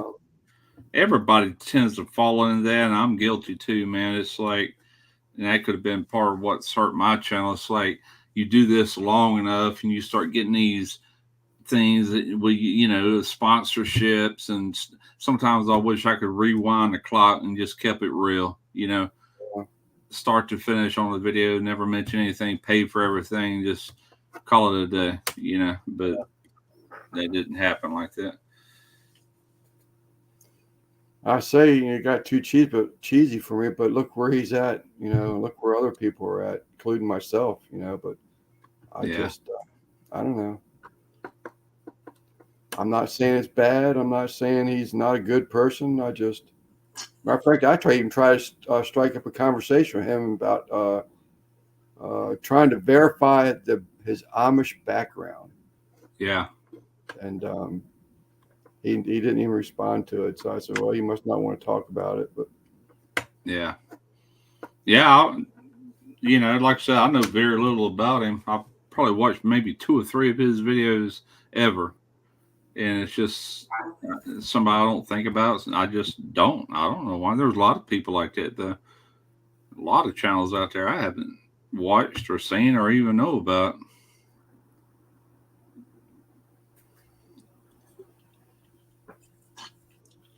Yeah. Yeah, you're exactly right. And I'm guilty too on that. I'm definitely guilty.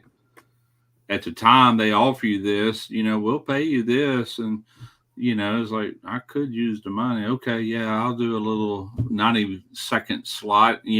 What could it hurt? It actually does hurt. Overall, some people can get away with it. Well, Chud, how long did it take him when he started? Next thing you know, he's doing these same things, vitamins or whatever. It's like it has nothing to do with what's at hand. Now I do have a code, and if it didn't relate somehow to cooking or beverage or something, I wouldn't do it. But when you see me do a Vivor deal, that's because I want that product. They don't pay me. They don't pay me nothing. It's just like I want electric sausage stuffer. Okay, yeah, I'll do a dedicated video but that thing just happens to work really good. How long will it last? Who knows? The more I make sausage, probably it'll outlive me. Yeah. I remember Chud when he did that. I was like, all of a sudden he did this commercial for that Manscaped. And I was like, what? Yeah, I never got reached out to by them. They come along after I was already on my downhill slide. I am interested in his mom's. His mom put out a book, and he did that at one of his lives once. I think she was it dips or something like that?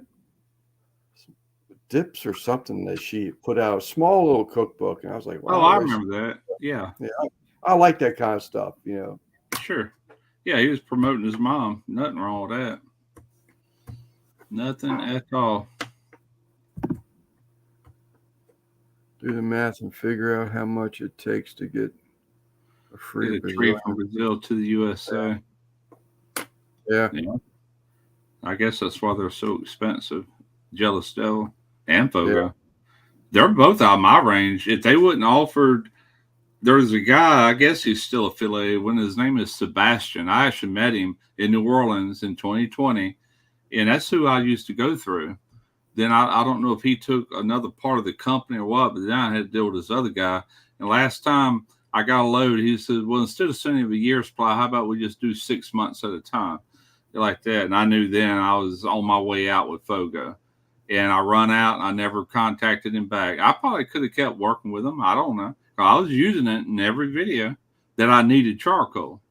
But on my offset, don't really need charcoal. I mean, I'll start my bed a lot of times with charcoal, but I'm not actually cooking with it, Yeah,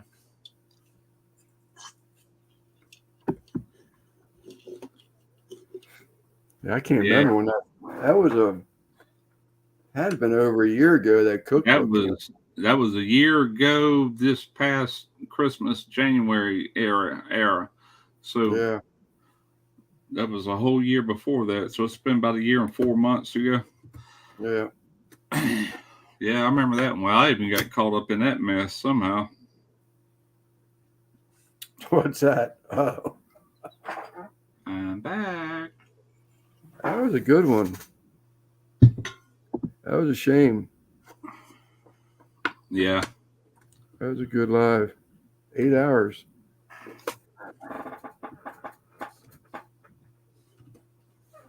But did what we had to do. Yep.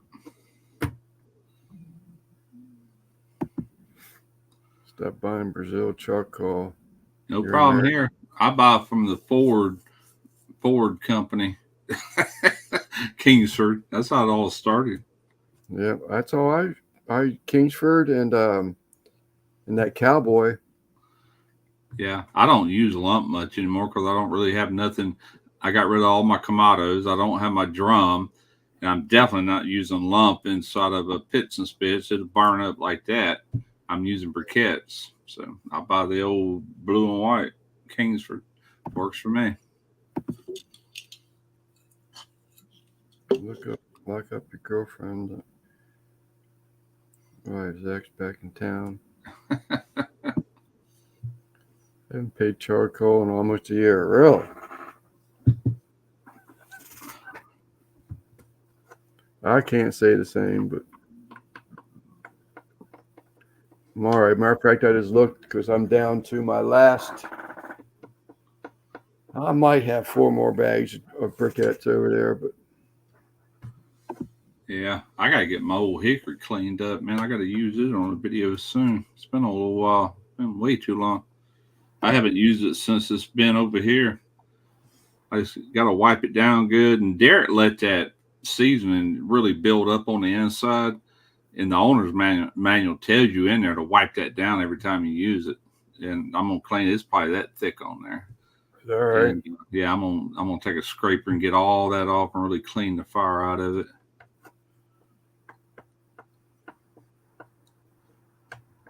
Yeah, no, I agree. But I don't even get all that free stuff like some of you middle-aged channels, I'll call you. But I get some. I'm grateful for what I got. I used to get a lot more than what I get. I'm talking about stuff I really want to have. I used to get quite a bit, but not anymore. Some days are pretty much gone. For this channel. That's one reason I'm looking for this new channel. I get it up around. I get all kind of tools I want. But I don't want to damage that channel either. Kind of like I just said I've done with this cooking channel. And I know I have. People get tired of it. Oh, crap. He just, this product, that product.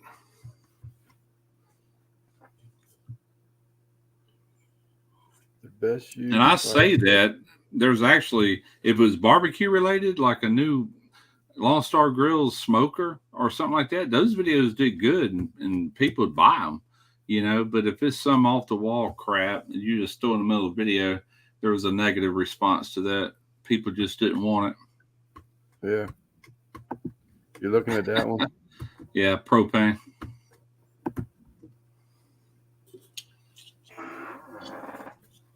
I got a 30-pound bottle out there. I need to go get filled. You can use that old hickory with charcoal and wood, or you can use propane and just wood. That's my preferred method, man. It uses very little propane once you get that wood lit. Mm-hmm. And holy crap. I know why they're so popular.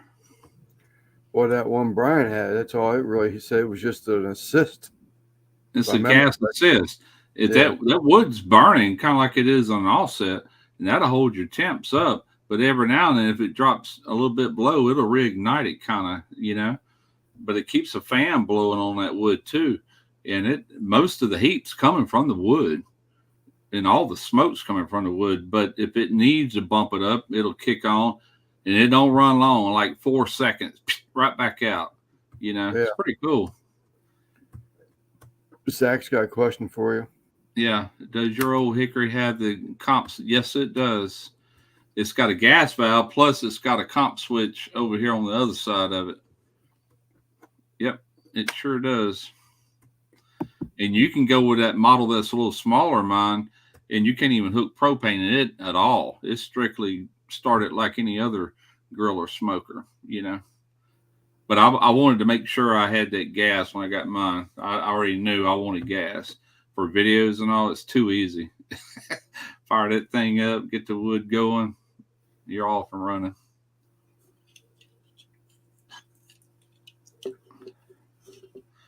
I want to do it that brisket, but man, I ain't in a situation to pay that kind of money right now. I'm telling you, man. I thought weekend before or last weekend, wife and I went out to breakfast, and the town we were in, there was a grocery store there I've been meaning to hit, and they had briskets in there, and I was like, oh yeah, man, look at this. Damn brisket behind on the butcher counter. I can't believe this. $9.99 a pound. How many briskets on mine? Well, if you go back and look at that one brisket video I got where I went all night long, I think it was an 18-hour cook on purpose.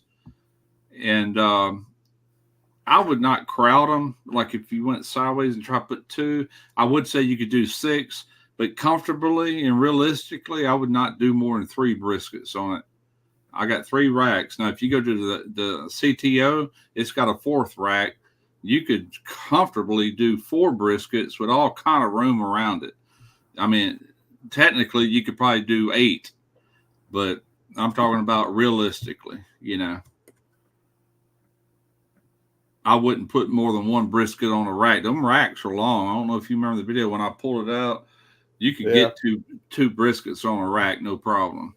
But I wouldn't. Yeah, I know, Guggen. I've got those links still, but I haven't messed with it.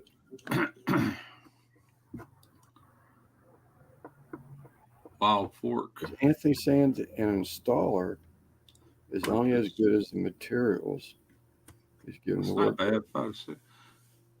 An installer is only as good as the materials he's given to work. That's true. And when it comes to work, you're only as good as the tools you have to work with. It's basically saying the same thing. Yeah, even that's. I mean, I wish we had hit 5 or 6 pounds, but I thought y'all were cheaper than $5, $6 a pound in Texas. I don't even know what they're going for around here. I haven't looked, but I am wanting to get one. Another grocery store that's actually local to me, they're $7.99 a pound consistently. And this new one that was out of my town, about 40 minutes away, we went to, they were $8.99 a pound. I was like, damn, man, this is crazy. Yeah, but if that craftsman's got better tools, he'll have a really good looking turd. Or trophy, my bad. I'm Congress anymore locally. Plentiful at Costco, but not anymore. We don't have a Costco. We do have a Sam's Club, but I'm not a member. It's all the way in Gulfport. That don't seem like far, but it's pain in the butt to go there. So we let it drop years ago, actually. Memberships. Yeah, I kept hearing a rumor they were going to build one right at the road by our academy. A lot of land right in there. I wish they would. If they did, I'd go there all the time. Y'all had was it Berkeley Jensen's wholesale clubs in the South? Yeah. Never heard of them. We got Costco and Sam's. That's it. That's pretty much it. HEB, yeah, we don't have them either. I would love to. Yeah, again, I agree, Guggen. I would love to have a HEB, or even if I don't have one, if I could at least drive to go shop for one, just one time, Has HEB ever expanded outside of Texas? Does anybody know?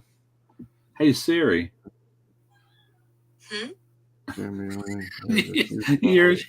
Is there any HEB stores outside of Texas? I found one. I don't know, Jeremy. That's still in Texas. Palmer, Texas City. Never mind, Sarah. Here it is on the map. I don't care. That's in Texas. Simon says Mexico. Really? Yeah. Well, I'm definitely not making that drive. Mexico doesn't count. No, neighboring state like Louisiana, maybe, but I was just curious. Yeah. No, I think you took that the wrong way, Anthony. I'm not saying he doesn't know anything or he doesn't have a lot of followers. I can't get along with his personality, the way he does things. It's just not me. It's not saying anything his abilities. No, me either. I don't know the guy. I mean, I'll be honest with you, I just never have really watched him. If I started binge watching him like I do a lot of channels, but I don't do that with barbecue channel because I have a barbecue channel. You know, I'm certainly not talking smack on the guy. I don't know him. I just don't, you know. He wouldn't be as big as he is. I know he's got a big following. I don't know how much, but he wouldn't have got there by not knowing, you know. He's got to know his stuff. Right.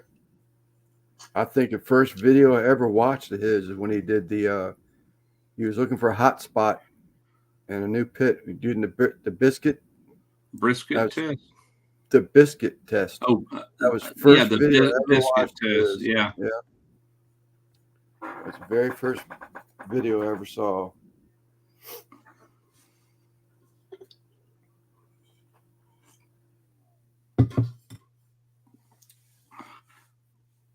I normally whip out my laser thermometer, let her heat up good, and lift the lid and start hitting different zones just to see. Yeah. Don't take but a few seconds. They all have hot spots. My offset from my Lone Star Grills, believe it or not, it really depends on the tuning plates where you had them at, but the hot spot always leaned towards the stack end. Believe it or not, that was always the hottest side. You would think it'd be closer to the firebox, but it wasn't. It was just pulling that hard. Yeah, it drafts really good, but like I said, I did use tuning plates, and usually one of the tuning plates was within, I don't know, quarter to a half inch from where the fire comes in. So it's missing that, and it's traveling across, and at the end, it kind of opened up, so it was always hotter there. But you could balance it out to where it was like within 10 degrees from one end to the other. Mm-hmm. Excuse me while I whip this out.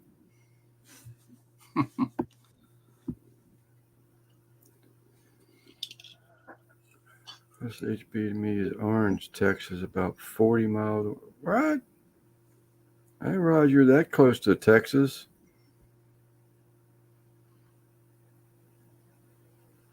That's not bad at all. I know about where he must be close to Lake Charles or something that way, or even closer. It sounds like he said before. Chewing gum online. How's that? Didn't you do a practice run for upcoming event, Rob? Or was that? I saw the family review video, but don't you have a comp coming up in April?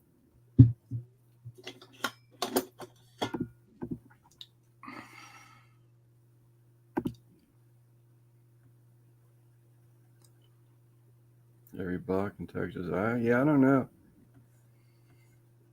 I think some competition cooker was saying that HEB even I don't want to say sponsors him, but I guess they do. I mean, you know, giving him meat to cook and his competition cooks. Zach may know that. Answer to that. makes sense. So no one busts their asses or are nice because they haven't bullshitted into a ton of followers. Got it. So no one busts their asses or nice because they haven't bullshitted. I'm not even sure if Zach wasn't the one that said that, maybe. About the sponsors. About being sponsored by HEB, or maybe They might have their, I don't know about them, but I know Walmart has their own barbecue team. I've seen them right here close to casinos. It's called Grilling on the Green. Every year they have a barbecue comp here. And one year I went there and actually walked around, look at all the smokers and the teams and stuff, just looking around. And Walmart won that day, their team. So, all right. I would think HEB would have their own team, but I don't know. Maybe not. Walmart is, yeah. The 30 miles, Lake Charles. They're not as big as Walmart, obviously, because they're only in Texas, but Walmart's ever freaking where. Did you see that, Russ?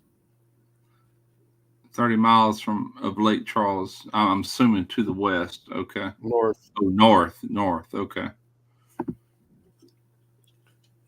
Yeah, you're close. The cook-offs, not cookers. I reached out to them. They sponsor the cook-offs, not cookers. Wait a minute. Let me reread it. I reached out to them. They sponsor the cook-offs, not cookers. That okay. So they might be AGP meat there, but they're not like picking one particular person. That's kind of like when I went to the SCA event in 2020. Hassel Cattle Company supplied every steak that was cooked that day. And then Prairie Fresh supplied all the ribs that were cooked that day. That's how they sponsor, by using their meats, and they got their banners everywhere, and they're talked about when they're naming the winners and all that. That's why they do it. All the exposure they get. Who'd you say it was? The Shed? Is that the Shed? Yeah, at the Shed. Yeah. Yeah, I've seen that video. It's just like coolers and coolers, and all those cookers come in and they just look at it, just piles of meat, and they get the hand select steaks that they want. Yeah, you can walk up and look at all these ribeyes and pick out which ones you want, and you can look at the ribs and look at them. Right. Yep. But isn't there something that you had to like when you went up there to pick something? Didn't you have to like? Maybe it was because your qualifications from a previous event or something.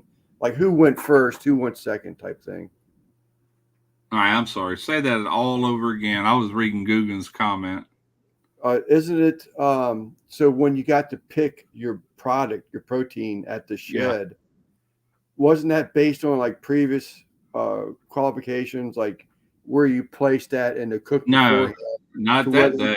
First place or not? No, they got all this meat laid out. You walk and somebody beside you might have done picked the one you had your eye on. You pick what they all look good, man. It was all really good meat from Hassel Cattle. I mean, I've had that meat before, not only that day, but since then. But Prairie Fresh ribs, they were all good, but I didn't pick none of it because I was just there with the team. But I was there with them, walking down, looking at all the cuts, Practice running the ribs today. My buddy is sick. At least they're not like, say, here, you got to cook this. Oh, you're so-and-so, you won this, you get this steak. No, they didn't do it like that. Dumb shit and spelling names wrong.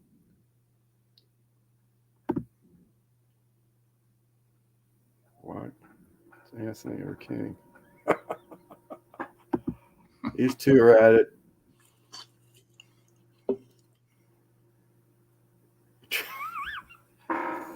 Here we go.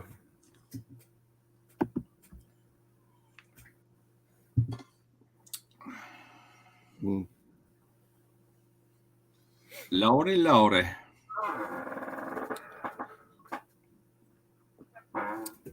Jeannie, just as I just took the last sip of my alcohol beverage, I was going to close this thing down, and Jeannie pops in.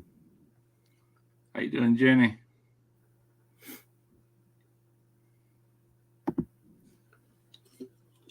How's Jack? Is that really his name, Jack? I guess. That's what I call him. Because it used to just be Loderman. Right. Now it's there was a few times I said in the chat, I said, I don't know what his first name is. I always just call him Loderman. Then it wasn't long after that, I started saying Loderman Jack of whatever the rest of it is.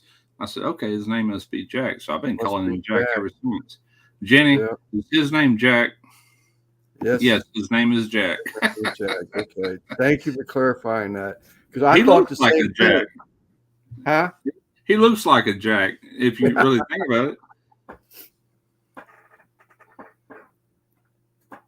Yeah, I kind of figured, after he changed it, because I did make that comment on numerous occasions. I wish I could get. My wife works at Walmart. I wish I could get them to sponsor us. Yeah, but you probably get employee discount off them cowboy steaks. I tell you what, man. That's probably a corporate thing, you know. But like I said, they had their own team. At this one here, local. It wasn't another team being sponsored by Walmart. They had their own Walmart team. Outstanding. He does some awesome work.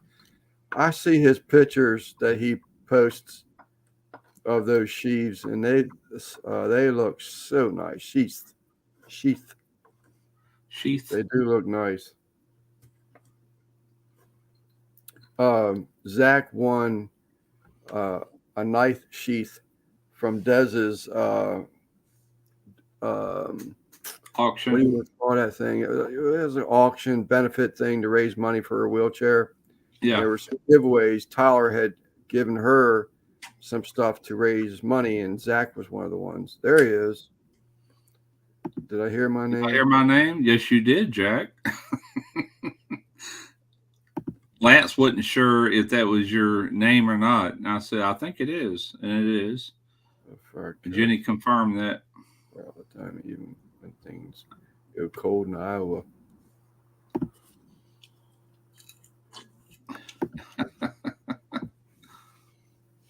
Welcome back, Clint. Did I hear my name? NBL. Lance, you could always just grab another beer. Yeah, that's what Simon's suggesting. I don't have a problem. We still got 17. Yeah, I will have to take a little pee break here, though. No discount on foods, really. I thought employees would get something. Well, then they get the first shot at the manager specials, because I have been there before, and they you'll get a manager special on a piece of meat, and I'm not proud. That son of a bitch could be 2 days old. I'll eat it or cook it because it's still good. It's actually better. Probably it's that time to kind of get more tender. Them zombs in there working away at it. Right. Just general merchandise. I mean, if it's refrigerated, look what dry agent is. That ain't nothing but rotting meat, you know. Really, you know. All right, I'll be right back. Yeah, I'll wait for you. You want to?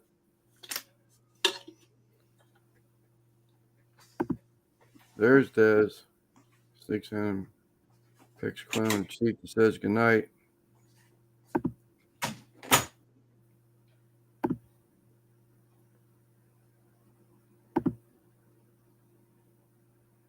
Genie.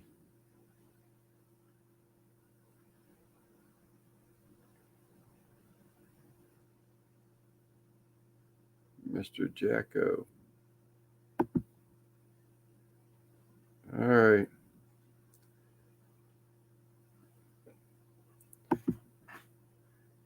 By the way, when you went to bed last night, you left the front door open and totally unlike Hazel was outside. Just so you know. Ted. Chrissy. Okay. I'm hearing all these damn names. Jacko, I'm assuming this is Anthony referring to the grandson. Troy, Chrissy is Chris. Hell yes. By today, eat it. Yeah, I'm not proud. I look for them manager special stickers. It's something I want.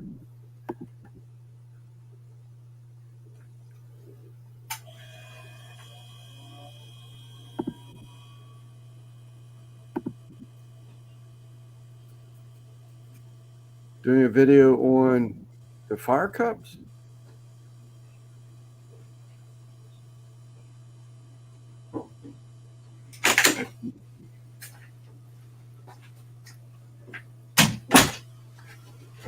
Some of that mullet.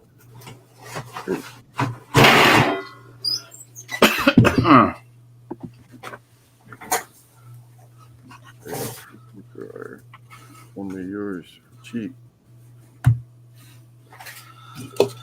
Whew.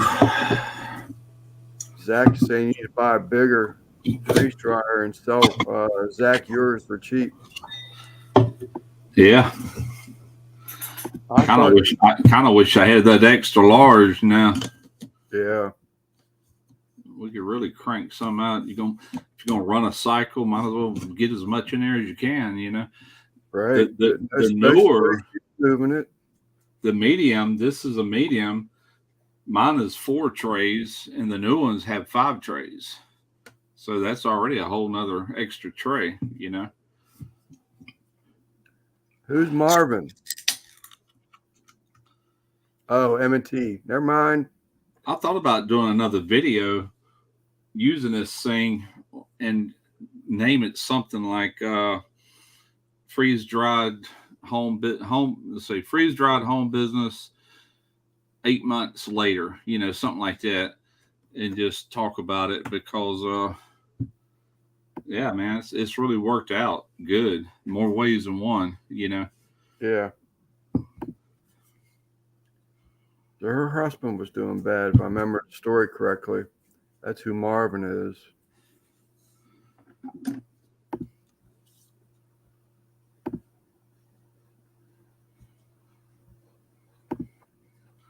Quentin.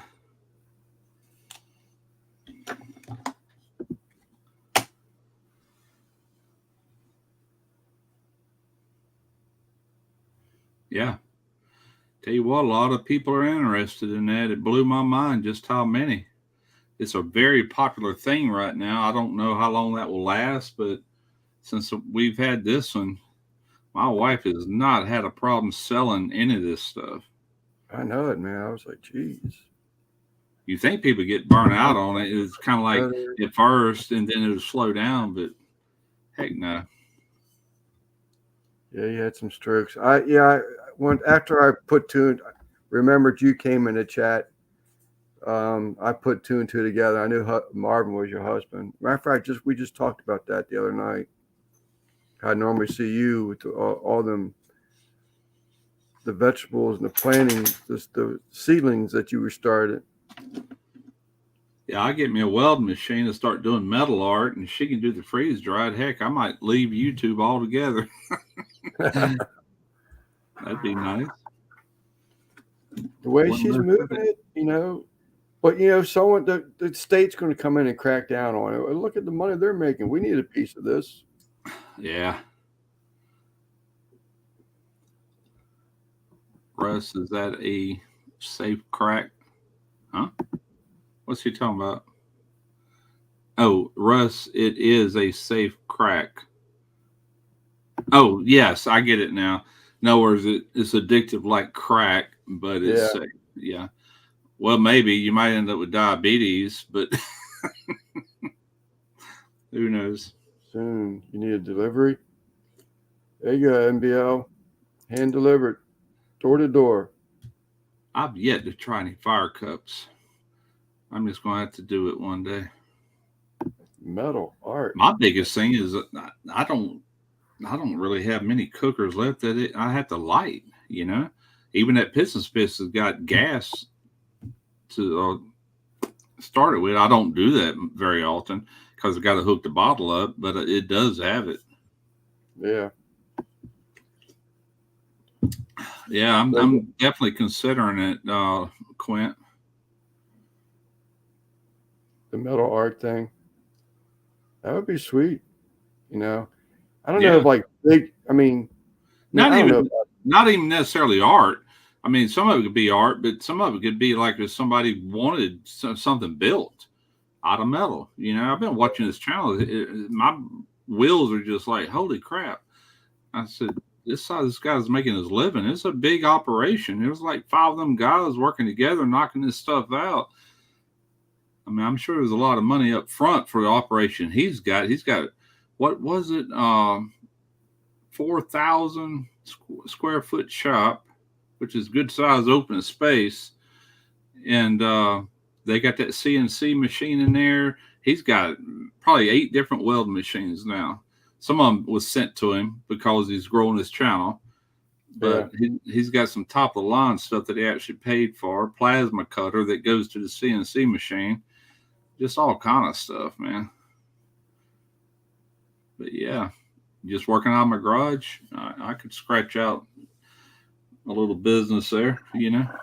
Well, I was thinking yard art. you know, but you know, I don't know. I mean, I'm thinking because when I think of metal or steel, I'm thinking of something heavy. So it's something that just needs to sit the hell outside. You have to keep moving it around. But Oh man, I'm that not reminds me. He did this. Who was it for? It was for somebody's front yard, rich people, and they wanted. You know what DNA looks like? It's like a helix. And Yeah. it's got the ladder that kind of climbs up it. Well, he bought a piece of 30-inch pipe that was 12 foot long. That almost his shop is 15 foot to the top, and they actually got this thing finally stood up and had a square base. They welded it down, and he had to lay out this helix, and he cut it out of 30-inch pipe. You ought to seen the way that thing turned out, man. It was cool. It was very cool. That I mean, you got to have heavy equipment and overhead crane, all that to pull something like that off. But Yeah. you know, telling what he got paid for that piece. Well, they had them damn like windmill looking things made out of, they were art, metal art. And they looked like they were, like they did this as they spun. I don't know what they were calling the things, but I know what you're talking about. those things were cool as hell looking. Yeah. You remember that movie Twister? When that wind was blowing and that lady had all that stuff outside her.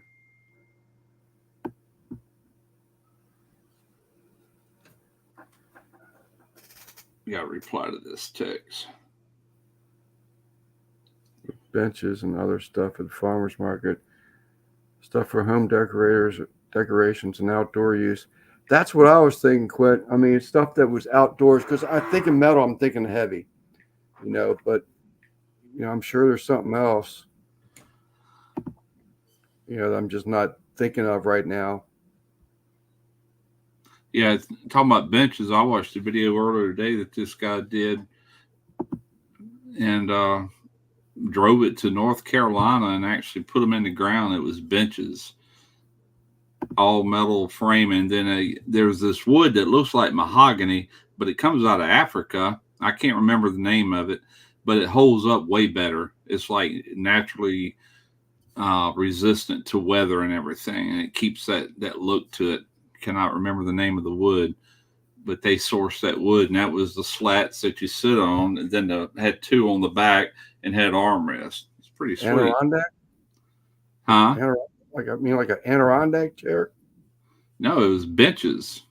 Oh, benches. They had this big pond, and they had like 3 different benches, and one of them sit right there at the pond, like looking out over the pond. I think one went up near the house or whatnot. Purple Heart of Acacia wood? No, that's not it. It starts with a S. Hang on. Googan was saying something about the new Twister movie coming out. I haven't heard anything about that.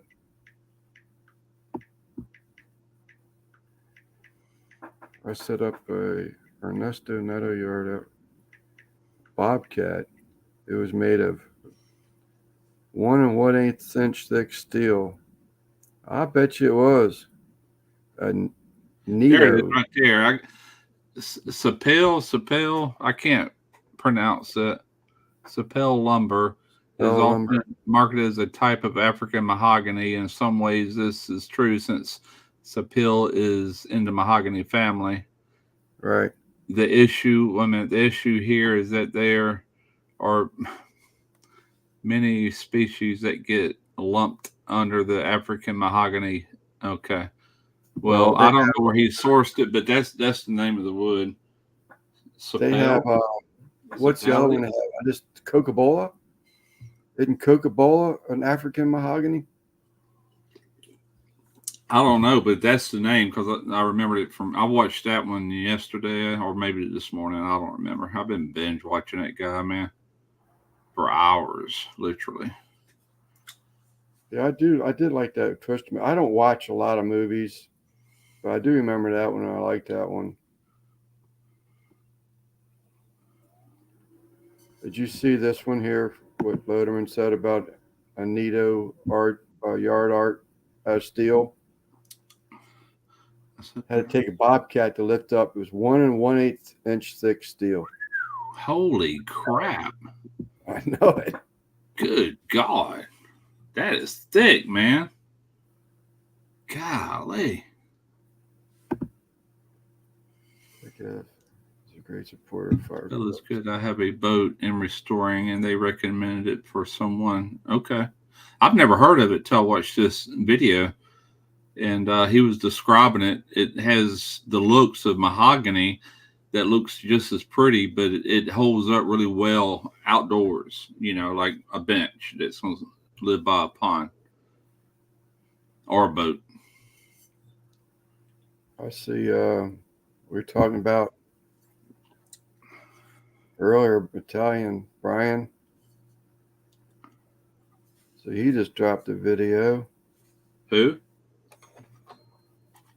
Who did? Italian, Italian, the beard Italian. Oh, okay. Shrimp, potatoes, and green beans. Shrimp, Yum. shrimp, Y'all potato. hurry up, y'all. Hey, Grandpa, what's for supper? Where'd that come from? Hog turds and hominy. Yum.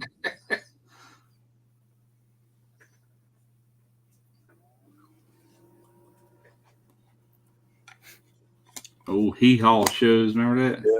Yep. Well, Grandpa would be sitting there wiping that window, and they said, "Hey, Grandpa, what's for dinner?" Then he'd take that hand with a rag and he'd stick it through where the window pane's supposed to be. Today we're having black-eyed peas with cornbread and some smoked pork chops, you know, or whatever. It was funny because he'd put his hands right there where the window pane's supposed to be that he's wiping clean. I loved it when they played the spoons.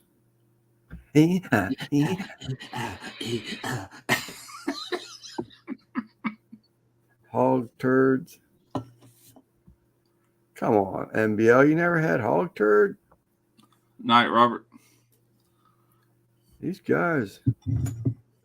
All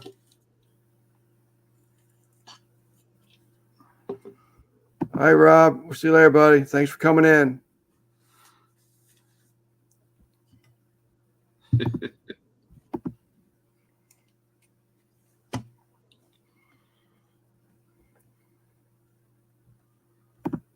He's putting out cokes too. He's consistently putting out cokes. Our cokes, Night, Rob. Anthony.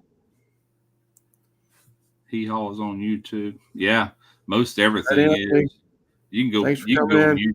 You go on YouTube and find any kind of rerun you can think I'm of. getting tired of the God, man, what is wrong with my mind tonight? You're old like me. Yeah. Geez, Justin Wilson. I'm actually getting tired of his videos now. Getting tired of them. Yeah, just you've seen so many of them, you know. Well, now here's they're my playing problem with not on YouTube. here's my problem with Justin Wilson. And I didn't really realize this not long ago. I was looking for a specific recipe, Cajun style. And anyway, he popped up in my feed. So I watched some of them. Then I watched another one. And he never really told you much of nothing.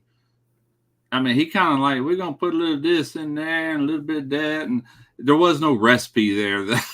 It was a bunch of entertainment. I'm like, okay, you're useless, you know.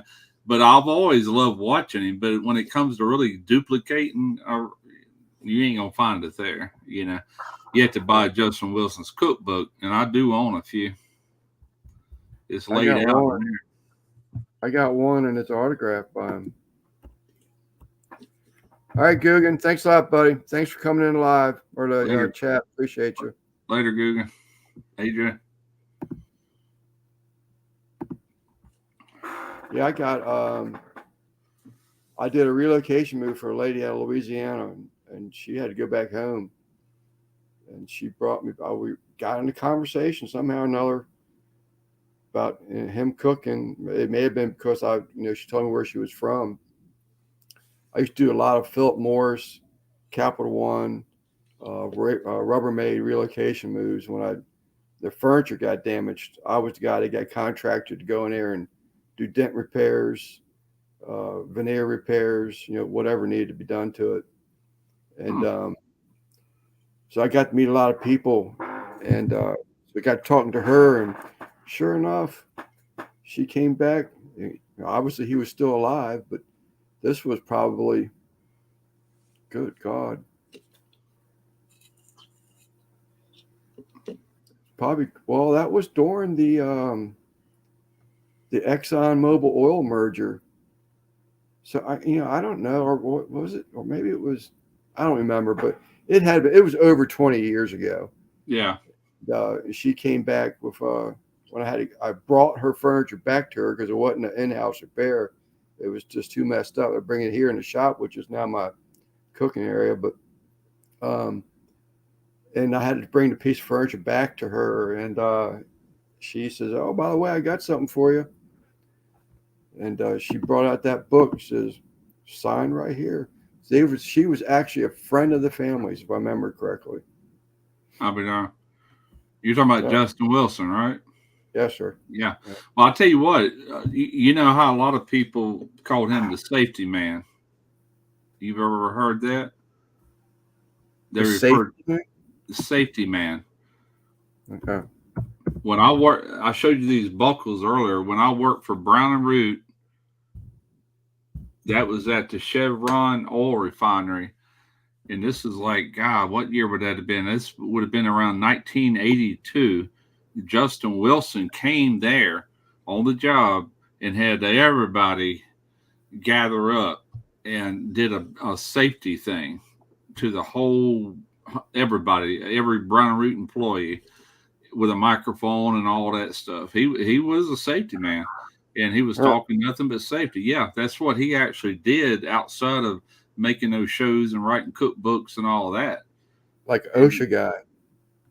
Yeah, but I don't know who he actually worked for or whatever, but it's more of a entertainment thing. You know what I'm saying? Right. The way that went down.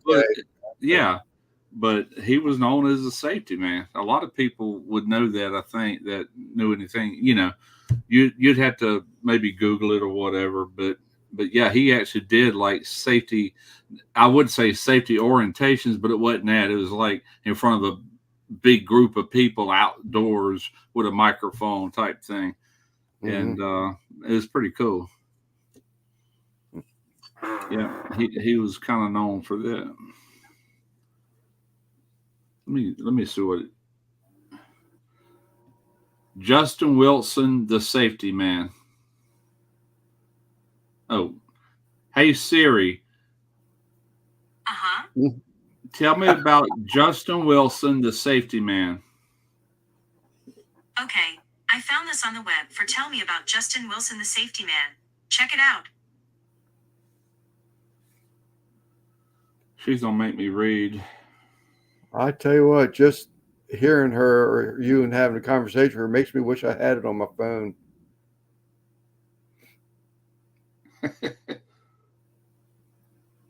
This is Wikipedia. Anyway, I'm not going to get into that, but you can probably Google about it and find out exactly what he was doing. It was more for entertainment than anything, you know. Yeah. Now you're going to make me look. I know I can do a mic thing on good God. Yeah, I can remember sitting in my living room as a kid, and my mom and dad was watching Justin Wilson cooking. It was like, I remember like sometime around the late 60s, maybe early 70s, and he had them old avocado colored stoves and refrigerators back in them days. You remember that? Hey Siri, who's Justin Wilson? Mine's cheap. It just showed me pictures. Let me try something different. Hey Siri, why do they call Justin Wilson the safety man? I found this on the web.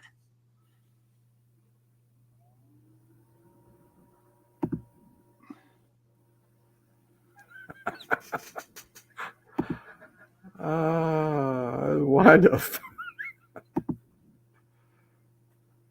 Your these cell batteries. Yes, it does. Operator. All right, let me just try this. Or let's go back to hee haw. One ringy dingy. Two ringy dingies.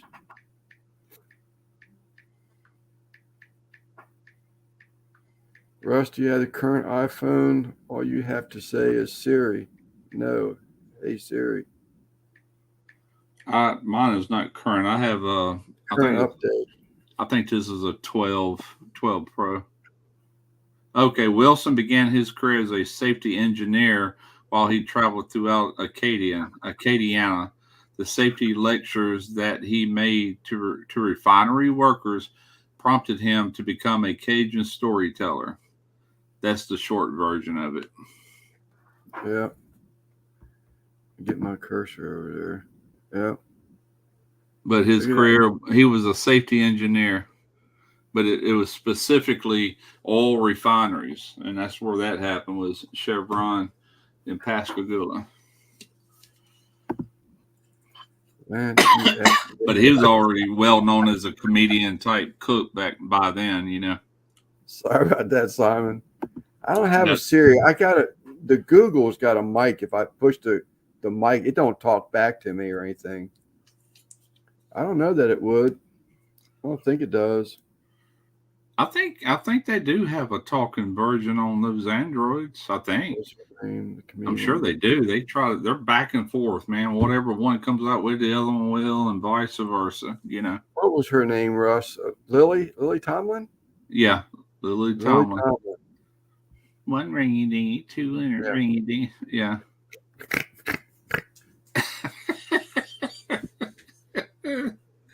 Yeah. You know what's funny? Years ago back, but I think before we had kids, I was married to my first wife. Me and her went and watched a John Travolta movie, and Lily Tomlin was in it. But he's got a sister, John Travolta, that looks almost just like Lily Tomlin, or did back then. I'm like, you know, it looked very similar. I'm like, that's strange. Yeah.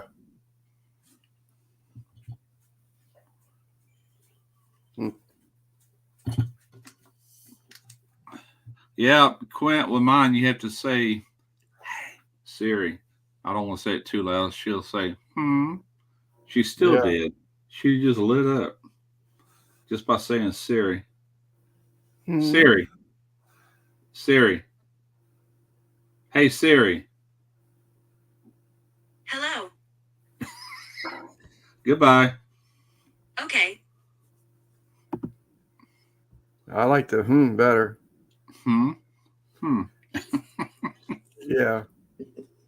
It doesn't talk back to me. I don't remember. I tried it. I don't remember. I do remember something on one of my own droids, or older droids rather, where it actually did talk. But maybe that was an old thing. One ring a ding. You remember that, Jack? Jack, I remember some nights I'll be in here just watching a movie or something, and all of a sudden Siri will start talking. I'm like, either somebody sounds similar to me. I don't know what sparks her, but every now and then she'll do that. Not very often, thank God. Yeah, she was great. I enjoyed her.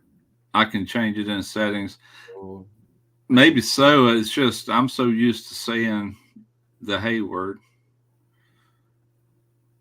I tell you, it was aggravating. There in probably about 3 or 4 videos, I would be like,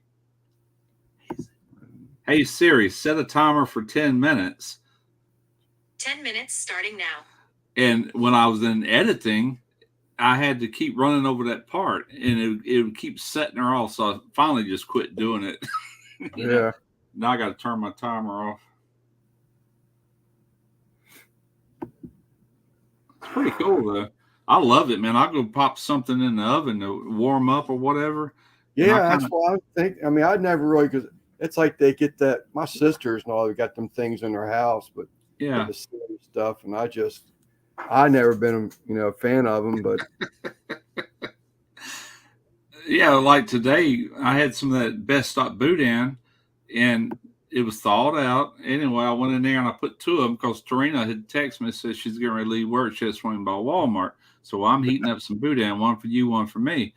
So I set the oven at 250 and I wanted to let it go 40 minutes. So as soon as I did, hey Siri, set a timer for 40 minutes. I got to talk low. And sure enough, you know, because I'll forget about it. Went in there and it was right on time. He's setting off everybody's phone. Emma T, is she saying goodnight? Tarina has some Australian dude that talks on her. You can set different voices, male or female, whatever. Mine is turned. Amy keeps me in check. Okay. But I was almost positive Droid had something. But like I say, I can push the mic thing and talk to Google, but it won't talk back to me or anything. I can't say, hey, Google. Maybe it's patented or something, but not really, because that's the way Alexa works with Amazon Alexa. You talk to her. So I doubt it's patented technology. I don't know that, but. Hey, Google. Damn it. Google, listen to me.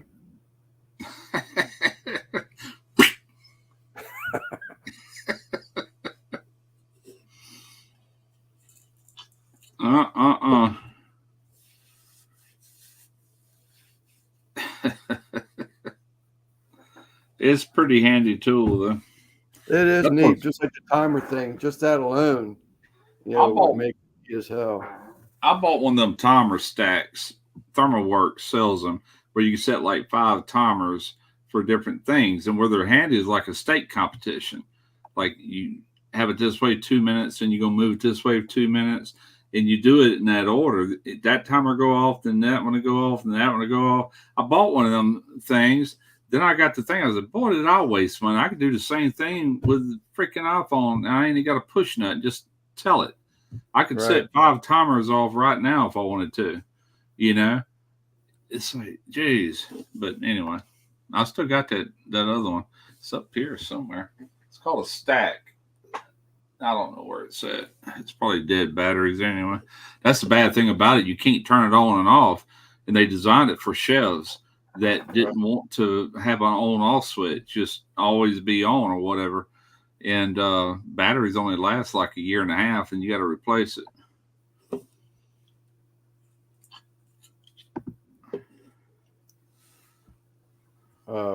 My voice on a Siri. I was wondering ways I need to have that. Got just a few more minutes, and I can go make 5 hours out of this deal. Really? Wow. Yeah, I guess so. We dropped to 10 viewers. Oh, just went up to 11. Yeah, it's after 11 here. Everybody's getting ready for bed. 12:07. Lance, where did the super chat game stop at?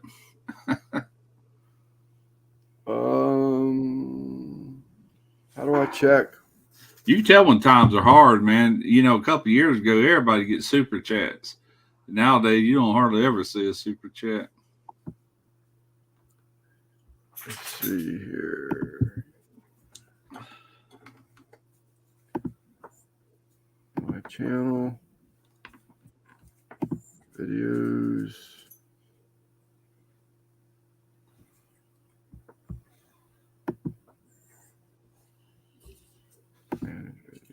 Oh, there goes Kyle. $9.99. They haven't caught up yet, Simon. I guess I don't know how to do it. I know one way to do it, and they haven't caught up yet. Chris, according to that State of the Union address, it is for sure. Best economy ever. All I have to do is go to the grocery store to find out how well the economy is doing. Started comments. Thank you, Kyle. Thank you again, buddy.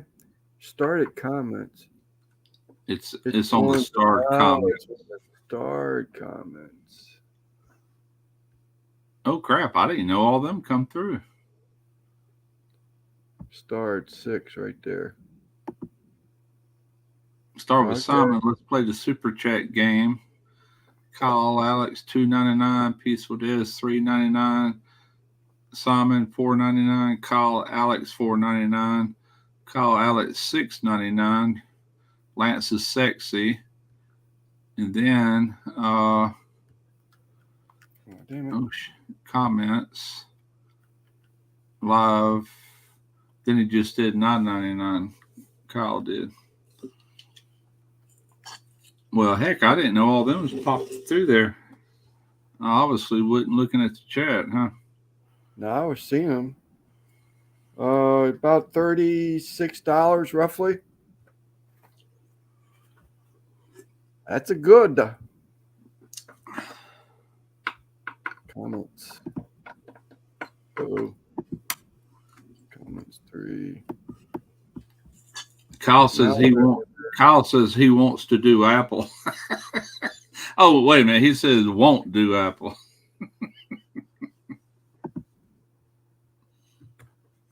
There I came back. I thought I lost my chat there for a minute. I just want to start comments. Yeah, I just saw that. It was pretty cool. Yeah, you're right, Chris. It sure did. Went up here too. Yeah, I had all the faith in the world in that little Yeah, it went up 30 cents. speech. Won't do Apple. Come on now. This is the best economy. Yeah. I don't get it. I can't believe all the followers. I can't believe he's, some of the states that he's winning, but It's like, I ain't going political. nah, me either. But it boggles the mind for sure. Boggles my mind. It's like, real quickly without going political, if it ain't happened the last 4 years, why in the world should we believe it would happen in the next 4? Right. It's,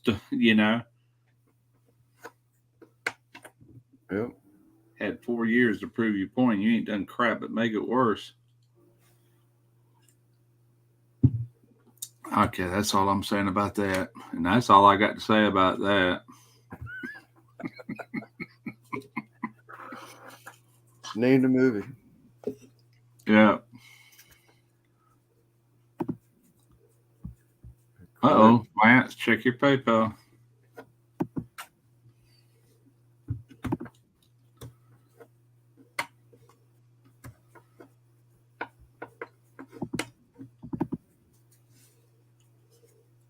Thank you, Quentin.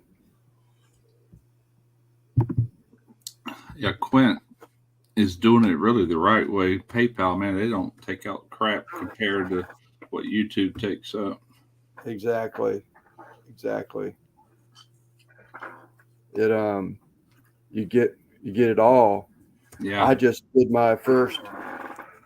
My wife normally does, like, she receives the money if it comes from PayPal, and I had to set up the one for the embroidery channel just this week, and they were asking questions in there and about the friends and family thing. So apparently, even when you go to receive money, they can get you again if you don't click it properly.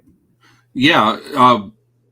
Like on mine, like if you pay me in PayPal, it gives you an option. And if you do it as friends and family, you get 100% of the money. They don't even take out the few dollars that it is. You get all of it. But if you don't click that, then PayPal takes their little part. I just want to fly AM A10. I don't get that one. Kyle, I lost that one. I just want to fly AM A10. I don't know. Oops, I'm tripping upstairs.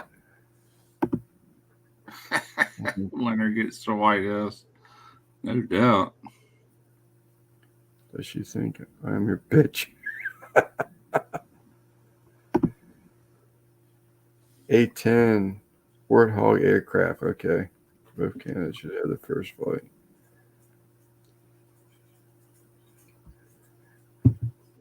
Trump did that stuff 4 years ago, didn't he? That celebrity boxing match when he was fighting other candidates that were running for president. Mm-hmm.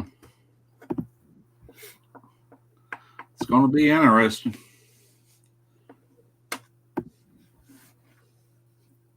Kylie,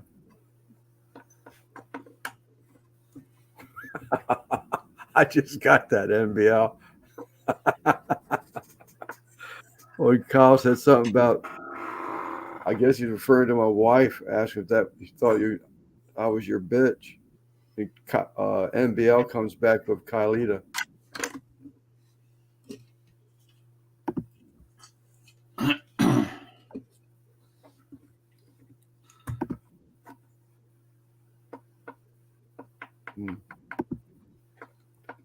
Quick on her feet.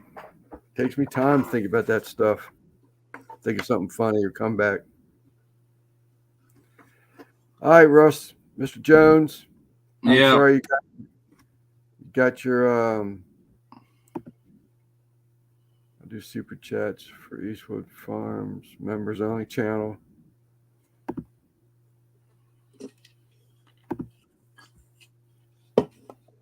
Night, y'all. All right, Zach, Kyle, Quint, Simon, NBL, whoever's left. Thank you all for coming in the chat, man. I really appreciate it. Week after week, y'all come back and show support. I love it. I do appreciate y'all. Russ, thank you again, man. Yeah, man. Enjoyed it. Jeannie, Jack, thank y'all. Later, Simon, guys. thanks for being sub for me tonight, Simon, again. Troy, peace out till next. Don't forget to check. I don't know about Randy on Monday. Simon's for sure on Tuesday. There's a possibility. I just thought about this. I should have said it before I started signing off, but about Tuesday it'll be Simon. And I think there's a possibility that unless Al Loon has changed his mind, that he asked if I would be a co-host this coming Tuesday on his channel. So that would be before Simon, and then Simon has the comes up at 9, I believe it is 9 or 9:30. But anyhow, Yeah, can't miss it. Y'all see y'all later. Take care, and we'll see you next time. later. In broadcast.